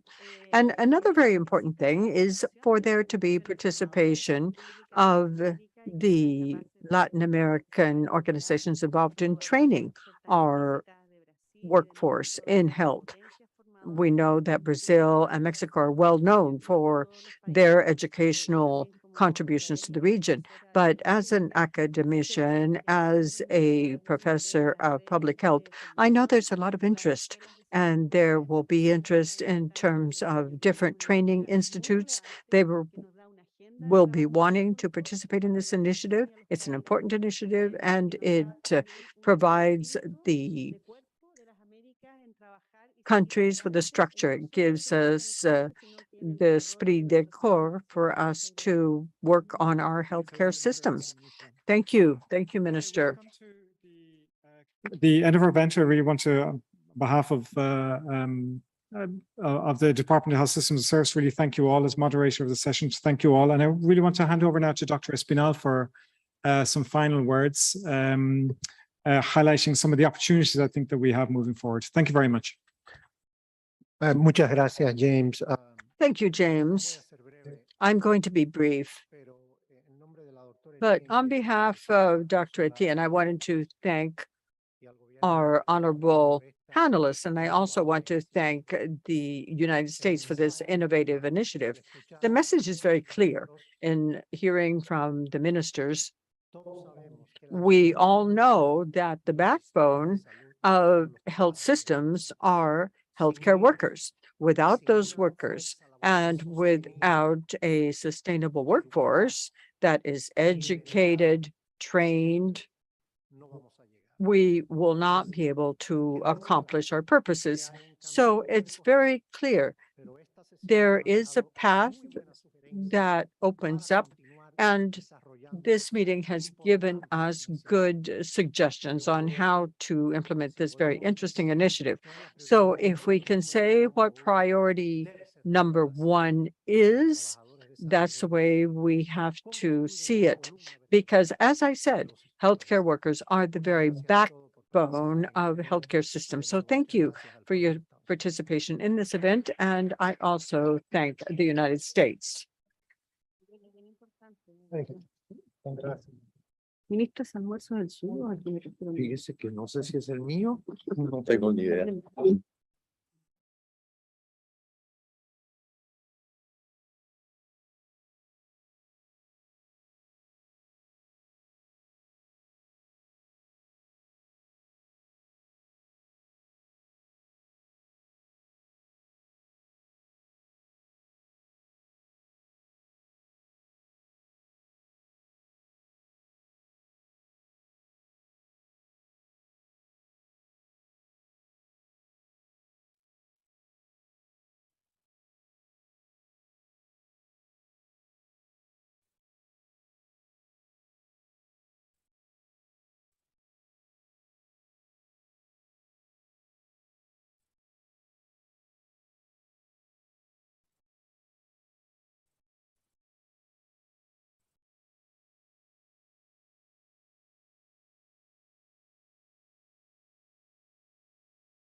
Boa tarde. Muito boa tarde a todos. Very good afternoon to all. Good afternoon to everyone. Can I kindly ask you to take your seats so we can confirm quorum and reconvene? We've just concluded the morning with the report of the director, and we'll continue with that item after a few other housekeeping. Can I kindly ask you to take your seats, please? Muchas gracias. Les pido, por favor, que tomem sus asientos. Gracias.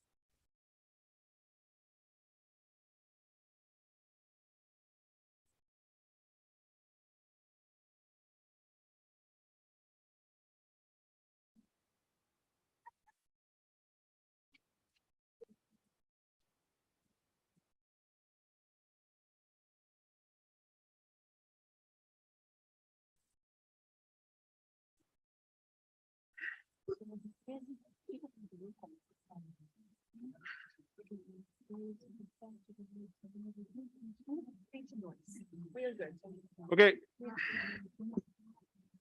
Hola.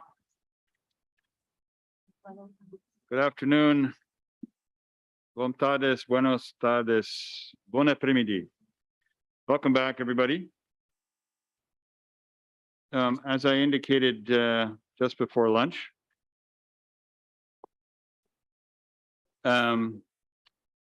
we're going to be doing a couple of quick items, the report of the General Committee, item 2.4, and then item 2.1, the first report of the Committee on Credentials, and then we will revert to item 3.2 and offer opportunities for delegations to comment, respond, offer thoughts in response in the context of Madam Director's report before lunch. Don't feel obligated to talk about animals in your response, but as we know, dogs have been covered already. Okay, so item 2.4 is the report of the General Committee.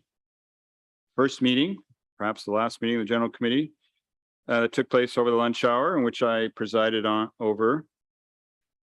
We dealt with a few items that I wanted to bring to the attention of the plenary. We had the participation of our two vice presidents, the rapporteur, and the delegates of Barbados, Cuba, and the US. We had our first meeting, as I said, and I'd like to report out our conclusions. First of all, the hours of work of the conference, as I think everyone knows, but just to repeat, from Monday through Thursday, will be from 9 a.m. to 12:30 p.m. and then again from 2:30 p.m. until 6 p.m. On Friday, we expect we will only need a half day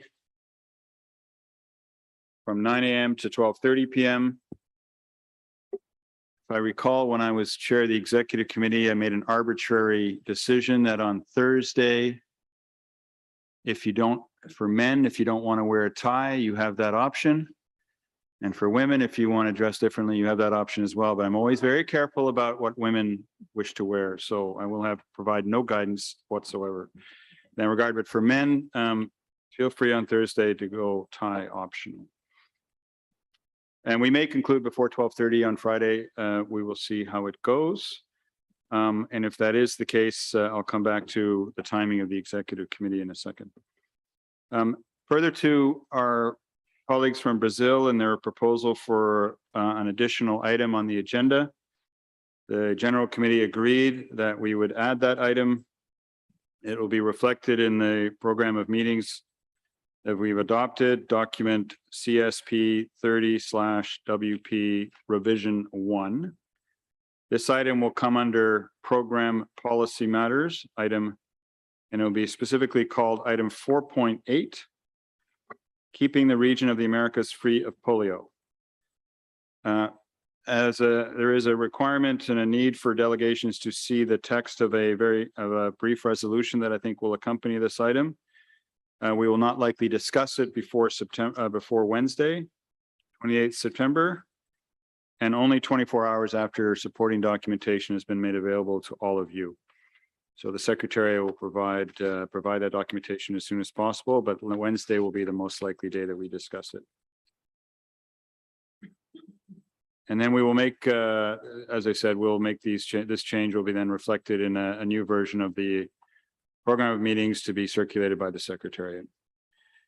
We've also set the time for the elections for various vacancies that we need to decide on Wednesday morning.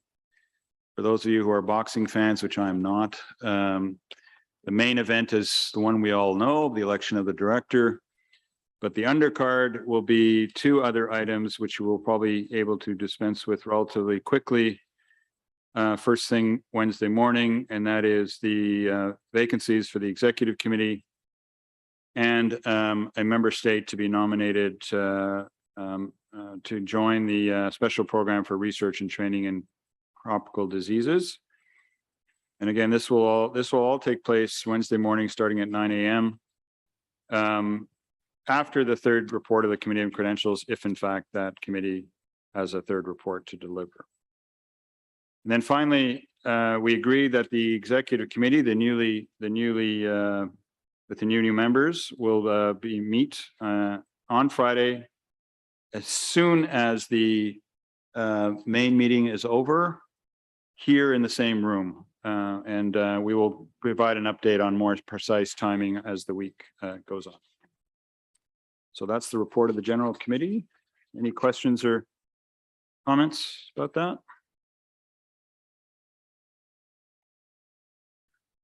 Okay, seeing none. I'd then like to move to report of the Committee on Credentials, item 2.1.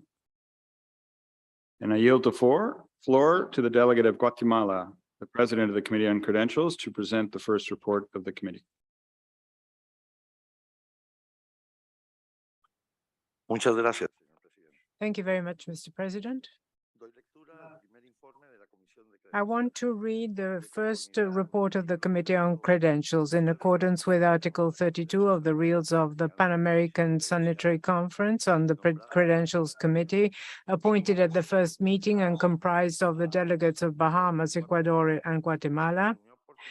The meeting met for the first time on September 26 at 10:15 and elected Guatemala to chair the committee. The committee examined the credentials delivered to the director of the Pan American Sanitary Bureau in accordance with Article 15.5 of the rule.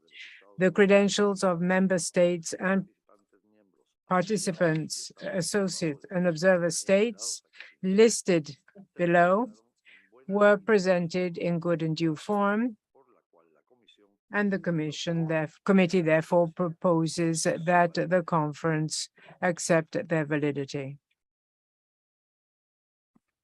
Estados miembros y Member states and participants who presented their credentials, which have been accredited, Antigua and Barbuda, Argentina, Bahamas, Barbados, Bolivia, Brazil, Canada, Chile, Costa Rica, Cuba, Dominica, Ecuador, El Salvador, France, Grenada, Guatemala, Guyana, Haiti, Honduras, Jamaica, Mexico, Netherlands, Panama, Paraguay,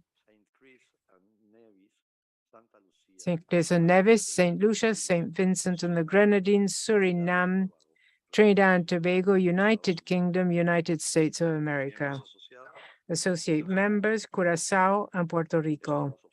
Observer states, Spain,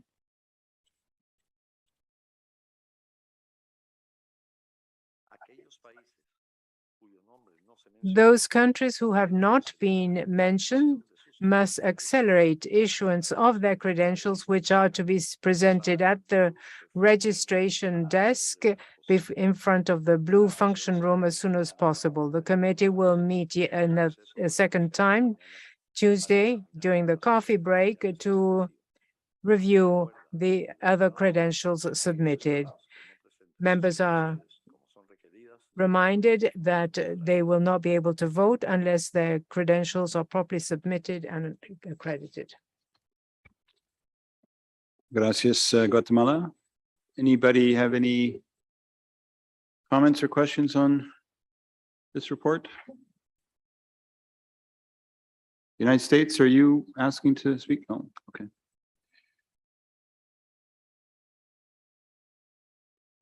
Okay, so I declare the report approved. Credentials Committee, as Guatemala indicated, can meet again tomorrow during the morning coffee break and present a second report of the committee in the afternoon. Thank you very much. Okay, now, as we discussed earlier, we're going to revert to item 3.2 and the Madam Director's report, quinquennial report. And I'd like to open the floor now to member states to comment on the report and provide the intervention. Just a reminder, two reminders. One is that we have a 3-minute clock, and I would very much ask you all to respect that time so that all who wish to speak can have that opportunity. I'd also like to add, I know it's a challenge because of the time, that you do not speak too quickly because the interpreters need to be able to follow you and provide the interpretation in the other 3 languages. So try to balance those two conflicting impulses if you can in your interventions. We have started a list already, and I'll read out the list as I have it in front of me. Honduras will be first, then Jamaica, then United States of America, and then Ecuador. As you put your placards up, I'll be reminded, and I'll keep updating this list as we go along. So Honduras, you have the floor.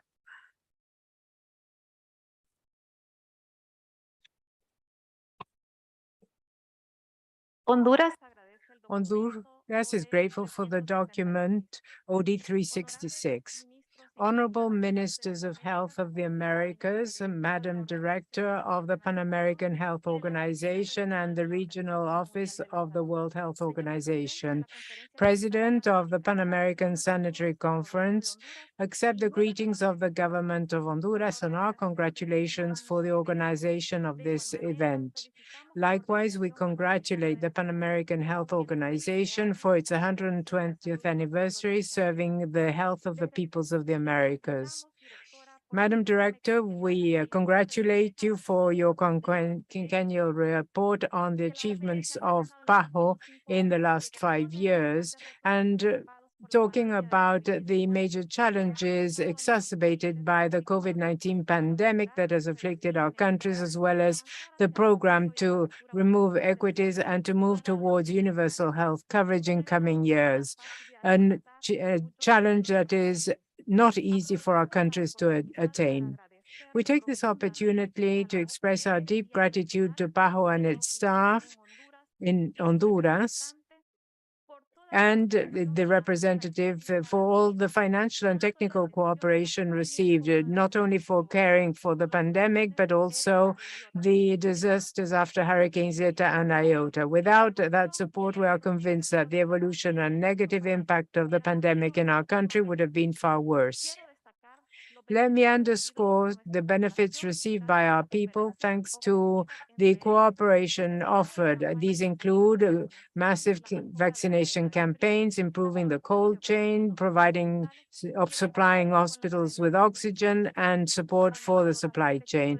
Furthermore, PPE equipment provided, as well as reagents for labs, and improving the information and communication systems and risk to strengthen our essential goal of preserving health and saving lives, urging at all moments resilience of health services.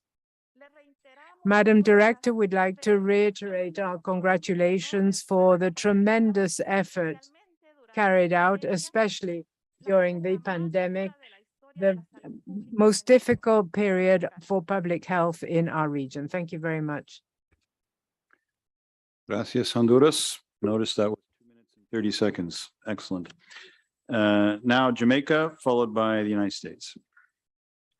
Thank you very much, Chair. Jamaica joins all member states in thanking the Director of PAHO for this detailed report on the last 10 years, her term in office. We salute Dr. Carissa Etienne for her dedication to achieving sustainable development and reducing inequalities in the region. Although the COVID-19 pandemic presented an unforeseen challenge during the closing months of this second term. Jamaica recalls with gratitude many noteworthy milestones from which we have also benefited. These include successful preparedness and response efforts to the Zika and chikungunya epidemics in the region, as well as the cholera and yellow fever outbreaks in Haiti and Brazil, respectively, elimination of the endemic transmission of measles, rubella, and congenital rubella syndrome. The Americas was the first WHO region to successfully do so, something we're proud of.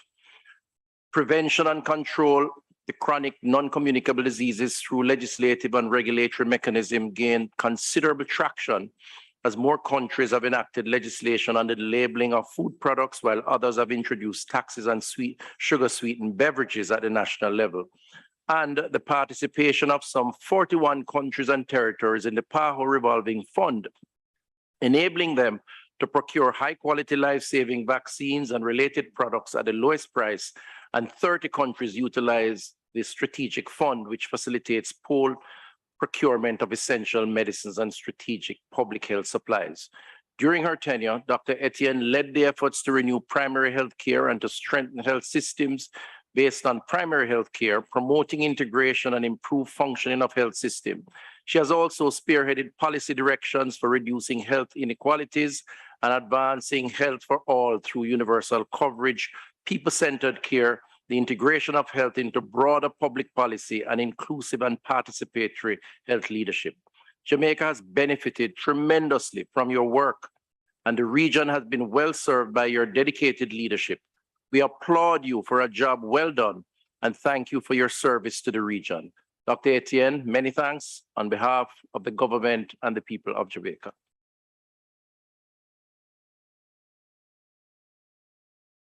Thank you, Jamaica. United States, followed by Ecuador. Thank you, Mr. President. And I do appreciate that we are looking out for dogs because we in the United States love our dogs.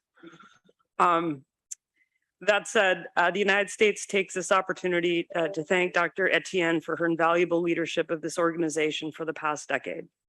We're deeply grateful for the tireless efforts of PAHO's leadership team and staff supporting the region in combating the COVID-19 pandemic.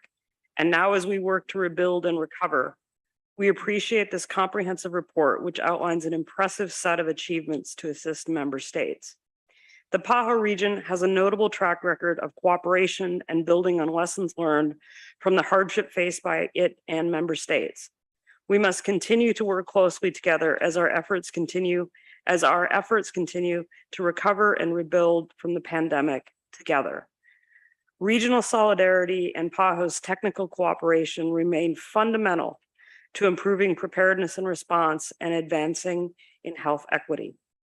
One such example of PAHO's leadership in promoting solidarity for better health and rights over the past 5 years, despite a sometimes challenging political environment, has been the championing of gender equity, sexual and reproductive health and rights, including for adolescents.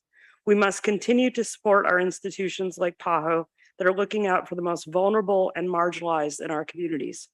It is also remarkable that in this past 5 years, PAHO has proven capable of significant administrative and managerial change to ensure its transparency, accountability, avoidance of conflicts of interest, and ongoing relevance to member states.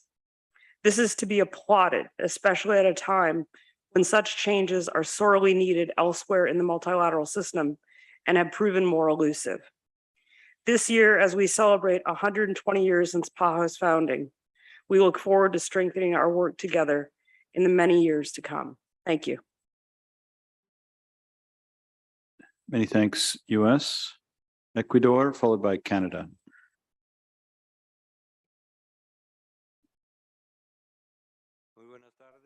Good afternoon.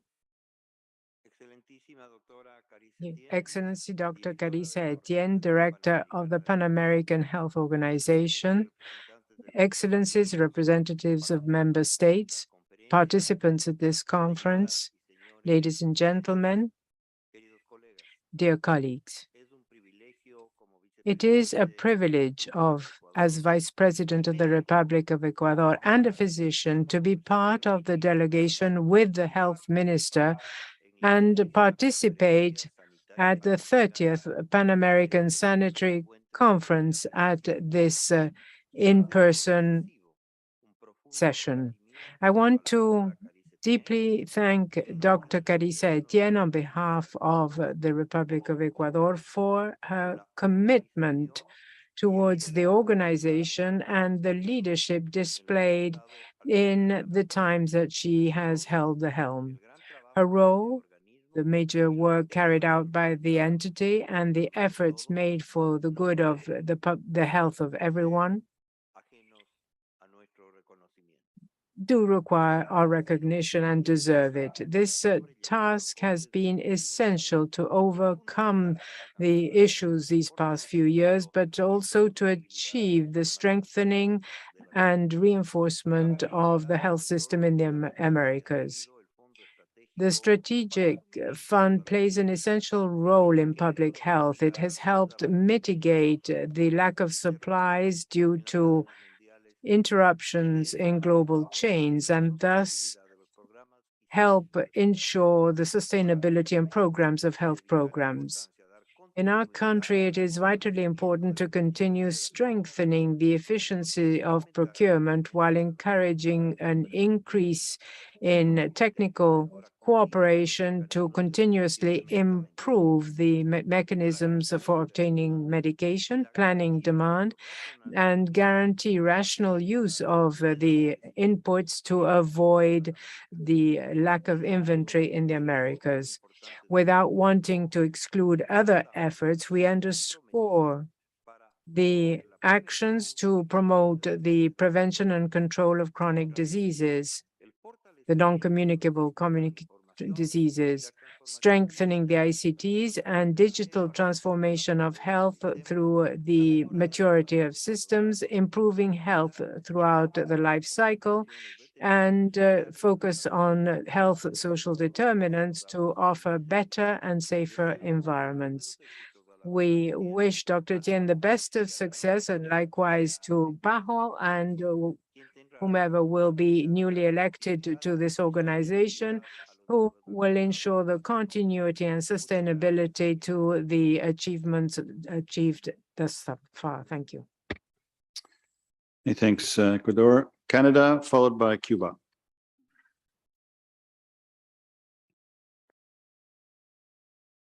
Mr. President, Dr. Etienne, honorable ministers, distinguished delegates, Canada is pleased to be participating in this 30th Pan American Sanitary Conference. I'm particularly pleased to be here again as Canada's Chief Public Health Officer. This year's conference is taking place within a historic period for PAHO, as it celebrates its 120th anniversary and we elect its new director. These milestones link past and future, inviting us to recognize PAHO's legacy in advancing the health and well-being of peoples in the region, while making it incumbent on us all to ensure we continue to build on this legacy as the organization enters a new era. We look forward to welcoming the incoming director, who will carry forth PAHO's critical work for a more resilient, equitable, and sustainable future of health in the Americas. I will also take this opportunity to express our deep gratitude to you, Dr. Etienne, for your strong leadership and unwavering commitment to the values that this organization represents. You have led PAHO during unprecedented times, and the health advancements made under your guidance have only further strengthened this organization's 120-year legacy. The director's quinquennial report reflects key equity principles underscored over the past 5 years, with challenges exacerbated by COVID-19. Our region remains among the most inequitable, and it is our responsibility to leverage lessons learned and advance transformative and compassionate solutions to help reduce disparities at all levels, Canada remains committed to addressing social, environmental, and economic determinants of health as key drivers of health inequalities. In my annual report last year, I laid out a vision for how to transform Canada's public health system based on lessons learned from the pandemic, and equity is a guiding principle. This requires working with marginalized communities and persons living in situations of vulnerability, including acknowledging colonial impacts on public health. In Canada, September the 30th is Truth and Reconciliation Day, which serves as a stark reminder of action needed to address policies, systems, and structures that continue to cause inequities between Indigenous and non-Indigenous peoples, a reality also faced across the region. So we applaud PAHO's work to lead collaborative efforts to address determinants of health through a health equity and gender lens. With the pandemic's end in sight, efforts to address its impacts, including poorer mental health outcomes, will help us recover stronger and put us in a better position to respond to other health challenges, such as the health impacts of climate change. In this regard, we appreciate PAHO's efforts to focus this meeting on strategic policy issues, such as mental health and integrated care, amongst others.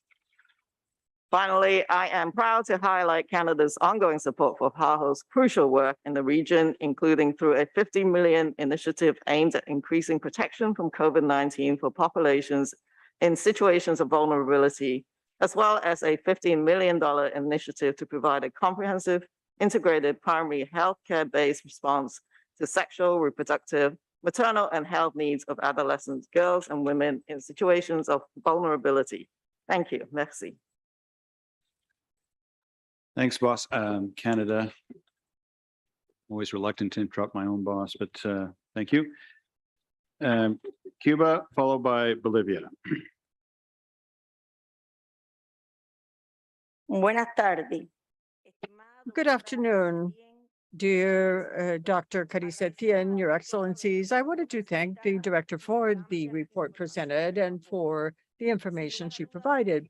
However, these years have definitely been a stress on our healthcare systems, and they have called for major efforts.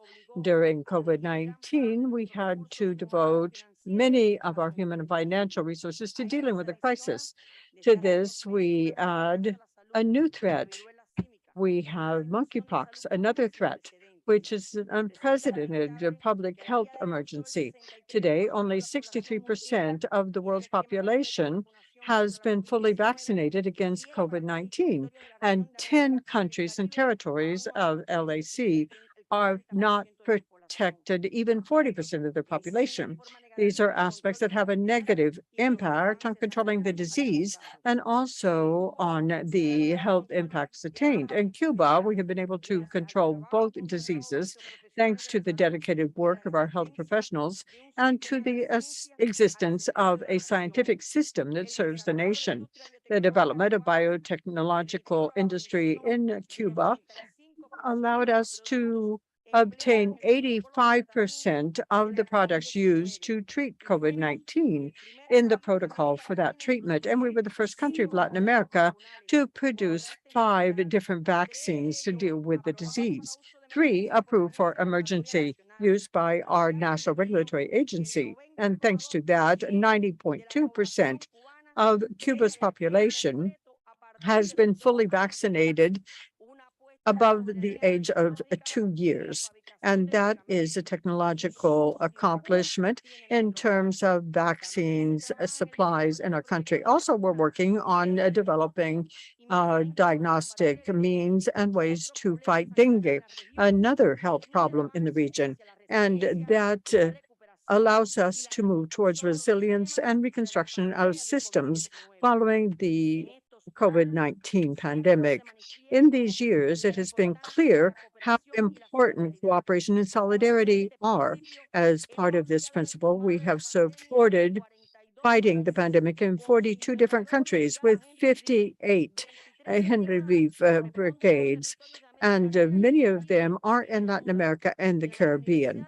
Also, in Cuba's universities, 35,785 students have been trained, basically coming from Africa and Latin America. Distinguished delegates, we call for eliminating the barriers that stand in the way of universal healthcare access, including any measure that would make primary healthcare more expensive and more difficult to access.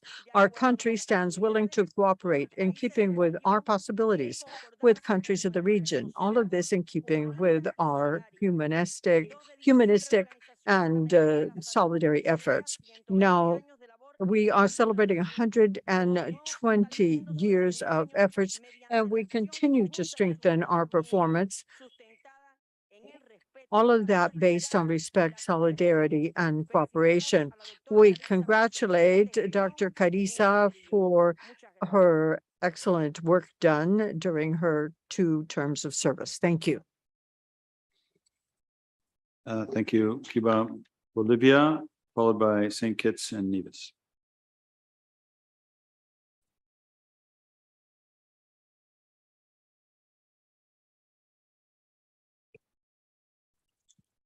Buenas tardes, presidente. Un saludo cordial a todos los delegados de los estados. Thank you, Mr. Chairman. From the plurinational state of Bolivia, I greet you warmly. I would like to take this opportunity to express our deep recognition and our appreciation for the work that has been done during recent years. And also, I want to thank the way in which PAHO, under her direction, has supported Bolivia, helping us contain the COVID-19 pandemic. So, Director, I wanted to thank you for your tireless efforts to achieve and consolidate universal healthcare coverage in our region. Especially, Director, I wanted to thank you for visiting the plurinational state of Bolivia in June of 2016. On that occasion, you had the opportunity to take part in an international meeting where we discussed experiences in primary health care. And during that meeting, you were able to guide and to strengthen the implementation of community, family, and intercultural healthcare. That is something that later on became the very groundwork of the single universal, free of charge, intercultural with social participation system. And that is something that was consolidated in Bolivia thanks to the implementation of the new economic model, which made it possible for the health sector to receive more economic resources, basically in the public subsector. So once again, Director, I thank you sincerely for all of your support, for your constant efforts fighting the pandemic. We thank you for all of your efforts, and especially those related to my country. Thank you. Gracias, Bolivia. St. Kitts. Thank you, Bolivia, St. Kitts and Nevis, Argentina next. followed by Argentina. Thank you, Mr. President, and good afternoon to my esteemed colleagues. The Federation of St. Kitts and Nevis commends Director Dr. Carissa Etienne for a comprehensive report covering achievements during the last 5 years of her tenure. The Federation wants to use this medium to underscore its gratitude for the excellent partnership between Pan American Health Organization and the Ministry of Health in responding to COVID-19, the unprecedented health emergency, while concurrently maintaining the delivery of essential health services. During this current biennium, 2022 to 2023, PAHO has already approved a substantial budget to fund this collaborative work. The pandemic exposed the social and economic determinants of health, and PAHO was instrumental in the procurement and successful rollout of COVID-19 vaccines, particularly the Pfizer vaccine with universal eligibility in our Twin Island state. PAHO funded the purchase of refrigerators to maintain the vaccine cold chain. This enabled us to achieve a COVID-19 vaccination coverage rate of 57.2% of the total population being fully vaccinated. During the preceding years, PAHO provided technical support to improve HIV and syphilis testing, This helped to ensure that St. Kitts and Nevis maintained its validation of elimination of mother-to-child transmission of HIV and syphilis for 2019 to 2020. PAHO provided technical support and funding to develop the sugar-sweetened beverage policy and plan to combat the chronic non-communicable disease challenge. This collaboration goes a long way in ensuring that the Ministry of Health fulfills its mandate, that of providing equitable access to quality healthcare services that are available to all users in the Federation. Dr. Etienne, we congratulate you on 10 years of sterling service in this region. Looking forward, St. Kitts and Nevis will continue to be guided by the international frameworks of health, along with PAHO's policies and plans in strengthening health services for our people. Thank you. Thank you, St. Kitts and Nevis. Just a reminder, whoever's managing the cameras, to make sure you get onto the speaker as soon as you can. I appreciate the reference to refrigeration. It feels like a refrigerator up here on the dais. Maybe somebody can turn down the aircon. Argentina, followed by St. Lucia.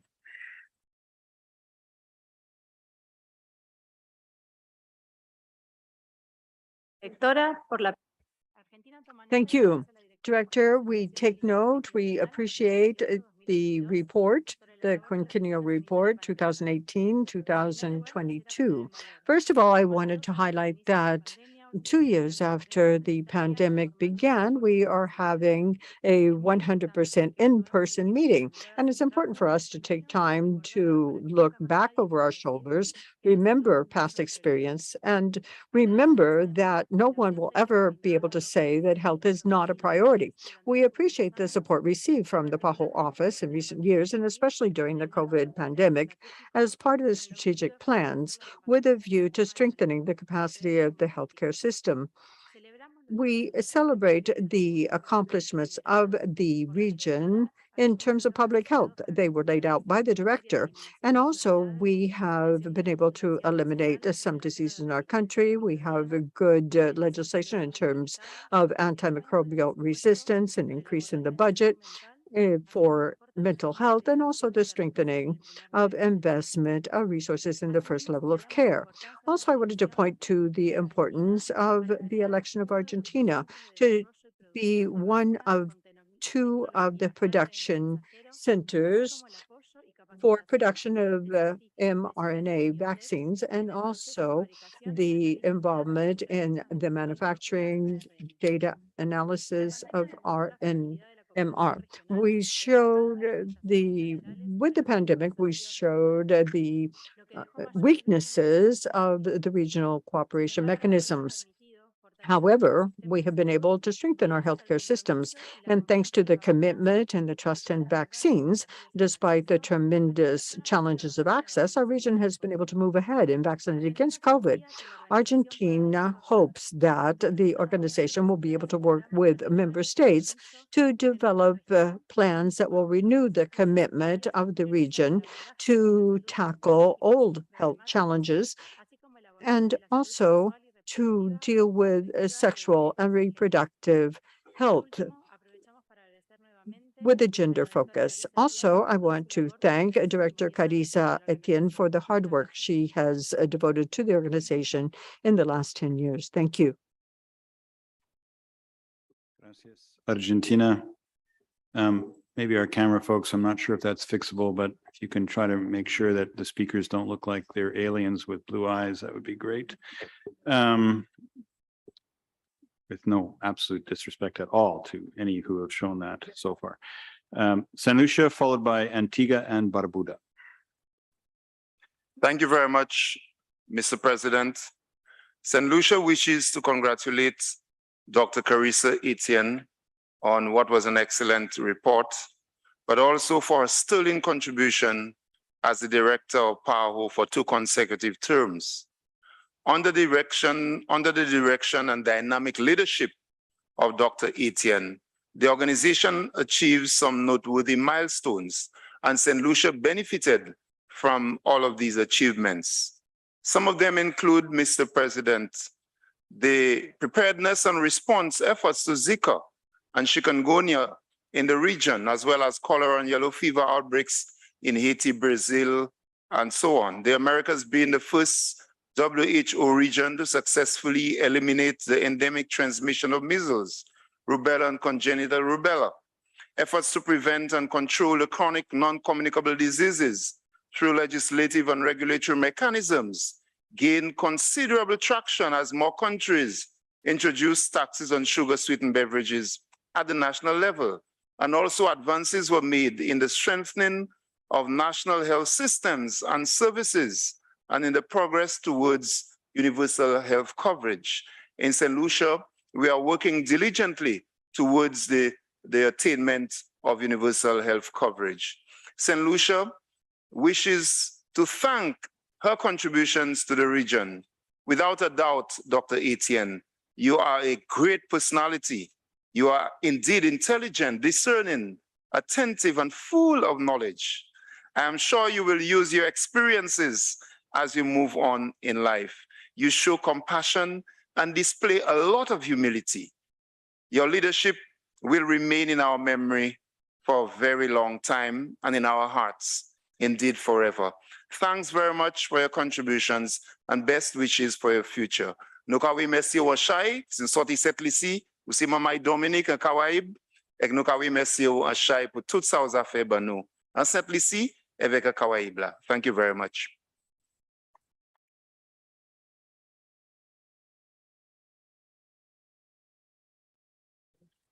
Well, Carissa, you know where you want to go in your exile years if you feel you need to do that.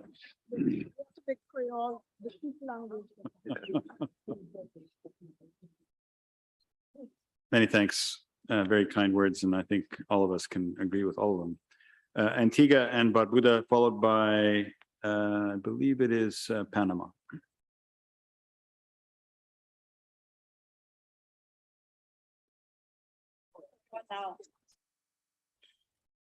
Thank you, Mr. President. And thank you, colleagues. The delegation from Antigua and Barbuda congratulates the director on her quintennial report for 2018 to 2022. It reflects the hard work, dedication, and commitment of you, Madam Director, and your team. It also highlights the gains that we have made in the region in the face of many challenges, including COVID-19 pandemic and the financial challenges of the organization from 2019. Antigua and Barbuda is especially grateful for your leadership, as well as your support that has seen us through the most difficult part of the COVID-19 pandemic in 2020 to present. Other areas where we have achieved progress with the technical assistance from PAO under your leadership over the last 4 years include continued development of national health insurance as we move towards achieving universal access to health and universal coverage, combating NCDs through tobacco legislation and the taxation of sugar-sweetened beverages, the re-evaluation of the elimination of the mother-to-child transmission of HIV congenital syphilis, and the Smart Hospital Initiative. The report also provides evidence that the organization under your leadership is stronger despite the challenges, stronger to face the difficulties that we will no doubt face in public health in the upcoming years. You and your team have exhibited resilience, which allowed you to provide the leadership that was required to steer member states over the last 4 years. This resilience, Madam Director, is what member states must aim to achieve and emulate if we are to face these future public health challenges successfully. Madam Director, let me again publicly thank you and congratulate you and your team on your achievements. Please permit me to further congratulate you and your on your 2 successful terms as the director of this organization and wish you all the best in the future. I thank you.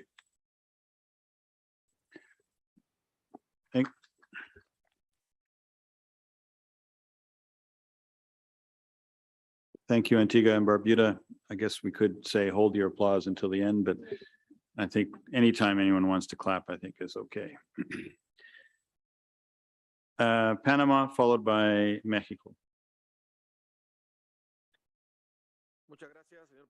Thank you very much, Mr. President. And good afternoon.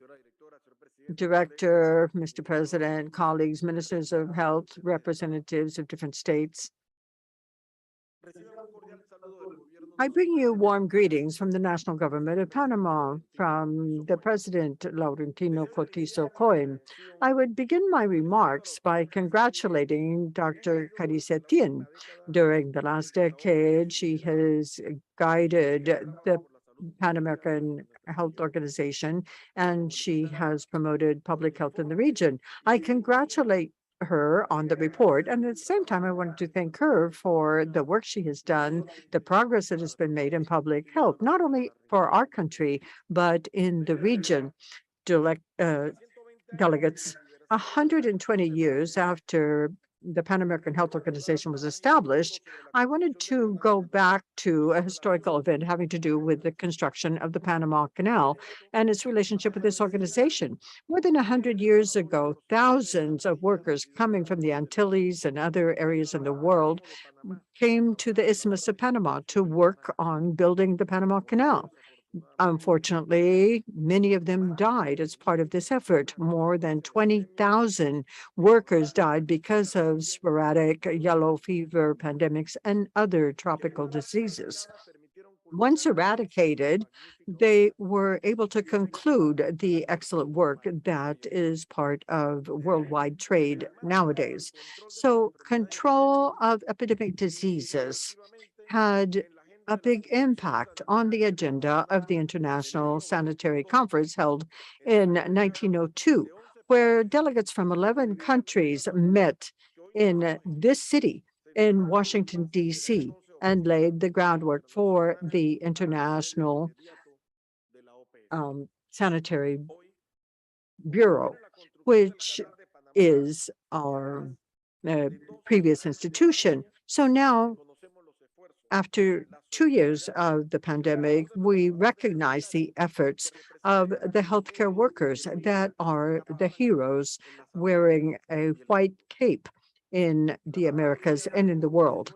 The COVID-19 pandemic has laid bare the inequality in our societies and shown us the vulnerability of our health services.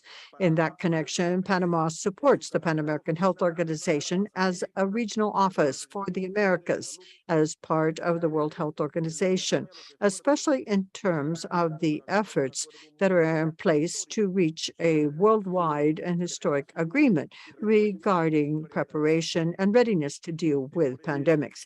That is why we recognize the efforts led by the WHO to put together a new legal instrument to deal with future pandemics. Also, thanks to Dr. Tedros, I wanted to conclude my remarks by quoting the Vice President of Panama, Jose Gabriel Carrizo, who in a recent meeting of the United Nations pointed out that we are always willing to serve the community and humankind as we have for centuries. We will always be stronger if we stand united. Thank you.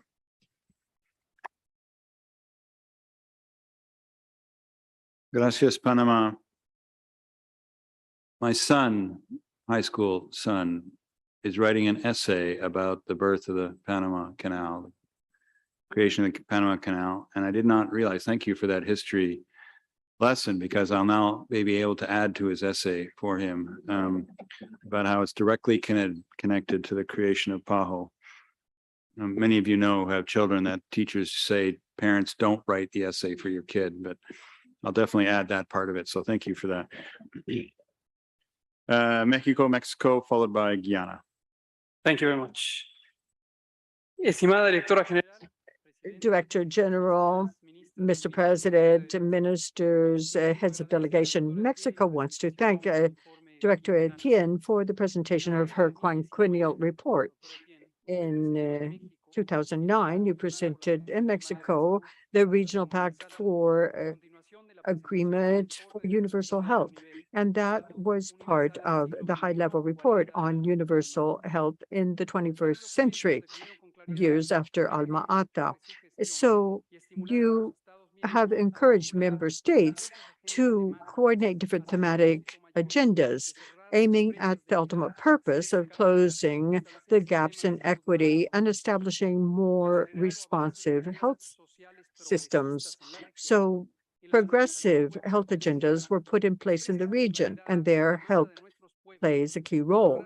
That is part of the demand from our peoples. They want public and free of charge systems with the idea that health is a human right more than a lucrative marketplace. So all of these efforts have been persistent throughout the region. That has been the case of malaria in many countries. We're pleased with what has been done in Mexico. In Mexico, we have been fighting rabies that are transmitted by canines.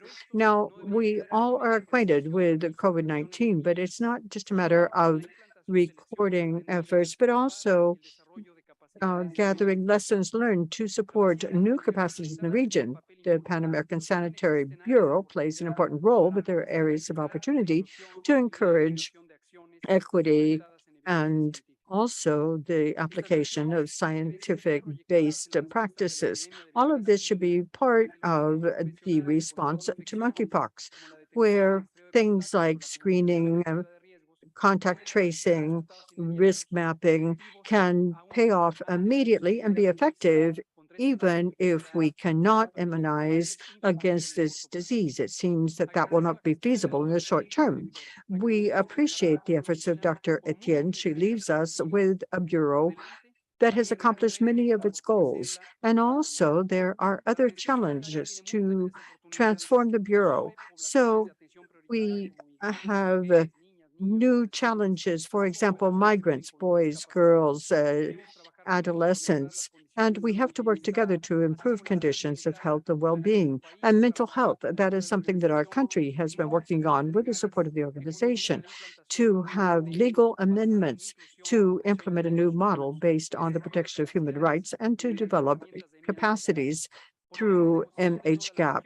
We put at the disposal of the region the experiences that have been positive, things like the frontal warning labeling in Mexico, also our fight against e-cigarettes. And lastly, Mexico wants to form a strong community in the region through dialogue and inclusion, assuring an equitable representation of all the subregions of the hemisphere, regardless of their geographic, demographic, economic conditions, with full respect for the policies of their governments. Thank you. Gracias, Mexico. Guyana, followed by Brazil. Thank you very much, Mr. President. Dr. Etienne and staff of PAHO, colleagues. Allow me on behalf of Guyana to congratulate the Pan American Health Organization on its 120th anniversary. I also would like to join with other countries in thanking Dr. Etienne for her astute leadership over the last 10 years. And the report that we heard, very comprehensive report, is a testimony to that leadership. It ranges from talking about the challenges in chronic non-communicable diseases, communicable diseases, to the other challenges that we face.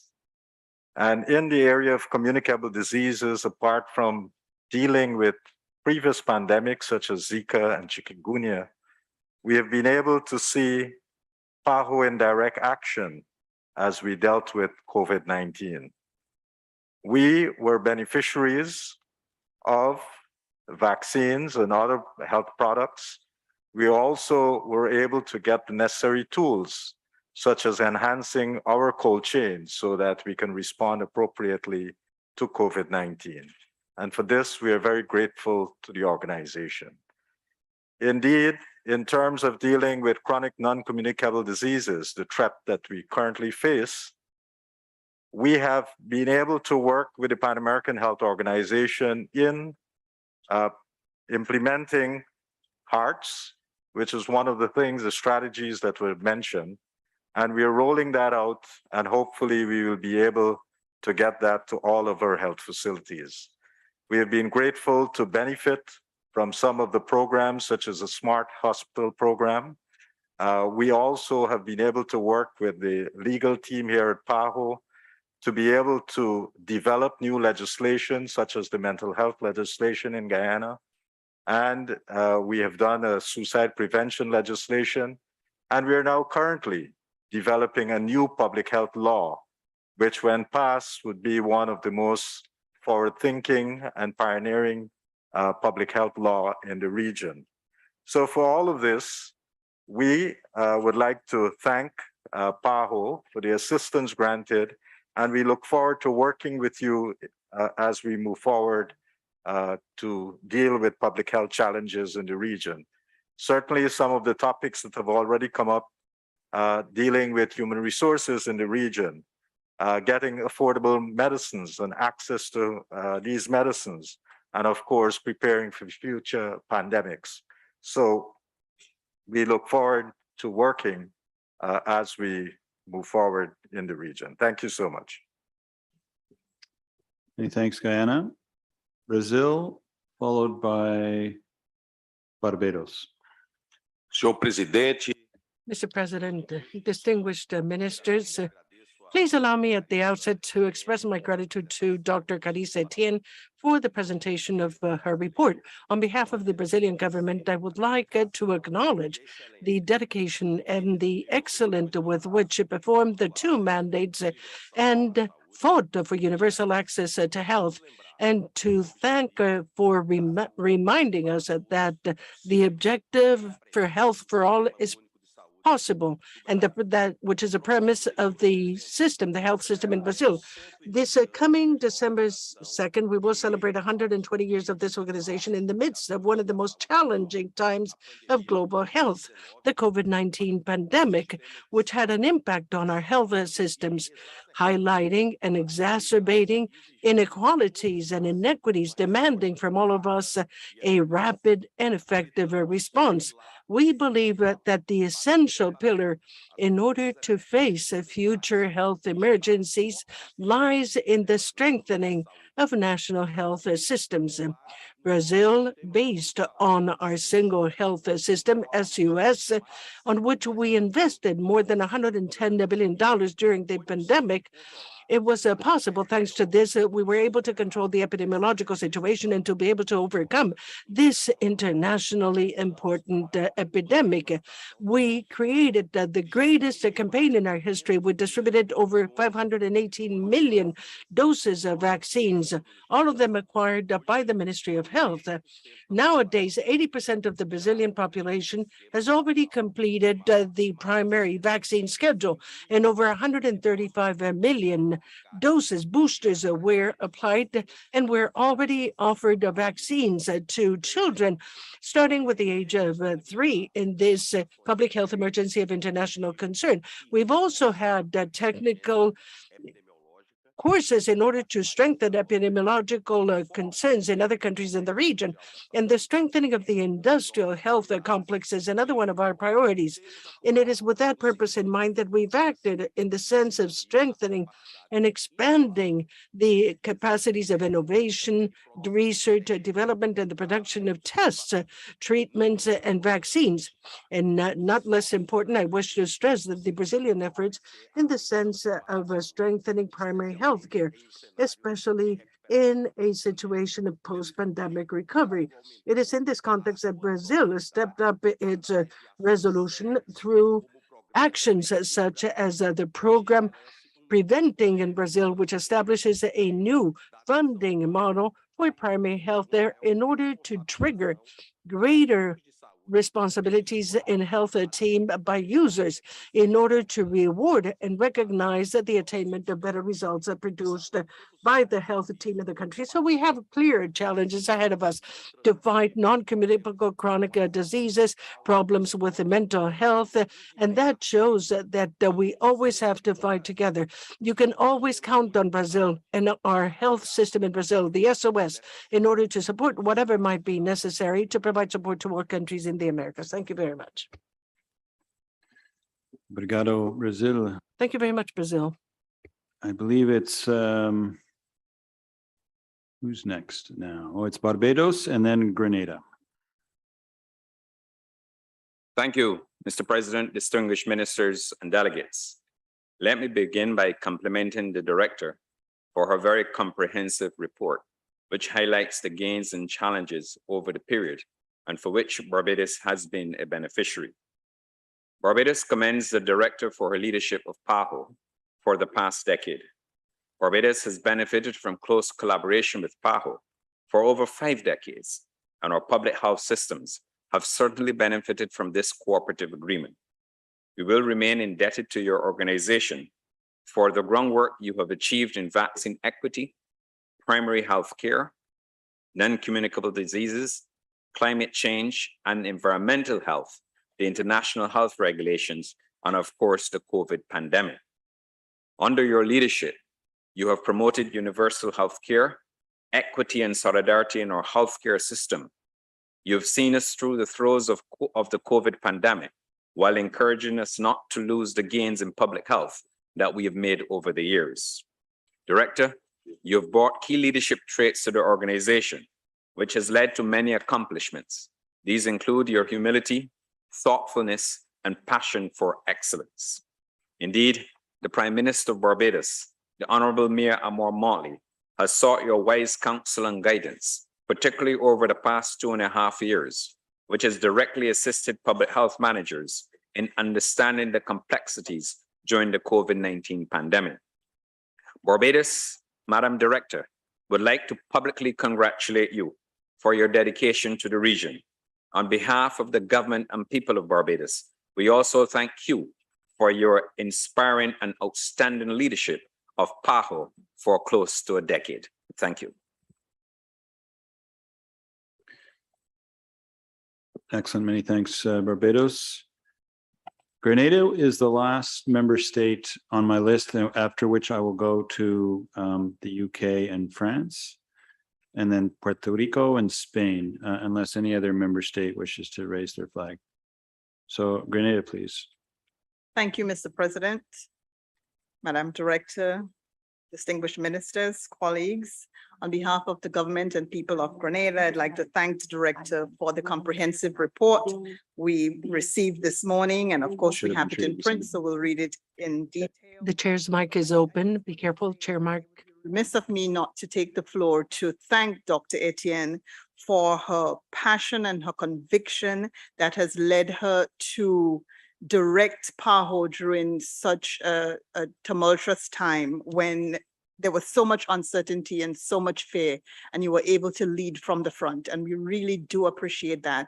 And as a sister from the Caribbean, I just want to say how inspiring your leadership has been on a personal note, but also from the region and from Grenada. We owe you a debt of gratitude for all that you have done. And we know you have at least 3 more months in which we can see your leadership still, blossom within the region. There's a lot more work to be done. But I want to say as well that government is a continuum, and the work of PAHO would continue as well on the leadership that you have been able to forge, and the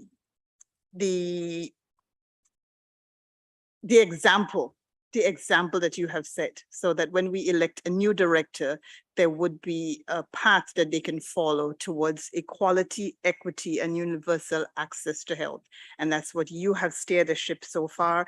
And I just want to say from both my past Minister of Health, who worked together with you, he has asked me to just say how honored he has been to work for and with you. And from a new Minister of Health coming into this forum, still on the verge of the pandemic, we just want to thank you for your leadership and all that Grenada has been able to benefit from PAHO. And we ask you to go with God. Thank you. Thank you, Grenada. Really well said. So I have a mistake. I have to faux pas that I have to admit to you all.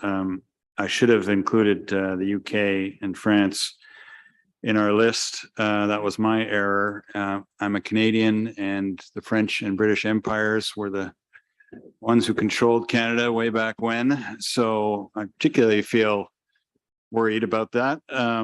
But it was no disrespect. I am a proud independent Canadian, but no disrespect. So La France and then UK.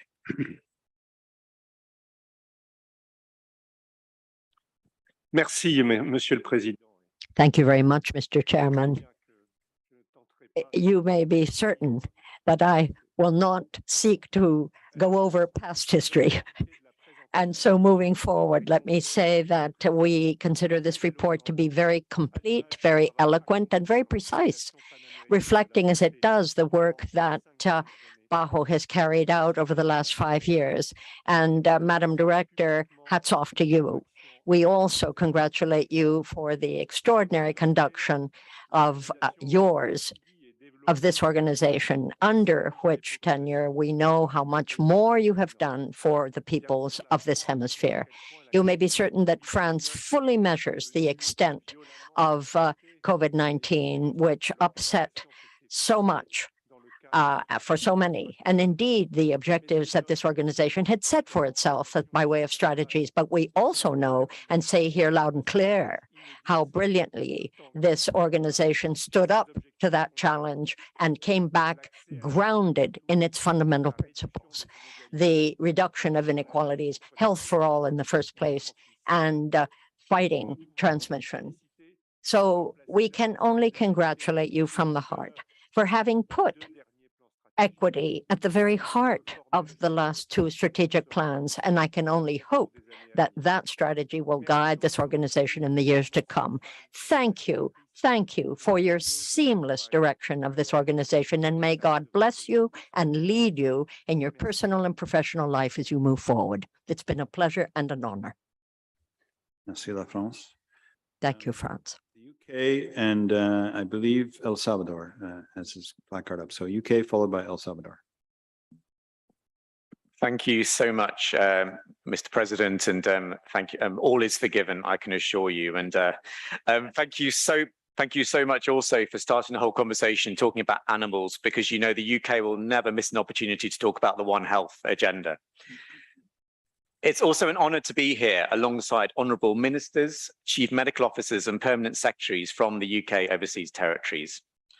This item is about thanking you, Madam Director, for your eloquent statements and your forward-looking reports, highlighting so much that has been achieved, but also challenging us all to work with you in these next 3 months and beyond in other areas. Both you and the Director General of WHO have highlighted how we must apply the lessons learned from COVID and other emergencies to be better prepared. And this is relevant across the whole region, including in small island states. And so many speakers have spoken eloquently about equity. And we have the conversations of the Intergovernmental Negotiating Body on the pandemic instrument and on international health regulations that are so important across this region. I also want to just mention the work that we were delighted to co-chair with Argentina on clinical trials and the resolution at the World Health Assembly, which is so important because it's about building capacity and capability in normal times across the globe and across this region. But turning back, Regional Director, to your quinquennial report, you highlight the many achievements of your steadfast leadership, improvements in pathogen surveillance that is so crucial, a laser focus on maternal mortality, milestones reached in disease eliminations, including malaria, rabies, and Chagas, and enhanced antimicrobial stewardship and national AMR action plans. We thank you so much for your dedication and hard work steering PAHO through the challenges of the pandemic and so much more. There are so many other areas we could talk about: health and climate change, the continued impact we can see of climate change in this region, So many speakers have talked about mental health, so much we can learn from one another. Vaccination campaigns across this region, and also as US colleagues talked about earlier on SRHR and gender equity. So Dr. Etienne, we say thank you so much for all you have done, and we look forward to working with you and your successor in taking forward all those challenges that you have rightly given us. Thank you so much. Thank you, mother country, UK. So we have El Salvador and then Uruguay and Puerto Rico. You're on my list, so don't worry, I'll come to you. El Salvador, please. Muy buenas tardes. Good afternoon, Mr. President. Good afternoon to all ministers and distinguished delegates with us. Please allow me at the outset by expressing our gratitude for the hard work carried out by Dr. Carissa Etienne and her team for a leadership such as the one by Dr. Etienne gave us the courage to begin seeing a different perspective of health and being able to work around for the benefit of the population within the framework of this COVID-19 pandemic. We've seen how over time we have been working with the Pan American Health Organization on projects that benefit our country. And these projects benefit many countries.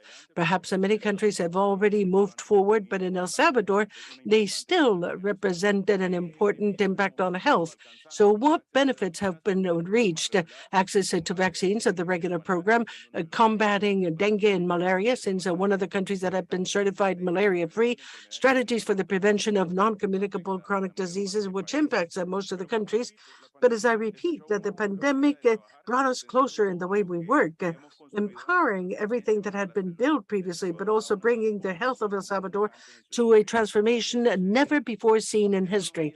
And this has led us on a new path that is characterized by innovation of medical services, equipment with new technologies, strengthening of the first level of care, an approach based on taking care of diseases on a timely basis, ideal hospitals, and a new concept of maternal and child services, which places the baby, the mother, and the family at the very core of our service. And that is a vision of our First Lady, Dama Bukele.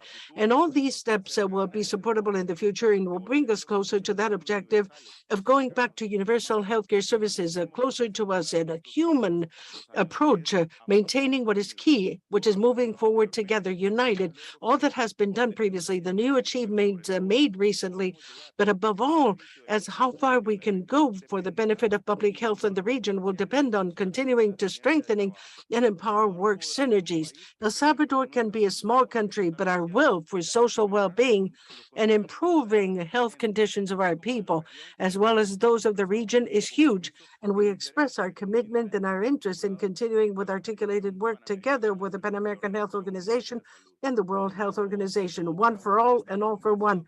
We are convinced that current demands on health issues ought to be met under one front, working all together for a better future. We truly thank you for all your effort, all your work, and your commitment, that humble way in which you've provided us during these critical times, and be able to head this team that has ensured health for a lot of people in the world. So once again, thank you very much, Doctor, and thank you to your entire team. Gracias, El Salvador. Uruguay, and then I think we can turn to Puerto Rico afterwards. Uruguay. Thank you very much, Mr. President. Uruguay would like to thank you for this report, 2018-2022 quinquennial report of the Director of the Pan American Sanitary Bureau, which reflects the goals reached in Latin America and the Caribbean. We express our profound gratitude for the leadership and action and service to the Director, Carissa Etienne, during her mandate, as well as the work done by permanent representatives and the entire staff, and in particular, the permanent country office in Uruguay, because we've worked closely with them, which reflects the great commitment of the entire organization. There are several challenges that we face ahead of us in the coming years, and therefore we have to continue working in coordination and cooperation so as not to leave anyone behind. So we are convinced that together we can make the achievements needed by our peoples, and that Uruguay believes that this is the right path, improving access to health, of our peoples. We once again wish to thank you for the action and the service provided by Dr. Carissa Etienne, her entire wonderful team, and we wish you a wonderful future. Thank you. Gracias, Uruguay, Puerto Rico, and actually finally Spain. So Puerto Rico, please. Thank you, Mr. President, and thank you for the Director, Clarissa Etienne, and my respect to all the delegates in the Pan American Sanitary Congress. La delegación de Puerto Rico. The delegation of Puerto Rico would like to commend our director for the submission of such a clear and complete report where we stress and highlight all the principles that have guided the efforts deployed by the organization and where we see the most relevant actions undertaken together with the governing bodies in the course of the last 5 years. In Puerto Rico, we were able to express our gratitude for the emphasis placed by Dr. Etienne during the mandate that is brought to the attention of health inequities. And we prioritize the care provided to vulnerable sectors. Undoubtedly, this has been hard work in order to attain social inclusion and to be able to halt and stop the challenges that this entails, allowing the planning of the technical cooperation towards countries to have been weathered and adapted to their needs. In the specific case of Puerto Rico, we have witnessed values that are defended within what we call Pan-Americanism. You've provided us support when faced the adverse circumstances that we have had to deal with in recent years. In the island, we dealt with Hurricane Irma, and 3 weeks later, Hurricane Maria in 2017, earthquakes in 2020, the COVID-19 pandemic, which in fact, within the U.S. territories, we are those that receive the least amount of money in order to support vaccination. And we ended up being the first one in vaccination, ranking first throughout the entire nation. So these means that with very few money, we make responsible use of medical services and supplies. And going through the impact of Hurricane Fiona that we just had, rain, and we already have cases of leptospirosis. For each one of these events, the country has felt the support, not only the support provided by the federal agencies in the United States, but also we felt close to us. We've received technical support and advice from PAHO. And this assistance has been given when devoted to issues such as supporting products and supplies, including in our work plan, a biennial work plan, providing technical advice through the units of PAHO's relevant departments, providing educational and information material on community interventions, the support of the Health Emergency Department, and the assistance in providing support and follow-up by the Office of the Assistant Director. And this support is something that we've received for over 30 years, because just like PAHO is celebrating its anniversary, 120 years of existence, Puerto Rico is currently celebrating its 30th anniversary after having been admitted as a first associate member. We know that being the first associate member has allowed us to use Puerto Rico as an example and motivation for others who could do the same. May God bless you. Thank you. Gracias, Puerto Rico. Spain, if I could just indulge you, I think Belize has put up its placard, so protocol, I need to recognize Belize first and then Spain. So Belize.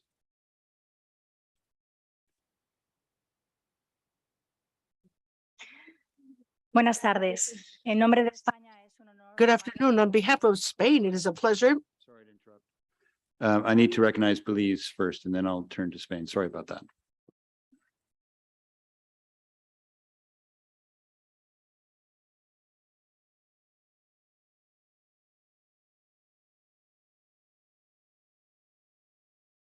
Thank you, Mr. President.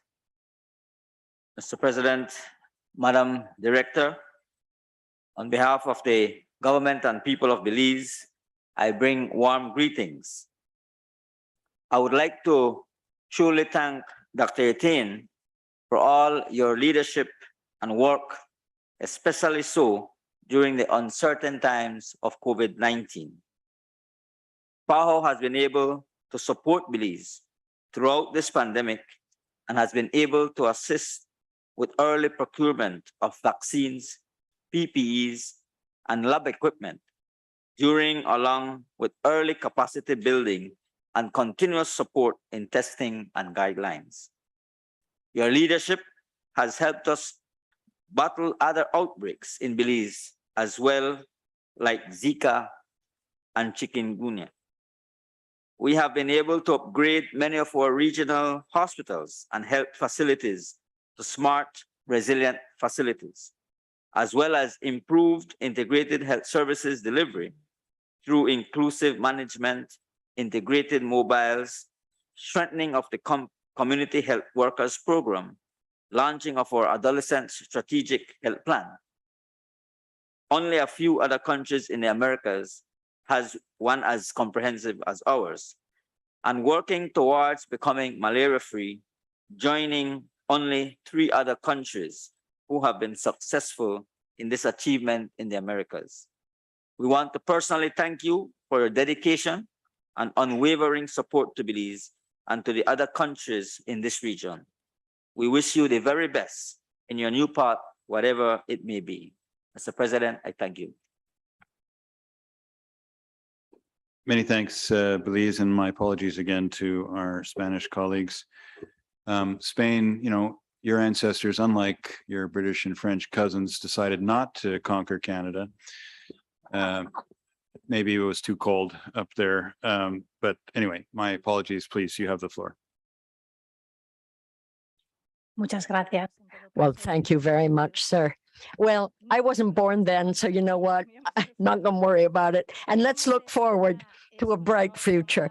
It is indeed an honor for Spain as an observer of PAHO today to be able to address this organization in congratulation of the 120 years that it has given of itself for health, and not least in this pandemic era that we have been living in. And certainly hats off to Dr. Etienne for everything she has done over the last decade, and not least over these last few years. Spain has done everything it could to stand very firmly with the organization, and we intend to continue doing so. We have read the fifth five-year report very, very carefully, covering this annual report 2018-2022, and we have seen how very much health systems throughout the hemisphere have been strained, as well as, of course, the medical personnel and sanitary personnel throughout the planet, I might add, over this terrible time. We defend equitable access and health assistance in terms of vaccination. We wanted to be up to the mark and live up to this extraordinarily challenging time in terms of international cooperation and multilateralism. And that is why Spain has been the first country to give COVID-19 vaccines to Latin America and the Caribbean through COVAX, and also through abiding by the global commitment that we took for the 10 million that had been earmarked for Latin America and the Caribbean.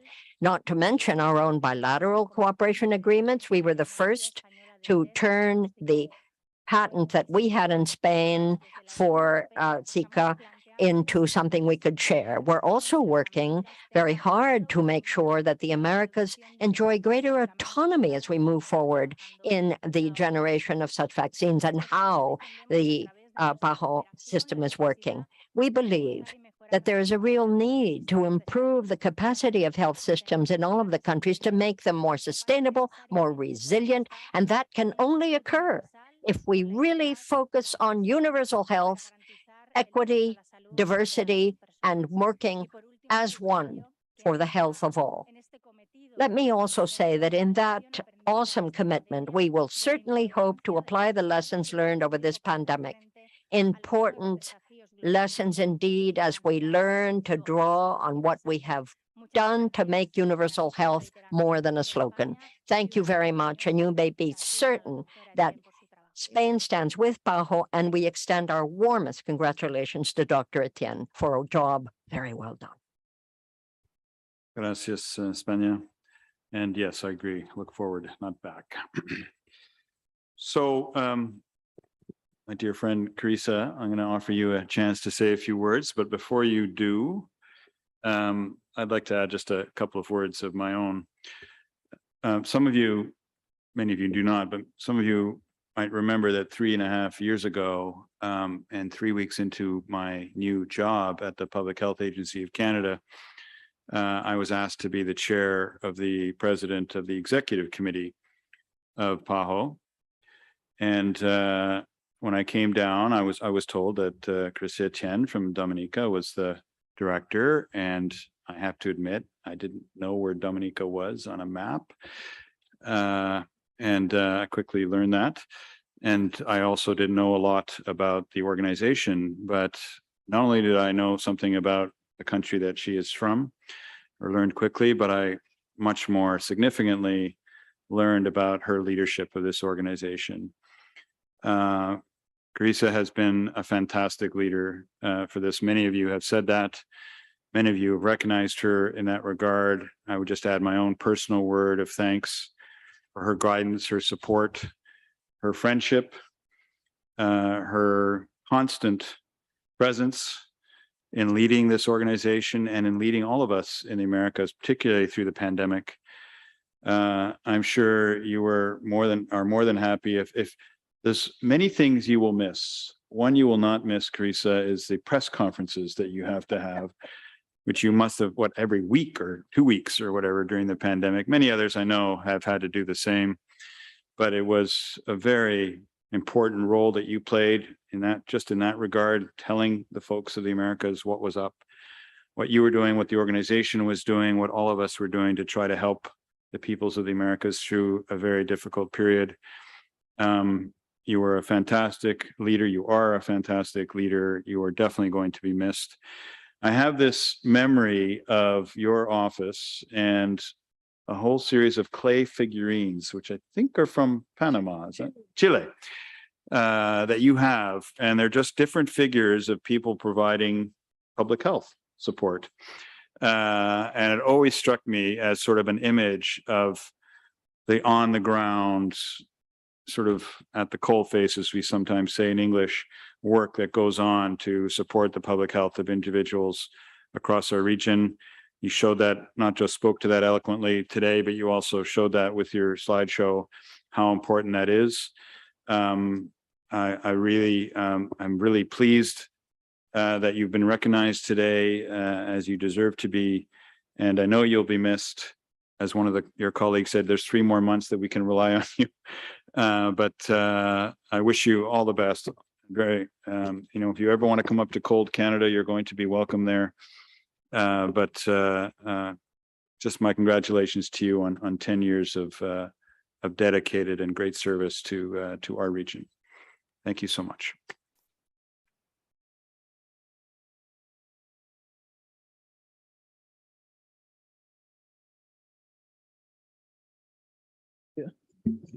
Thank you, Mr. President. Well, after all of that has been said, I don't know what I can add, but to thank all of you member states for your generosity in recognizing the work of the Secretariat and the leadership of the Director. You have been in great part the reason for all these successes and achievements. You probably don't know that. And I want to share these accolades that you've bestowed upon me with my own staff at the regional, sub-regional, and country offices. I also want to acknowledge the many partners and donors who have extraordinarily contributed to the work of the organization, particularly in the last 3 years when we face significant financial challenges, but a really daunting pandemic. And I can also thank the previous directors of PAHO and the retired staff on whose shoulders we have stood. And so this is your organization. And we are grateful for this great partnership that we have between member states and the Secretariat. Let me say that really, I shall work up till 31st of January, 2023.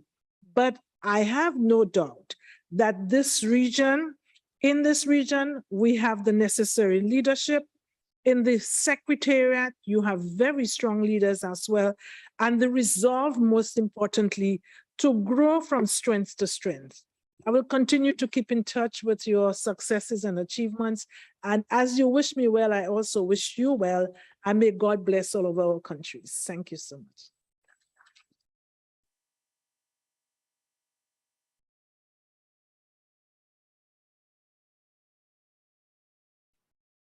So whoever's elected director on Wednesday, your first conversation, as you know, needs to be with Carissa Etienne.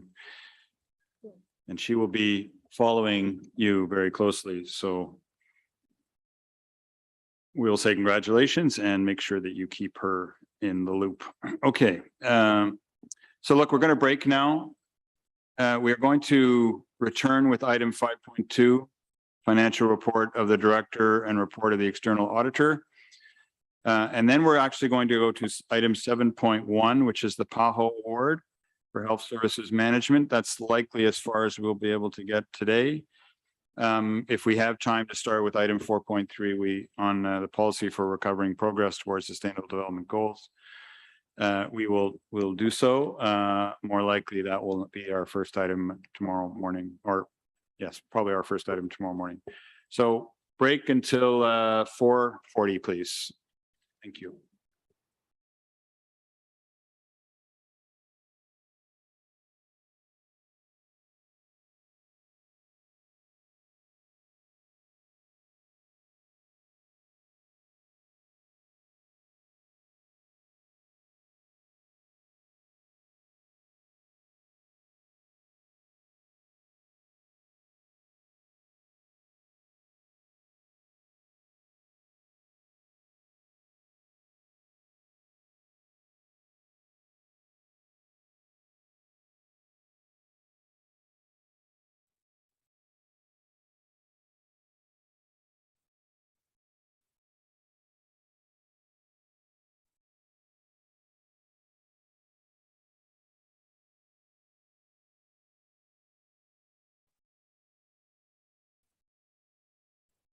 Their recovery and preparation for the future.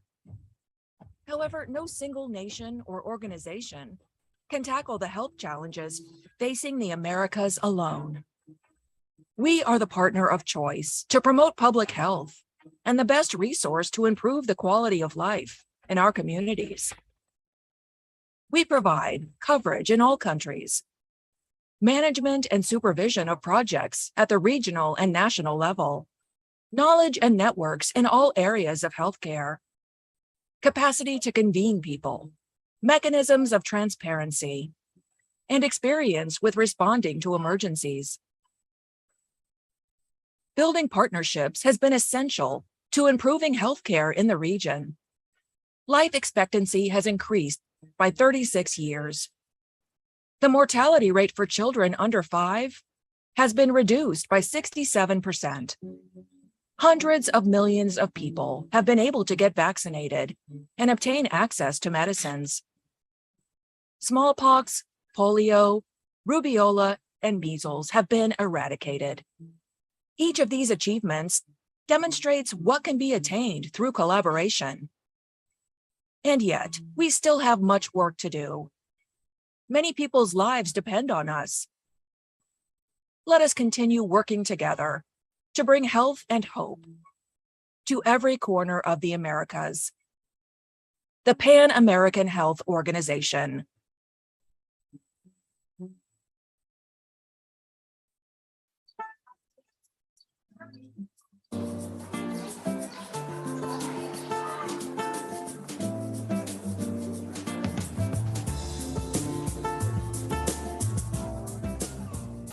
Desde que iniciou o surto de sarampo no estado do Amapá, essa vacinação vem sendo realizada com muito empenho, com várias frentes de vacinação, principalmente na capital e nos municípios onde nós tivemos casos.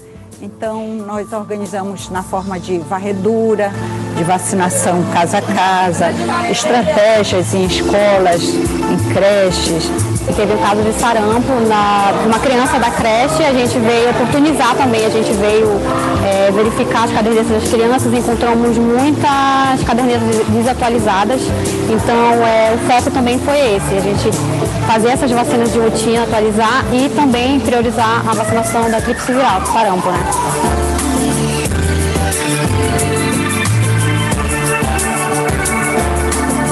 A varredura vacinal é uma ação que a equipe de saúde vai até a população, batendo na casa e perguntando quem mora, qual a faixa etária e revisando o cartão de vacinação. A partir da revisão do cartão de vacinação é ofertada a vacina que esteja faltando para completar o esquema de vacinação daquela pessoa e atualizando toda a caderneta, não só de uma pessoa, mas de todos os residentes daquela casa. Para a gente foi muito importante essas ações de varredura, principalmente com relação ao sarampo. Imagina, de 2019 para esse ano de 2022, a gente tinha 200 casos de sarampo. Então, a gente conseguiu controlar o surto de sarampo com essas ações, de modo que hoje a gente tem entre 10 e 12 casos.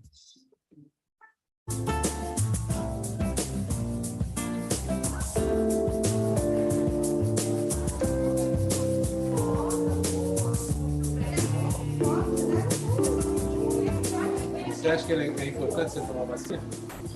Por quê? Porque é ótima para nossa vida e nos livrar de todos os vermes e proteger as nossas famílias.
Las Américas, una región dinámica y diversa, pero también la más desigual del mundo. 201 millones de personas todavía viven en la pobreza. Enfermedades como la obesidad, la diabetes, la hipertensión y el colesterol alto son más prevalentes entre los pobres y los más vulnerables. La mortalidad de niñas menores de 5 años es el doble cuando las madres tienen menor educación. Y cada año nacen 2 millones de niños de madres entre 15 y 19 años. Tenemos el deber de proteger a quienes más lo precisan. Haremos lo que sea necesario para que nadie quede atrás. Lo hemos hecho por más de un siglo y no vamos a parar, porque nuestra determinación no para. Nuestra dedicación no para. Nuestro compromiso con las comunidades no para. Porque la vida no para. La salud es el recurso más valioso y un motor del desarrollo sostenible. Ayuda a cerrar brechas y a eliminar inequidades. Invertir en sistemas de salud resilientes es vital para la recuperación y la preparación para el futuro. Pero ninguna organización o nación puede abordar los desafíos de salud en las Américas por sí sola. Somos el socio de elección para promover la salud pública y el mejor instrumento para mejorar la calidad de vida de nuestras poblaciones. Tenemos cobertura en todos los países, capacidad de gestión y monitoreo de proyectos a nivel regional y nacional, conocimiento y redes en todas las áreas de salud, capacidad para convocar, mecanismos de transparencia y experiencia en dar respuestas a emergencias.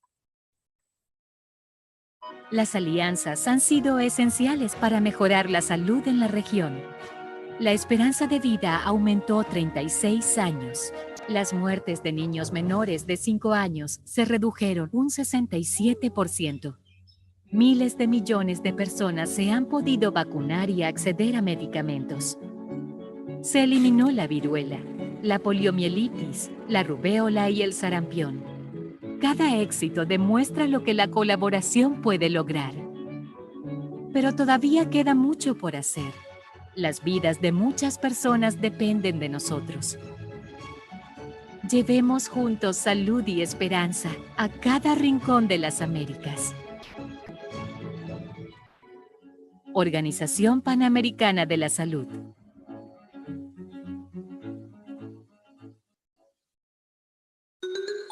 La diabetes, las enfermedades cardiovasculares, las enfermedades respiratorias crónicas y el cáncer son las principales enfermedades no transmisibles.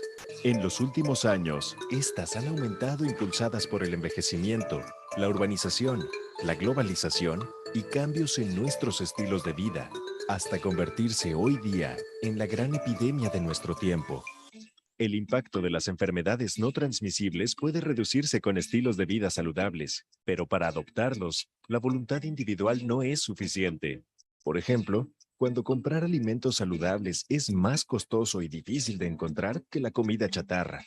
Cuando realizar ejercicio físico es todo un desafío porque no contamos con áreas verdes acondicionadas, cercanas y seguras.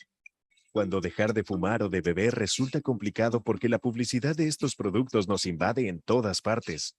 Se requieren leyes y normas que hagan de la opción saludable la más fácil de tomar, pues de no hacerlo, cada vez más personas se enfermarán y necesitarán medicamentos y tratamientos costosos de por vida, los cuales podrían llevarlos a la ruina.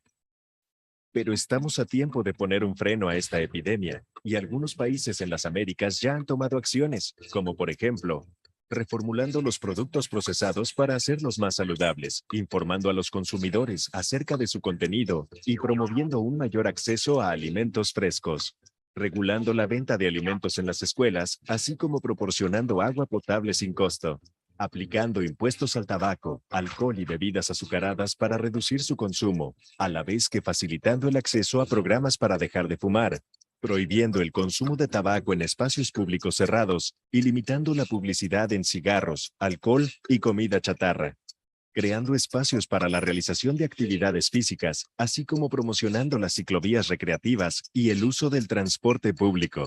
Los gobiernos deben asegurar los servicios de salud para la población, el acceso a la detección oportuna, el diagnóstico, cuidados de salud y medicamentos, sin discriminación y sin que ello implique caer en dificultades económicas. Las personas deben tener apoyo y acceso a la información para empoderarlas en el manejo de su propia salud, con el fin de mejorar el control de sus enfermedades y contribuir a un desarrollo sano de ellos y sus familias.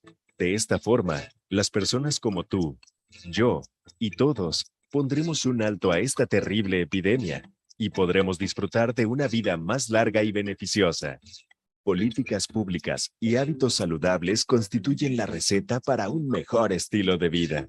Comparte esta información y si deseas saber más, visita nuestra página.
La región se enfrenta a una inminente crisis por la importante disminución del número de niños que reciben todas las vacunas. En el 2021, en las Américas, 2.7 millones de niños menores de 1 año no recibieron o completaron sus esquemas de vacunas básicas a raíz de las interrupciones en los servicios de salud ocasionadas por la pandemia de la COVID-19. La pandemia también afectó la vigilancia de estas enfermedades y los sistemas de laboratorio. La región podría no ser capaz de detectar el próximo brote de una enfermedad prevenible por vacunación antes de que se convierta en una epidemia multinacional. Por la íntima relación entre epidemias y la vida en sociedad, estamos no solo ante un riesgo sanitario, sino también ante un riesgo económico, educacional y social. Necesitamos disminuir el riesgo de importación y de brotes de enfermedades que fueron eliminadas de las Américas, como la polio, la rubiola o el tétanos neonatal.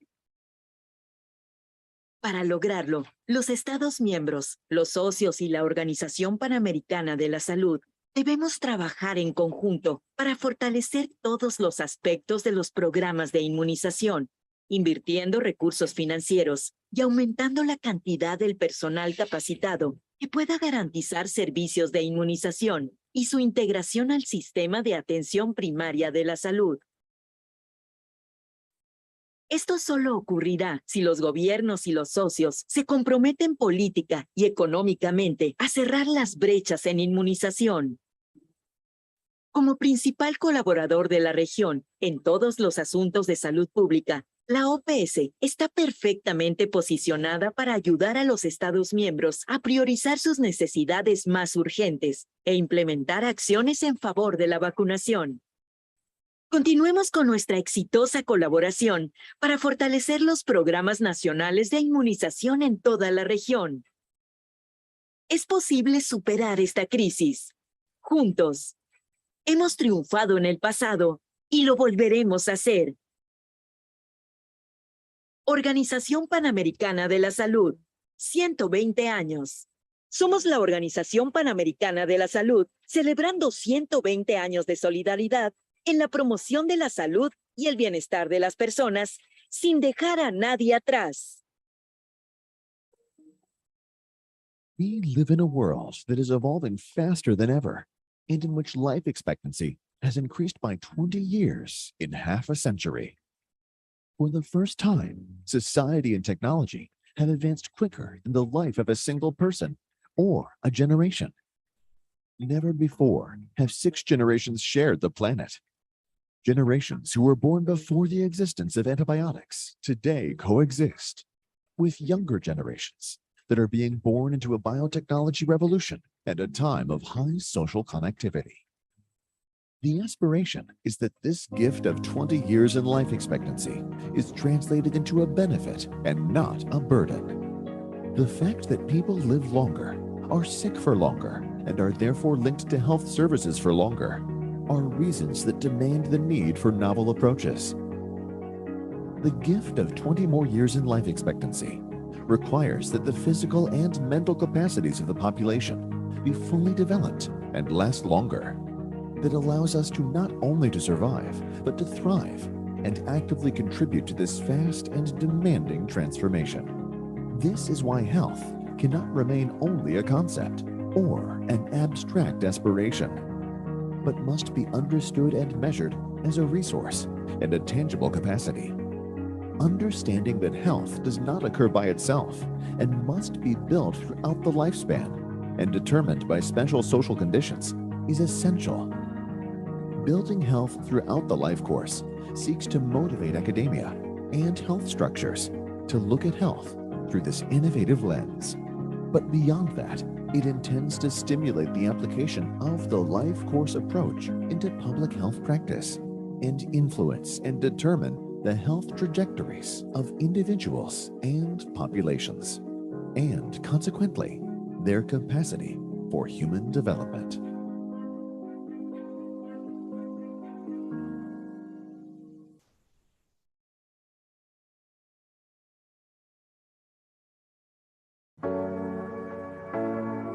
Las contribuciones determinadas a nivel nacional, NDC, reúnen los compromisos asumidos por los países para enfrentar el cambio climático. Incluyen acciones de adaptación al cambio de clima y de mitigación, la reducción de las emisiones de gases de efecto invernadero y otros contaminantes atmosféricos. Su implementación trae beneficios: reducción del número de muertes, estadías en el hospital, licencias laborales y casos de enfermedades respiratorias y cardiovasculares relacionadas con la calidad del aire, entre otras consecuencias para el sistema público de salud, las empresas y el Estado. Para cuantificar los beneficios de las NDC, la Organización Mundial de la Salud desarrolló una herramienta de cálculo llamada Carbón H. Carbón H le permite a legisladores, votantes, tomadores de decisiones y empresarios contar con información sobre los efectos esperados sobre la salud de la mejoría en la calidad del aire. La NDC preparada por Colombia contiene 148 medidas para reducir el 51% de las emisiones de gases de efecto invernadero para el año 2030 en relación a 2014. Usando la herramienta Carbón H, se estimaron que algunos de los co-beneficios a la salud de la implementación de las NDC son 25.600 muertes evitadas en el período 2021-2030 y 3.800 muertes evitadas al año a partir de 2030. 2.750 casos de hospitalización al año por causas respiratorias y cardiovasculares evitadas a partir de 2030. Reducción de 892.000 episodios de asma al año en población infantil a partir de 2030. Esto representa para la salud pública beneficios económicos de hasta $12.900 millones entre 2021-2030 y $1.800 millones al año, equivalente al 0.64% del PIB a partir de 2030. Carbón H es una herramienta gratuita al servicio de los países y la OPS está comprometida en proveer cooperación técnica para aprovecharla al máximo, incorporando los costos de salud y números tangibles a la acción climática. Solo faltas tú. Visita www.pajo.org y conoce tú también las experiencias, aplicaciones y posibilidades de Carbón H.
Vivimos en un mundo que evoluciona más rápido que nunca y en el que la esperanza de vida de las personas aumentó 20 años en medio siglo.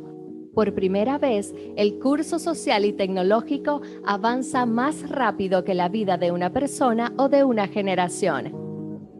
Nunca antes hubo 6 generaciones compartiendo el planeta, generaciones que nacieron antes de la existencia de los antibióticos y hoy conviven con generaciones más jóvenes que nacieron en plena revolución biotecnológica y de alta conectividad. La aspiración es que este regalo de 20 años en la esperanza de vida se traduzca en un beneficio y no en una carga. Que las personas vivan más tiempo enfermas y ligadas a los servicios de salud son razones que exigen la necesidad de enfoques novedosos. El regalo de 20 años más en la esperanza de vida exige que las capacidades físicas y mentales de la población sean desarrolladas a plenitud y que duren más tiempo. Que permita no solo el sobrevivir, sino prosperar y contribuir activamente a esta información rápida y exigente. Es por esto por lo que la salud no puede quedarse solo en una aspiración abstracta, sino que debe entenderse y medirse como un recurso y una capacidad tangible. Entender que la salud no se da por sí sola y que debe ser construida a lo largo del curso de vida y determinada por condicionantes sociales es esencial. Construir la salud a lo largo del curso de la vida busca motivar a la academia y a las estructuras sanitarias a dar una mirada a la salud con ese lente innovador, pero más allá pretende motivar la aplicación del enfoque en la práctica de salud pública e influenciar y determinar las trayectorias de salud de los individuos y las poblaciones, y en consecuencia su capacidad para el desarrollo humano.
Desde que iniciou o surto de sarampo no estado do Amapá, essa vacinação vem sendo realizada com muito empenho, com várias frentes de vacinação, principalmente na capital e nos municípios onde nós tivemos casos. Então, nós organizamos na forma de varredura, de vacinação casa a casa, estratégias em escolas, em creches. Teve um caso de sarampo de uma criança da creche, a gente veio oportunizar também, a gente veio verificar as cadernetas das crianças, encontramos muitas cadernetas desatualizadas, então o foco também foi esse, a gente fazer essas vacinas de rotina, atualizar e também priorizar a vacinação da tríplice viral, sarampo, né?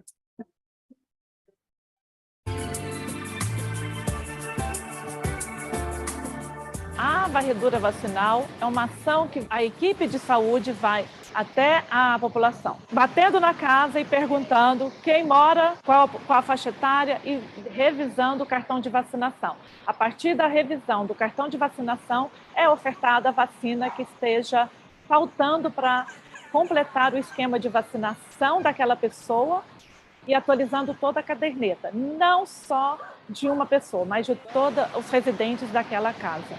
Para a gente foi muito importante essas ações de varredura, principalmente com relação ao sarampo.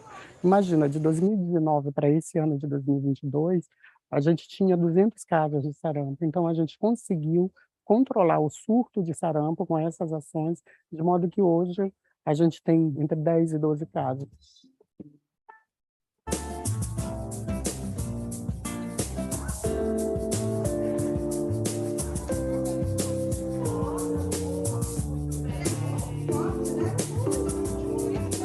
Você acha que é importante você tomar vacina? Por quê? Porque é ótima para nossa vida e nos livrar de todos os vermes e proteger as nossas famílias.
The impact of the pandemic on our mental health has been enormous. This is an unprecedented time that we are living.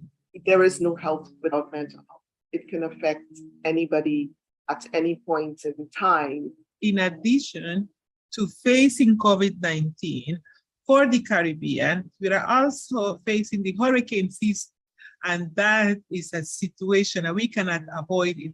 It happened. And we've had flooding in the past, we had earthquake in the past, so it's about being able to use everything we know now and plan for that. Coordination is extremely relevant so that we can guarantee that the services are reaching to people who are more vulnerable.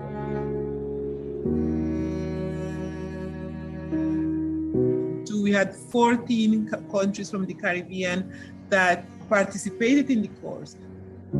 The course in itself was really, really extensive.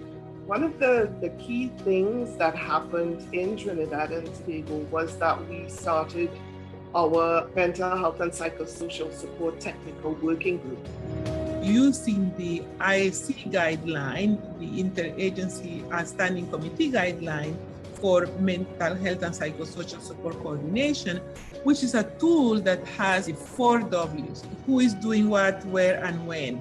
And that helps them to develop a map of what are the resources are in their country, and then develop a plan of action, because we want to send the message that MHPSS, which is mental health and psychosocial support, is coordinated by different agencies. Coordination in mental health really means getting everybody together, everybody becomes involved.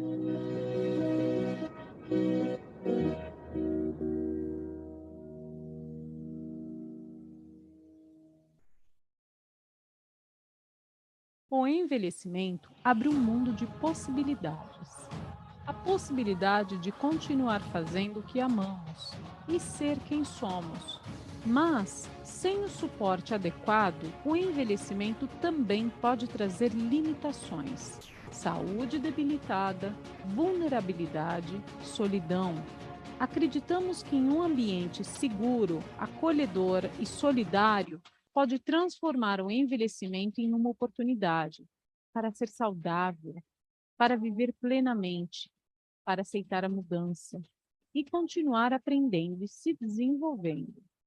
Acreditamos que todas as pessoas têm o direito de prosperar em qualquer idade, adicionando dignidade aos anos, bem-estar aos anos, vida aos anos. Década do envelhecimento saudável.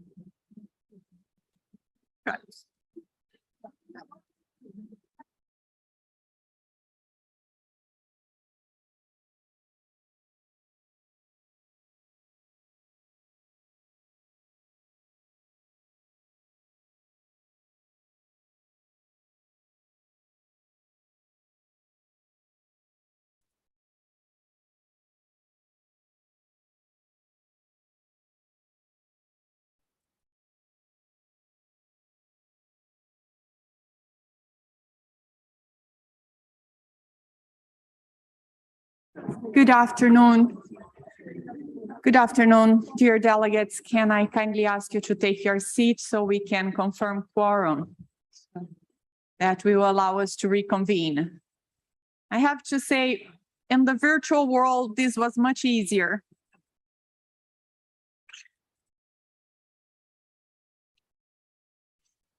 Muy buenas tardes.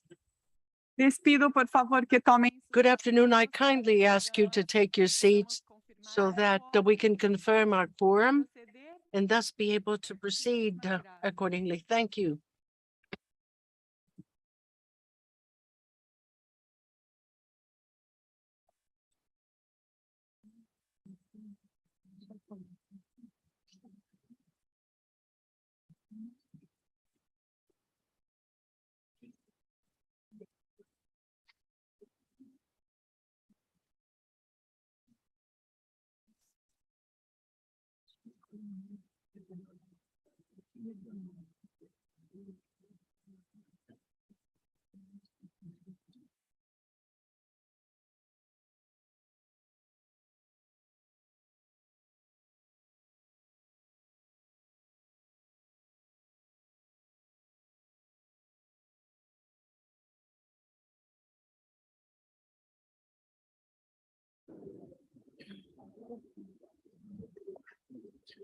Okay, let's get started, please.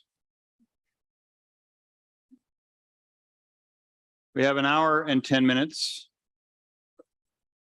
today left. As I advised everybody before we broke, we are going to move ahead with item 5.2 at this time. And then we will be going to item 7.1, the PAHO Award.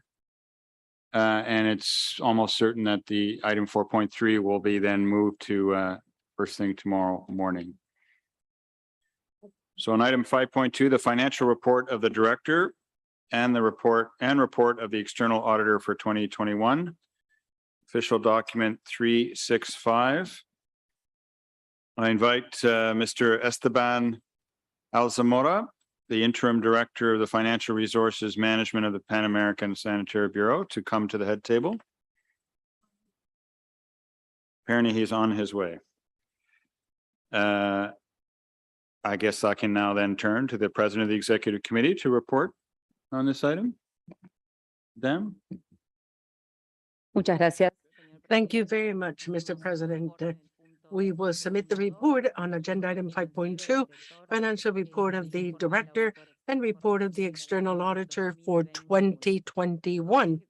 The executive committee discussed the financial report of the director after hearing presentations by the secretariat and the external auditor. The committee was informed that total revenue in 2021 had augmented to $1.794.4 million, the highest revenue ever recorded by the organization. The increase was due to a significant increase in procurement on behalf of member states and voluntary contributions to address the COVID-19 emergency.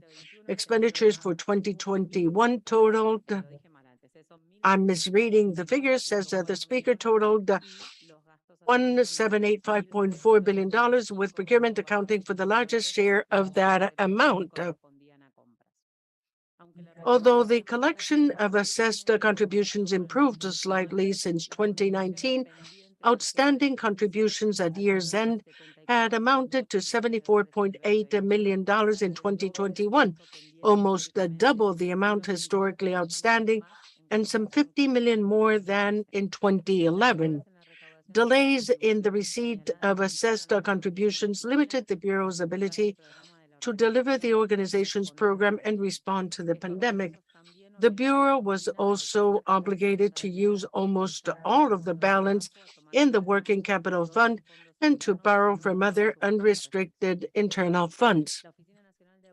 The National Audit Office of the United Kingdom of Great Britain and Northern Ireland, the external auditor of PAHO, issued an unqualified opinion on the organization's financial statements for 2021, meaning that the auditor concluded that the financial statements accurately reflect the organization's financial position.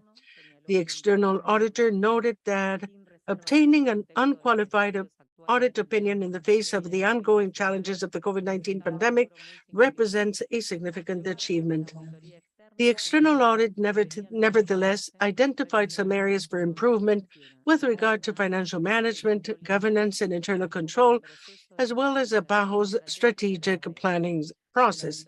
The external auditor made a number of recommendations related to those matters as well as others. The executive committee welcomed the unqualified audit opinion and expressed gratitude to the director and the Bureau staff for their financial management capacity and for the unwavering support provided to member states in a context of financial uncertainty. The Bureau's efforts to ensure sustained regional health gains while also grappling with the ongoing challenges associated with the COVID-19 pandemic were applauded. Delegates voiced support for the external auditor's recommendations, particularly those relating to risk management, transparency, and accountability, and strategic planning and increasing the visibility of the Bureau's contributions to the achievement of the outcomes of the PAHO strategic plan. In relation to the recommendations concerning the hiring of consultants, the need to ensure a competitive selection process was underlined. The external auditor's comments regarding arrears of assessed contributions were acknowledged, and member states were encouraged to meet their financial obligations to the organization in full and on time to enable it to continue its critical work. Thank you very much, Mr. President. This concludes my report on this item. Gracias, Madam Presidente. So I'd like to open the floor for any comments from delegations, and let me just begin by confirming a mea culpa, as we say in English. The speaking order will be any other than observers and non-governmental organizations. The speaking order will be any member that wishes to speak, or participating state or associate member. So put up your placard and you can have the floor. Does anyone wish to speak to this item?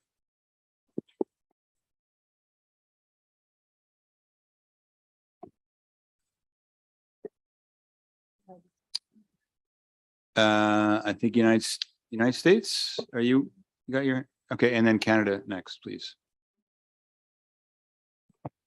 Thank you, Mr. President. The United States welcomes this overview of the financial report of the Director for 2021 and examine the results of the external auditor's financial audit and opinion on PAHO's financial statements. We commend PAHO's solid financial posture and the Director's comments about the high level of PAHO's performance in implementation of the 2020-2021 program budget. And we also appreciate the Director's and the Bureau's commitment to the prudent financial management of PAHO's resources. Thank you. Thanks, US. Canada, please. Thank you, Mr. President. Canada would like to thank the Director and the External Auditor for their respective reports. We are pleased to note PAHO's attainment of an unqualified audit opinion in 2021. This audit opinion represents a significant achievement given the ongoing challenges associated with the COVID-19 pandemic. We continue to applaud PAHO's leadership role in the region, leveraging its unique position to provide critical technical guidance to member states, particularly during the pandemic response.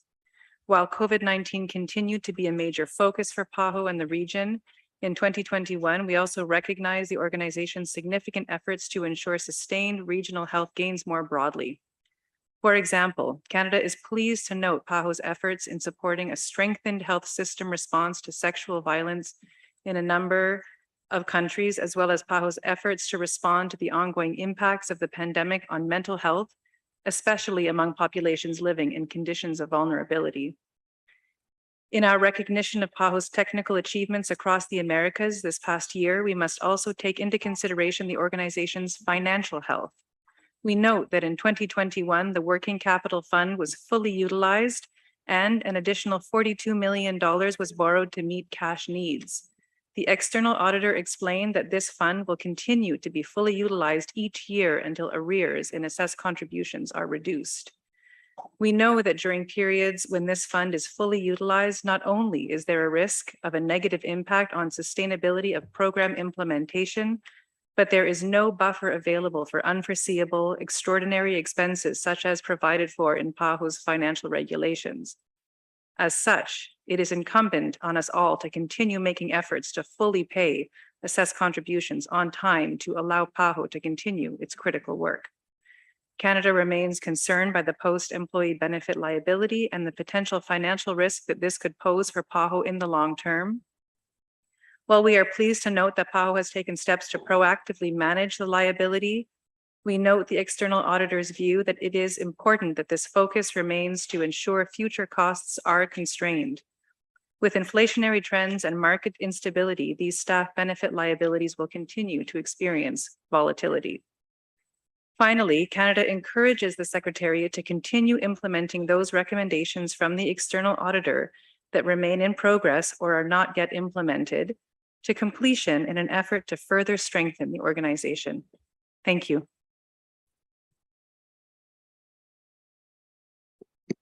Thanks, Canada. Any other member would like to speak?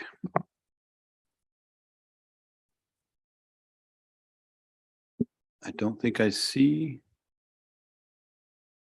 anyone. Okay, I believe I can yield the floor now to Mr. Alzamora to respond to the comments you've heard. The floor is yours. Bush. Good afternoon. Thank you to the US and Canada for your comments. Concerning the Working Capital Fund, as you're aware, last year we increased the Working Capital Fund up to $50 million. So far this year, as of August, we have used $21.5 million of the Working Capital Fund.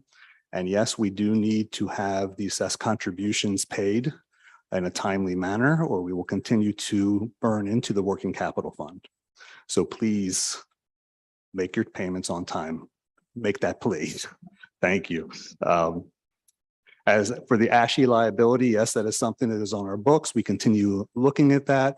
We are finding ways to gradually pay for the liability. Is not something that usually needs to be paid at 100% or reserve. It's based on the actuarial studies. we take a look and see how we can best fund that liability for the future debt that it will hold. That's all I have. Thank you. Thank you, sir. Madam Director, any comments?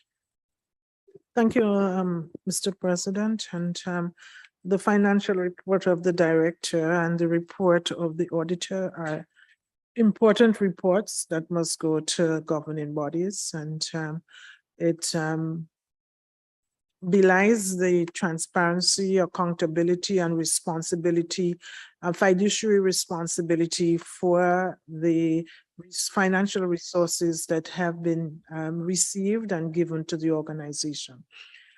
We are grateful for the unqualified audit. I must say 10 years of unqualified audit is very good, suits me fine. And I pledge on behalf of the Secretariat to continue to give and to implement many of the recommendations that the external auditors have given to us. I would also like to ask member states that certainly this year and into the future to make good on your assessed contributions. Your assessed contributions are the largest source of the flexible funds that we use, particularly for some program areas that cannot attract voluntary funding, for which resource mobilization is very difficult. And this includes NCDs. It also includes mother and child health. And so please, if you make good on your assessed contributions, we are better able to spend and we are better able to plan as well. Because if we are sure of the funding, then we are able to implement the programs that you have designated that we implement. So please, let's pay some attention to assessed contributions. Thank you very much.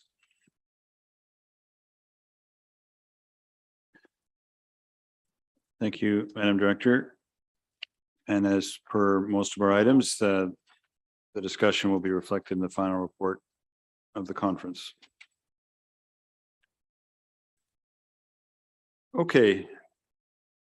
So I'd like to turn now to item 7.1.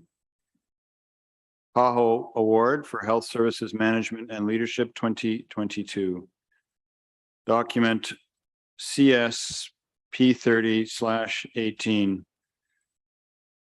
I'd like to ask the President of the Executive Committee to report on the decision of the award committee. Muchas gracias, señor presidente. Thank you very much, Mr. President. This is indeed item 7.1, PAHO Award for Health Services Management and Leadership 2022. The award committee of the PAHO Award for Health Services Management and Leadership 22 met in the 170th session of the Executive Committee on June 20th, 2022. It was Brazil, Argentina, Mexico who were on the committee, and the member states who had put forward names led to the recommendation for this PAHO Award for Health Services Management Leadership 2022 should go to Ms. Carla Gabriela Romero Perez from the plurinational state of Bolivia in recognition of her work in research and in strengthening the epidemiology area to combat arboviruses, the technical support provided to the integrated management strategy, the work and leadership containing dengue and Zika and others, and as well as fighting the pandemic throughout Bolivia. This is my report, sir, and thank you very much for your kind attention. Gracias, Madam Presidente.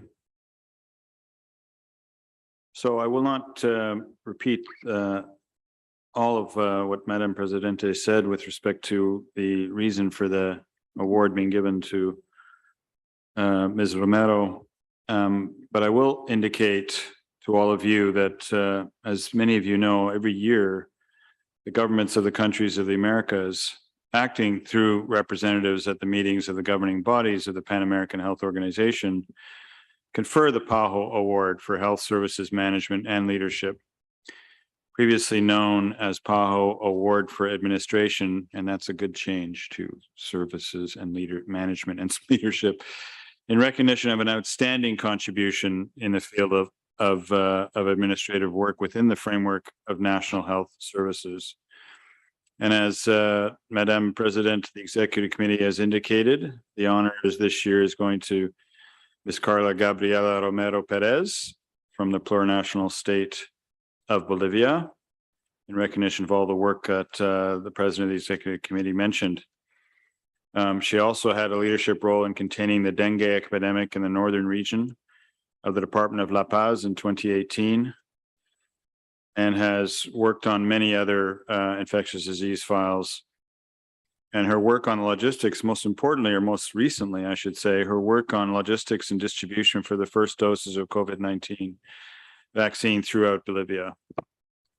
As some of you may be aware, and sadly, Ms. Romero passed away in 2021, unfortunately from complications associated with COVID. Noting her contribution to health services and management, it is our great honor to confer this award posthumously to Ms. Carleta Gabriela Romero Perez. And I believe on behalf of the conference, I could like to ask the Ambassador and Permanent Representative to the OAS from the plurinational state of Bolivia to receive the award on behalf of Ms. Romero. His Excellency, Your Excellency, are you here? Yeah.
So I'd like to invite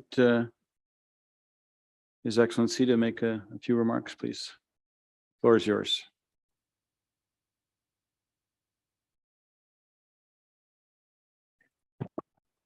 Muchísimas gracias. Thank you very much, and a very good afternoon. It is indeed a privilege and an honor to address you, Dr. Clarissa Etienne, and the distinguished persons who flank you, and to do so in relation to this most worthy and most moving award to a citizen of my country. You know, COVID-19 has left a trail of deaths throughout the world, where men and women truly laid down their lives in the service of others. And here was the case of Dr. Carla Gabriela Romero Perez, yet another one, and she was graduated from the University of San Andres. She was always very well known for her contributions to science and her very minutiae study of various epidemics. She started working with the epidemiology in malaria with the Ministry of Health of Bolivia. Subsequently, thanks to her very valuable support, the country itself begged her to work with the World Fund on the malaria, tuberculosis, and AIDS combating. She did so around the Amazonian River in the Bolivian area and worked with the Castaña reproductors in the control of dengue, as we mentioned, dengue epidemic and Zika and others in arbovirosis in Bolivia, the arboviruses. She was very much central to the team that worked so hard against COVID-19, and in working against that disease, this biologist and esteemed epidemiologist died, alas, last October 2021 in an air crash as she was traveling to carry out her duties in that area. Luis Alberto Catacora, President of Bolivia, received the mandate and understanding what the de facto government had done previously, which it was understood had been horrible.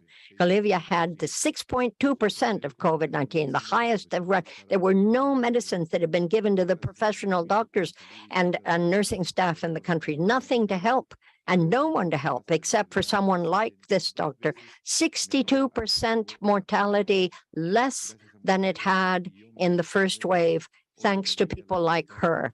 That is why in Bolivia, we are stepping forward and going from 6.2% mortality to 0.1% in this fifth wave that is just coming to an end on behalf of Bolivia.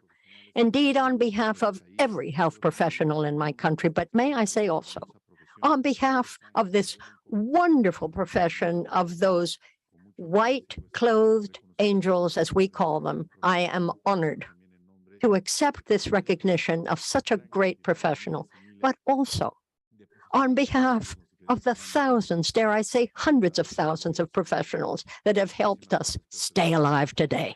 Thank you.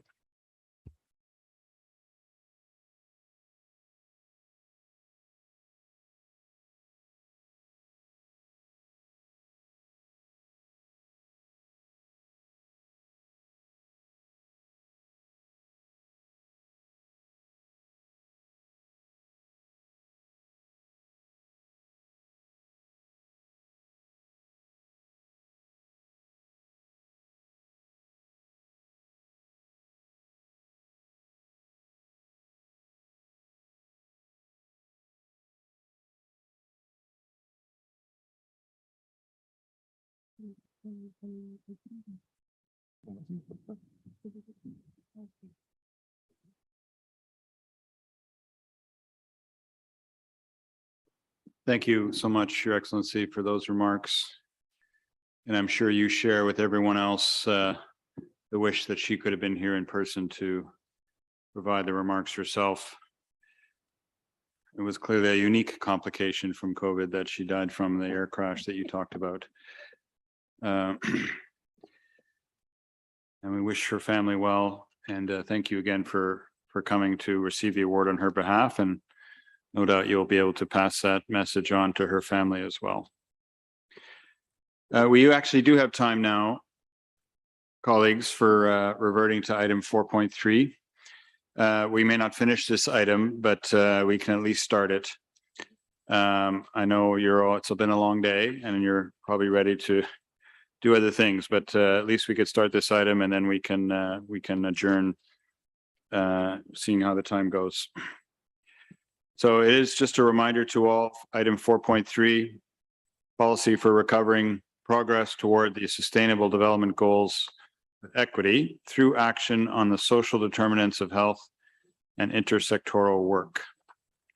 This is document CSP 30/8.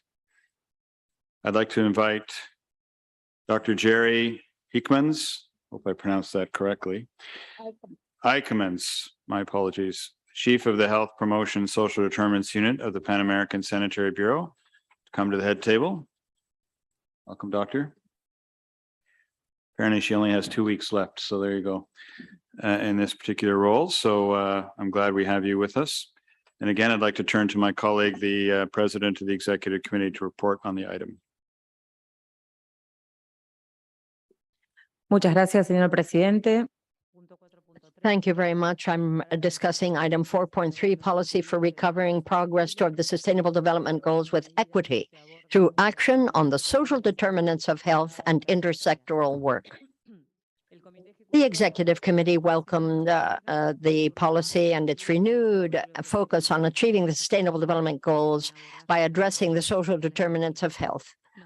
Delegates expressed concern that the region was not on track to achieve the SDGs and noted that the pandemic had highlighted the inequality and fragility of health services, pointing out that disadvantaged groups, marginalized communities, and indigenous populations had been the most impacted. It was suggested that the policy should incorporate an intercultural approach to health, as well as respect for different approaches to healthcare, without which it would not be possible to achieve SDG 3. It was also suggested that there should be greater emphasis on the role of international cooperation and the exchange of best practices among member states. Delegates highlighted the need for intersectoral action to address health determinants and also underlined the need to strengthen the leadership of the health sector in promoting intersectoral coordination. At the same time, it was stressed that intersectoral collaboration should remain free of conflicts of interest, be people-centered, and empower communities. Support was expressed for the policy's focus on equity as a cross-cutting issue that is critical to addressing social determinants of health, improving health outcomes, and fostering resilience in preparing for health emergencies. Delegates considered support from PAHO and partnerships with other actors to be essential to bringing about the structural and systemic changes required to achieve equity in health and well-being for all. The Bureau was requested to work with other international organizations to promote the achievement of the SDGs. The Executive Committee adopted Resolution CE 170 R.12, recommending that the Pan American Sanitary Conference approve the policy. And I thank you, President. This concludes the report. Gracias, Madame Presidente. I'd like to now yield the floor to our esteemed colleague to give her remarks. Good afternoon, Mr. President of the 30th Pan American Sanitary Conference, delegates, Madam Director. This region is not on track to meet the Sustainable Development Goals, including SDG 3. Limited and uneven progress in the first years of the implementation of the 2030 Agenda was further set back by the COVID-19 pandemic. For example, 27 years were lost in the fight against extreme poverty, and 18 years were lost in women's participation in the workforce. And although the full impact of the pandemic has yet to emerge, the increase in poverty and inequalities has a consequent impact on health equity, and SDG 3.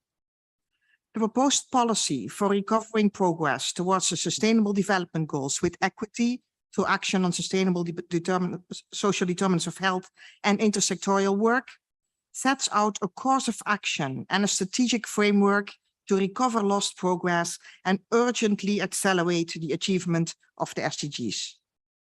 The policy also aims to reconfirm the commitment of all countries in the region to the achievement of SDG 3 by strengthening the effective integration of actions to promote equity.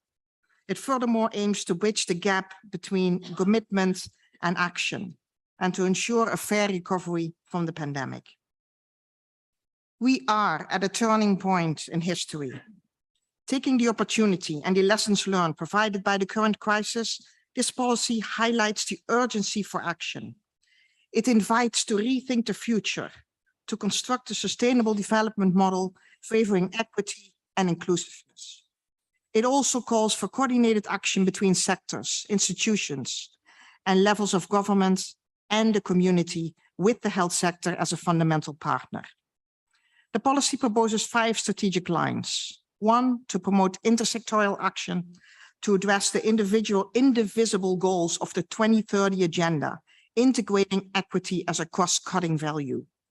This requires institutionalizing intersectoral mechanisms and alliances between health, economy, education, labor, housing, social protection, and beyond to address the social determinants of health. 2, reorient health policies, plans, and programs to overcome barriers to access to health and to achieve health equity and well-being. This also calls for a paradigm shift and the inclusion of an equity focus in the work of health systems and health services. 3, strengthen and facilitate community participation and civil society engagement through an intercultural approach in order to attain equity and achieve SDG 3. This calls for creating long-lasting, respectful relationships with the community, giving a voice to everyone. 4, strengthen local governance to achieve SDG 3 with equity.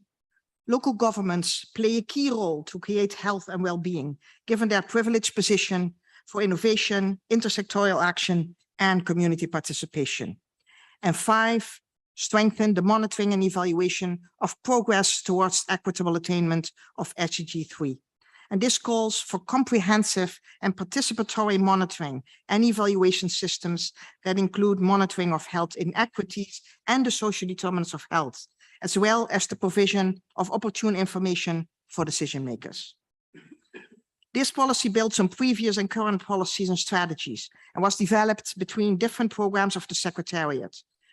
We want to thank all member states for their active participation in the consultation processes for this policy. Achieving the 2030 agenda is our best way forward on the equitable recovery from the pandemic, as was highlighted last week by the heads of states in New York. And this policy provides the opportunity to move from declarations to actions. The Pan American Sanitary Conference is invited to consider the document presented, provide recommendations, and to approve the proposed resolution. Thank you. Thank you, Dr. Ekmans. So now I'd like to open the floor to any delegates that would like to speak to this item. I see United States, Panama, Suriname, and then Canada. Okay, we'll keep a list there. Start with that. Keep your placards up, please. Thank you.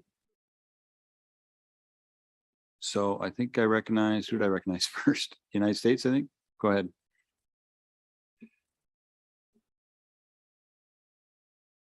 The United States welcomes the renewed focus on achieving sustainable development goals by focusing on addressing the social determinants of health.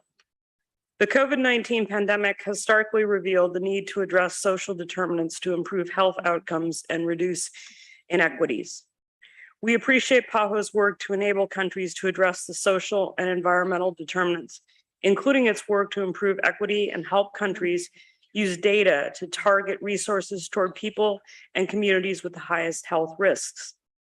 Tackling social determinants of health requires a multi-sectoral health in all policies approach at all levels. The United States encourages PAHO and member states to engage with a wide range of actors to take these efforts forward. As we emphasized during the executive committee, we were pleased to see that this policy document also specifically highlights the detrimental impact of stigma, racism, and discrimination against members of the LGBTQI+ community. Health workers are not often trained to meet the needs of LGBTQI+ individuals, including their sexual and reproductive health needs, which impedes their enjoyment of the highest attainable standard of health. In addition, practices such as so-called conversion therapy actively infringe upon the rights of LGBTQI+ individuals. We firmly believe that no one should face discrimination because of who they are or whom they love. And we call on the member states in PAHO to renew their efforts to address barriers to health and well-being for LGBTQI+ persons around the world. Thank you. Thanks, US. Panama, please. Thanks, President. Panamá se encuentra conforme. Panama agrees with what we have read in this document on the policy for recovering progress toward the sustainable development goals with equity through action on the social determinants of health and intersectoral work. We consider, in fact, that all of these are critical to bring us to the final and ultimate goal. And we would highlight here the importance of civil society and everyone working on an intercultural approach, strengthening governments. We believe in committing to a social development that broaches structural issues to reduce poverty. And for that reason, the government of Panama has set up to the level of a law of the Republic a strategy precisely to that end that seeks to strengthen the multi-sectoral approach and articulation in between the different elements, moving toward intersectoral and integral approaches throughout the country. We believe fervently that health is a right and not the privilege of a few. And that is why we believe that this kind of policy will lead us to a kind of public policy that indeed will lead to better health for all. And so we take this opportunity to urge everyone here to continue to bolster our regional approaches to do just that, to bolster health, to buttress health and sustainable development. Panama will continue developing such a policy based on strict respect for human rights, a cross-sectional approach, one focused on gender and intercultural aspects involved in such action. Now, we are well aware that there remains a lot to be done, but we know we can carry out policies that will lead to better health, more resilient strength everywhere to meet the development goals that we have set for ourselves. Thank you. Gracias, Panama. Paraguay, followed by Canada.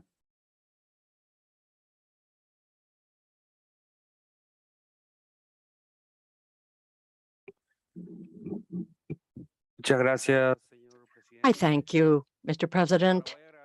Paraguay is very grateful for the efforts that have been deployed in drafting this document, which we believe are a list of priorities that are not only timely, but very important.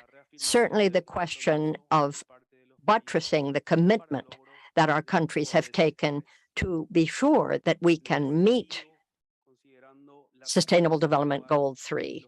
The present trend and the few years that are left really between now and when we shall have completed the 2030 agenda only points out how important strategy 1 and 2 actually are. And that is what will lead the Ministry of Health of my country to do more and to do better in aligning our own policies with those sustainable development goals. And this will mean certainly to take a hard look at our situation, to reorganize the services, to monitor matters more periodically, among other steps. We believe that this document does well in underscoring how transcendent this approach is, because it will lead us to an important roadmap that indeed will help us meet those 2030 development goals, which are just around the corner, and focusing on action on the social determinants of health and intersectoral work. We are pleased certainly to continue relying on the strong and resolute support of PAHO so that we can move forward under each of the plans of action per target. And we want in that process to ensure that we have that intersectoral work, sharing what we've learned so that we can come up with common approaches for the great challenges still in front of us. And that is why Paraguay completely supports this proposed resolution that we have an Annex A of document CSP 30/8. Thank you very much. Gracias, Panama. Dr. Eichmanns, you're almost as popular as the director. I have at least 11 more delegates who wish to speak. So we'll see how far we get down the list. I note the time, we have about 30 minutes. I can tell my rapporteur colleague that we will almost certainly not get to her moment to shine by reading out a very long resolution. So that will happen tomorrow morning. We'll see how many we get through now. Canada, followed by Brazil, please. Mr. President, I'm delivering this intervention as Canada's youth delegate to the 30th Pan American Sanitary Conference. It is an honor to be sitting here today with you, Dr. Etienne, honorable ministers of health, and leaders in public health. Canada would like to thank PAHO for the development of this critical policy and associated resolution, and we are incredibly heartened to see this year's quinquennial report similarly focuses on health equity for sustainable development. We know that if we are not able to address the social and economic inequities that exist within and between various population groups, including gender disparities and disparities experienced by Indigenous and other underserved populations, we will not effectively improve our region's health outcomes and well-being. In my role, I am acutely aware of the importance of youth inclusion in global health diplomacy and decision-making around the world. As we continue to think about lessons learned from the pandemic and our next steps, we must ensure that the voices of youth are reflected in the decisions that will undoubtedly have an impact on our future. Through my work, I have heard from youth across Canada on the necessity of an equity-centered, integrated approach to the SDGs, which seeks to address the social, economic, and environmental determinants of health through meaningful community-level participatory action. This involves supporting equitable representation and agency for members of marginalized populations to create change in ways that are culturally and contextually appropriate and address the distinct needs of their communities. We must do more than recognize how inequities shape people's access to health resources. We need to act, and Canada sees this policy as a positive step towards a healthier and more sustainable future. Here in Canada, we will continue to drive evidence-based action towards health equity and the determinants of health in support of COVID-19 recovery and beyond, with a focus on safe and healthy environments, equitable and resilient health systems, and multi-sectoral approaches for equitable and supportive societies. Furthermore, our 2030 Agenda National Strategy, Moving Forward Together, seeks to advance progress on the SDGs through a whole-of-society approach. Canada's national strategy highlights the importance of ensuring that the benefits of sustainable development reach everyone across all regions and all communities. We must also recognize the centrality of achieving gender equality and empowering all women and girls in realizing the SDGs, as well as the inherent rights of Indigenous peoples. Chair, having had the opportunity to listen to esteemed leaders in global public health in this room, I'm hopeful for a brighter future. With this policy, the work starts now. Thank you. Thanks, Canada. I understand Brazil is perhaps going to speak later, so we'll move now to San Lucia, followed by Honduras. San Lucia, you have the floor.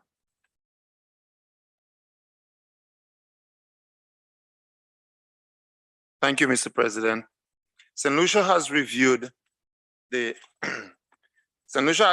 information and supports the strategy provided in the policy document CSP 38 on recovering progress towards the Sustainable Development Goals with equity through action on the social determinants of health and intersectoral work. We are committed to accomplishing the goals of the 2030 Agenda for Sustainable Development with a focus on equity, with the continued technical support from PAHO. St. Lucia, like other countries, as you will know, was adversely affected by the COVID-19 pandemic. We continue to manage the effects on the health and economic, also the educational sectors. We also note the negative impacts. We note that these impacts were greater on the socially disadvantaged, the unemployed, and also those who were already poor. We note that their situations became worse. We also noted the mental health impact on the most vulnerable of the population.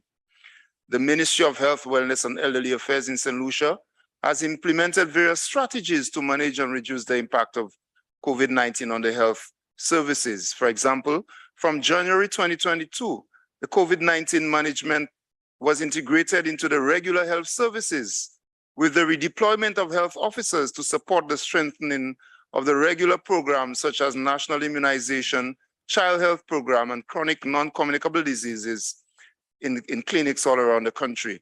This led to the reestablishment of the primary care network in our 33 wellness centers, our 2 community hospitals, and our polyclinic to provide care to communities free of charge.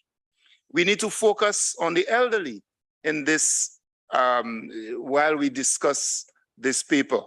And so we have established in St. Lucia, we are developing a department for elderly care, and it is one of the priorities of the government. We're updating our national elderly policy for implementation of a holistic plan in the near future. An extensive stakeholder consultation is now taking place. The government of St. Lucia is working towards the implementation of universal health care in a phased approach with emphasis on chronic non-communicable diseases, antenatal care, and cancer screening. The overall goal is to ensure access to quality, affordable health care to the entire population. We support the strategies, Mr. President, outlined in the document, and will continue to work with all and with PAHO to provide quality health care for all. I thank you. Many thanks, St. Lucia. Honduras, followed by Suriname.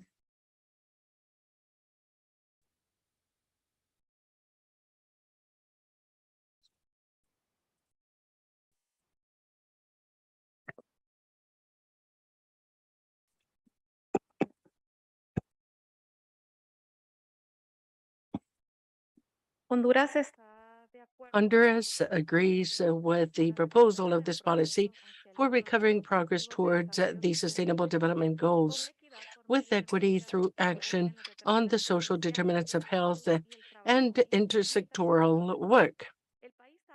The country moves forward with a promotion of governance in the attainment of the SDGs in coordination with the United Nations agency system, and in particular with PAHO, WHO, government organizations, local governments, NGOs, private sector, and the academic sector by strengthening its role in the development of policies aimed at promoting health and the well-being of the population, as well as reducing inequities in health and in strengthening institutionality. Likewise, the country is reorienting its policy strategies and health programs in order to overcome barriers of access to the provision of services, and thus to be able to attain greater equity in the sector by responding effectively and efficiently to the different epidemiological, social, and economic scenarios that are present and future. And in order to do that, it is necessary for surveillance, evaluation, follow-up systems to be comprehensive and participatory, and to include the measurement of inequalities in health, as well as social determinants. Besides the evaluation, the intersectoral and interinstitutional evaluation of the effectiveness in interventions. Regarding the proposed resolution, Honduras does not have any objection. Thank you, sir. Gracias, Honduras, Suriname, and then Argentina. Thank you, Mr. President. Suriname would like to thank the Secretariat for the joint efforts for this policy. The purpose of this policy is to confirm the commitment of all countries in the region to the achievement of SDG 3 and to propose a course of action based on lessons learned from the MDGs, the efforts to achieve the SDGs so far, as well as from the COVID-19 pandemic response. Suriname, like other countries of the region, has been impacted by the COVID-19 pandemic and the interruption of many of the essential health services, especially during 2020. Consequently, we are also lagging behind in achieving our SDGs. The Health in All Policies Implementation Stage 1 started in 2015, where 3 of the 4 set milestones were reached. The COVID-19 pandemic also impacted the implementation of the other stages. Suriname is now in the process to continue Health in All Policies Stage 2. A national intersectoral SDG committee was formed under the oversight of the Ministry of Foreign Affairs, International Business, and International Cooperation to facilitate the coordination of the actions needed to advance the achievement of the SDGs. that recently approved multi-year National Development Plan for Suriname 2022-2026 also emphasizes the need to address the social determinants of health and to focus on achievement of the SDGs.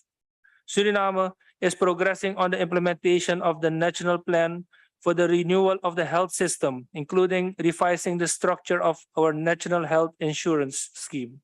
Efforts have also increased in engaging stakeholders in the decision-making progress, and the National IS4H Steering Committee is streamlining the development of electronic patient records and national databases to facilitate more complete, timely, and accurate data for monitoring and evaluation, as well as to inform policy and program development. The National Health Policy Plan 2021-2025 also outlines the overall goal of guaranteed equitable access to quality care for all. Suriname is making efforts to get back on track to achieving SDG 3, and the proposed policy serves as a useful guide in this regard. Despite the current challenges, the strategic lines of actions proposed in the policy are relevant for Suriname. For the implementation of this policy, PAHO is requested to mobilize extra resources to support member states to work with networks of experts and engage in formal collaboration with institutions, local governments, and civil society, strengthening current initiatives and taking advantage of existing capacities in member states. Suriname supports the approval of this proposed policy. Thank you, Mr. President. Thank you, Suriname. Argentina, and then Bahamas.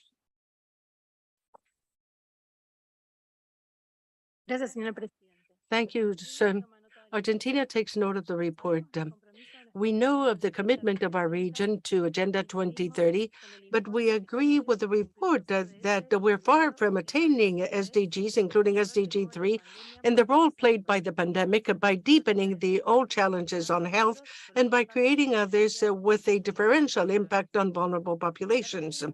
Argentina supports the inclusion of a principle of equity as a cross-cutting principle in all fields in order to deal with health inequities, and therefore we've asked its inclusion in regional and global processes of a recent nature, such as the END and the strengthening group for preparedness and response of WHO.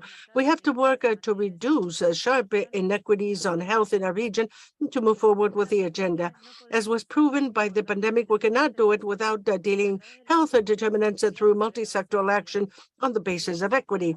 In this regard, our country has supported the WHO resolution on health determinants in 2021.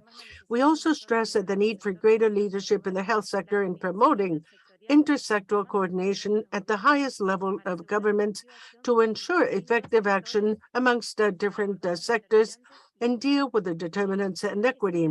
It is imperative, since the SDGs are not on health, but essentially to achieve SDG 3.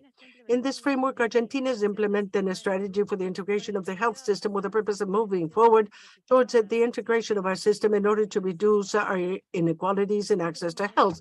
This is a crucial time for the region to reconsider and structure a fairer and more equitable future. To attain SDG 3 with equity, it is essential to deal with the agenda as a whole, and the health sector plays a key role in order to deal with this integrated approach. If we truly wish to attain what has already been agreed by countries in Agenda 2030, it is high time to place health at the center, to acknowledge the multi-sectoral action and implement policies that have proven to be effective in order to reduce inequalities. Thank you. Gracias, Argentina. Bahamas, followed by Chile. Thank you, Mr. President. The Bahamas acknowledges the work of the Secretariat on this critical and timely agenda item and contends that the social determinants of health are the bedrock for experiencing revolutions in the states of our unions and for incrementally fighting our way to optimal health and well-being. Mr. President, we are at the halfway mark in this SDG journey. In this time, the SDGs have been our blueprint for achieving better health and a sustainable future. Although this journey has been plagued with one setback after another, in 8 more years, the world will be graded on this blueprint. And with only 14 of 179 countries on track to achieving SDG 3.4, which is to reduce by 1/3 the premature mortality of NCDs, we immediately begin to appreciate the gravity and innate complexities that are before us. Mr. President, this coupled with one, the reality that the time from implementation to impact is usually never short, and two, investments for achieving the health-related SDGs have decreased by 54% since the start of the COVID-19 pandemic. The Bahamas urges the Secretariat to be pragmatic in its guidance to member states and to offer practical pathways to move us from platitudes and promises to progress. Mr. President, the Bahamas would like to see more practical steps interwoven into this recovery policy. Also, the Bahamas looks forward to understanding the Secretariat's support for Strategic Line Action 4, as well as benefiting from country-specific technical assistance across all strategic lines. Because though we are bonded in solidarity, we are each distinct in our context. Mr. President, the Bahamas commits to doing its part. We support this resolution. I thank you. Thank you, Bahamas. Just to note that those delegates that have already spoken, if you could put your flags down, please. I have Chile followed by Dominican Republic. Thank you very much, Mr. President. Chile expresses its gratitude and attaches great value to this proposed resolution. We share the diagnosis that in order to attain equity, it is not sufficient to put it in words. It is necessary and urgent to establish concrete actions that will guide us in a sustained fashion in order to accomplish the goal of not leaving anyone behind. Thus, to say that the Ministry of Health of Chile does have a national health strategy for 2030 or by 2030, where we find SDG 3, and where it also establishes a priority to reduce inequalities on health. The way the strategy is built has a characteristic of being participatory and intersectoral, reflecting equity as a cross-cutting theme, which will permeate the different priority themes for this decade by establishing concrete actions that will turn them into reality and also to define indicators that will enable us to monitor its progress. As is defined in this document, this entails several challenges in order to work on the 5 strategic lines, such as improving the system of registration and information, strengthening teams at the social health view, and constantly promoting the importance of working with other sectors and groups of civil society, amongst others. Because of all of the above, our delegation attaches great importance to the establishment of the 5 strategic lines, and in particular, the one aimed at guiding policies, plans, and health programs to overcome barriers in access to health and achieving equity in health and well-being. This line action converses directly with one of the priority lines for the government of Gorge to work towards a universal primary health care. These strategic lines will enable the different countries in the region to guide and strengthen their actions in order to ensure and guarantee healthy life and promote the well-being of the population. Chile undertakes a commitment to strengthen these lines of action, as well as to work in collaboration with PAHO on this score. And obviously, Chile supports the proposed resolution. Thank you. Gracias, Chile. Dominican Republic, followed by Mexico. Thank you very much, Mr. President.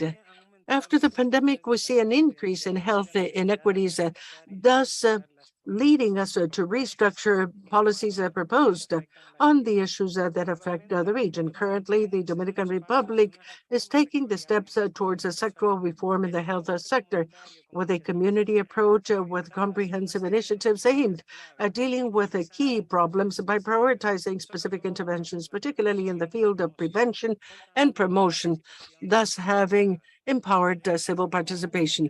We're also working on a 10-year plan with a view to providing renewed primary healthcare services, and we're the first and only country in reaching the 3rd stage of assessing the essential functions of public health.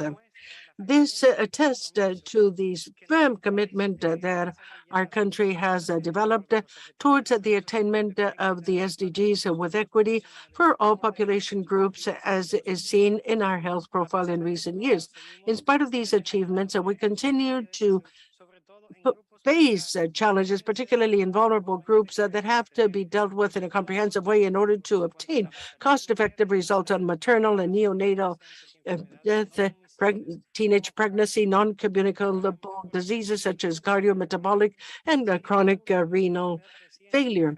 This last one is a disease that affects our countries increasingly more, and therefore we request the inclusion of projects as a whole in order to put a stop to this one and without leaving aside the social context of families.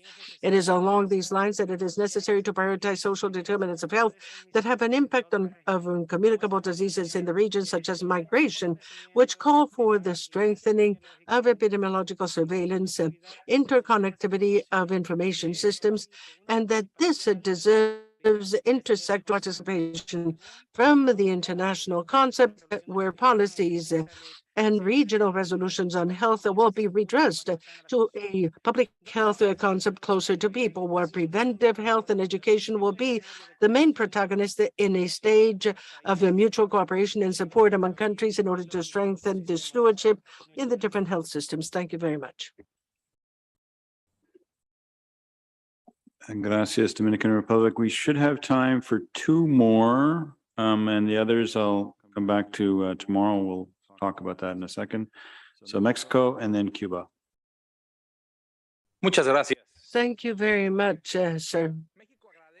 Mexico would like to express its gratitude for the presentation made by Dr. Eichmann. Within the framework of Agenda 2030, we attempted to renew health promotion through social, political, and technical actions that will deal with the social determinants of health with the aim of improving health and reducing inequities in it. Therefore, Mexico joined the actions proposed in the strategy and plan of action on the promotion of health within the context of SDGs 2030, of all SDGs, not only and not exclusively SDG 3. We believe that we need to step up our efforts in order to include in health policy other sectors.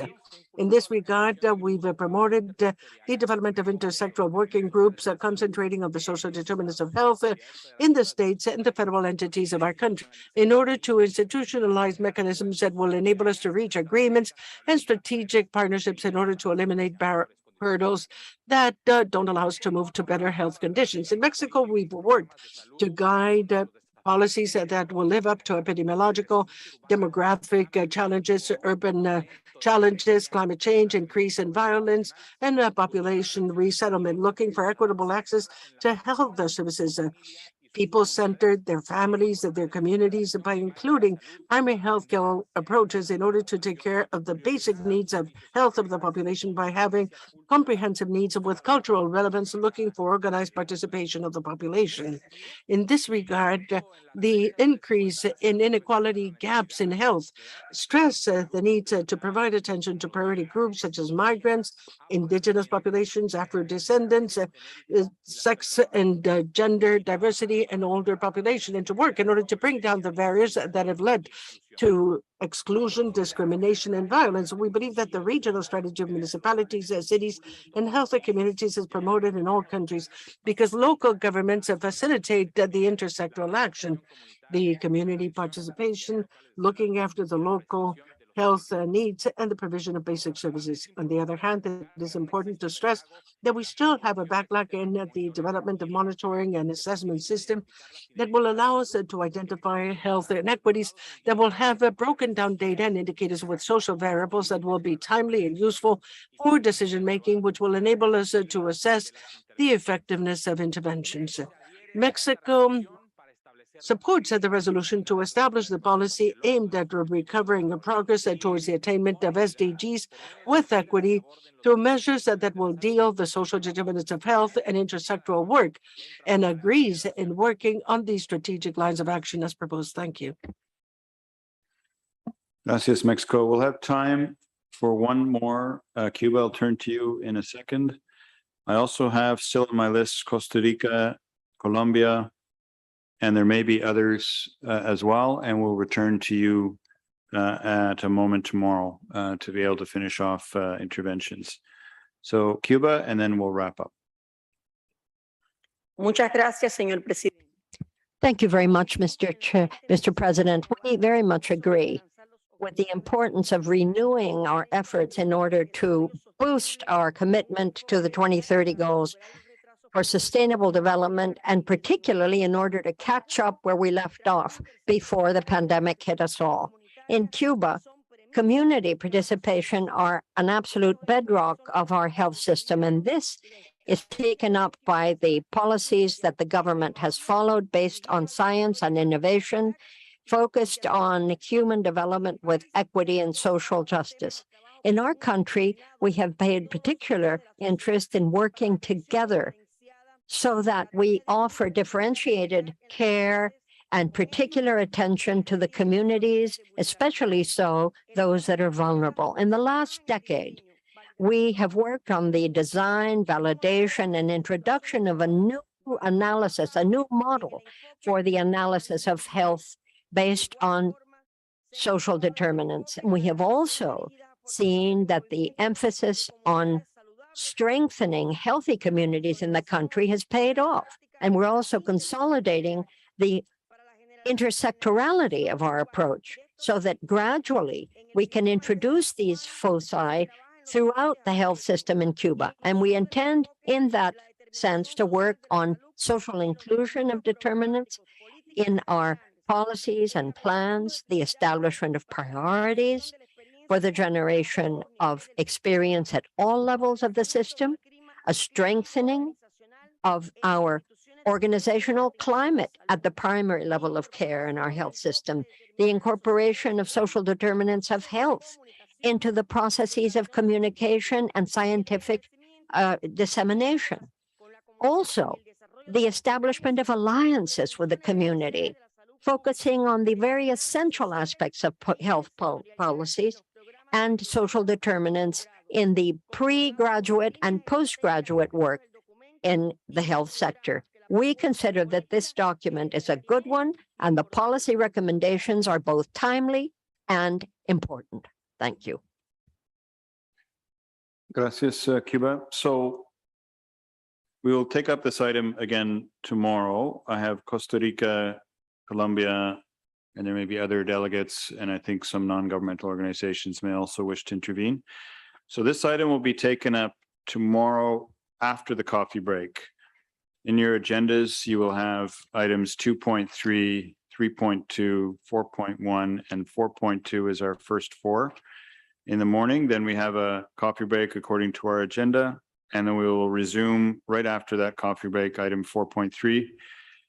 So Dr. Eichmann's, you're not off the hook. You'll have to come back. I'll have a start with Costa Rica and Colombia at that time. After which, if there are other speakers, we'll also have those, and then the resolution will be read out as per our practice. So let me conclude today. I want to thank the interpreters in particular for their fantastic work as usual. A few more days to go. Really appreciate your work. I will turn to the secretary for just a couple of housekeeping matters to end us off, and we'll see you again tomorrow. Thank you, Mr. Chair. Mr. President. First, let me please remind our delegates that this evening at 7 p.m., our director, Dr. Carissa Etienne, together with the U.S. Department of Health and Human Services, will host a reception in honor of the delegates of the 30th Pan American Sanitary Conference. The reception will be held outside on the terrace. Let me also please remind you, early in the morning from 8 to 8:45, there will be an update on monkeypox in the region of the Americas, and that will take place here in the Blue Room. The Working Party for 6B will hold a second meeting tomorrow during the morning coffee break in the Calvert Room. The Committee on Credentials will hold a second meeting tomorrow during the lunch break, also in the Calvert Room. And then let me please remind you of another special side event tomorrow from 12:30 to 2 here in the Blue Room. on leveraging the lessons learned from the COVID pandemic to address the region's mental health challenges for the future. Thank you, Mr. Chair. Thank you, Madam Secretary. So I get to use the gavel. Meeting is adjourned until 9 o'clock tomorrow morning.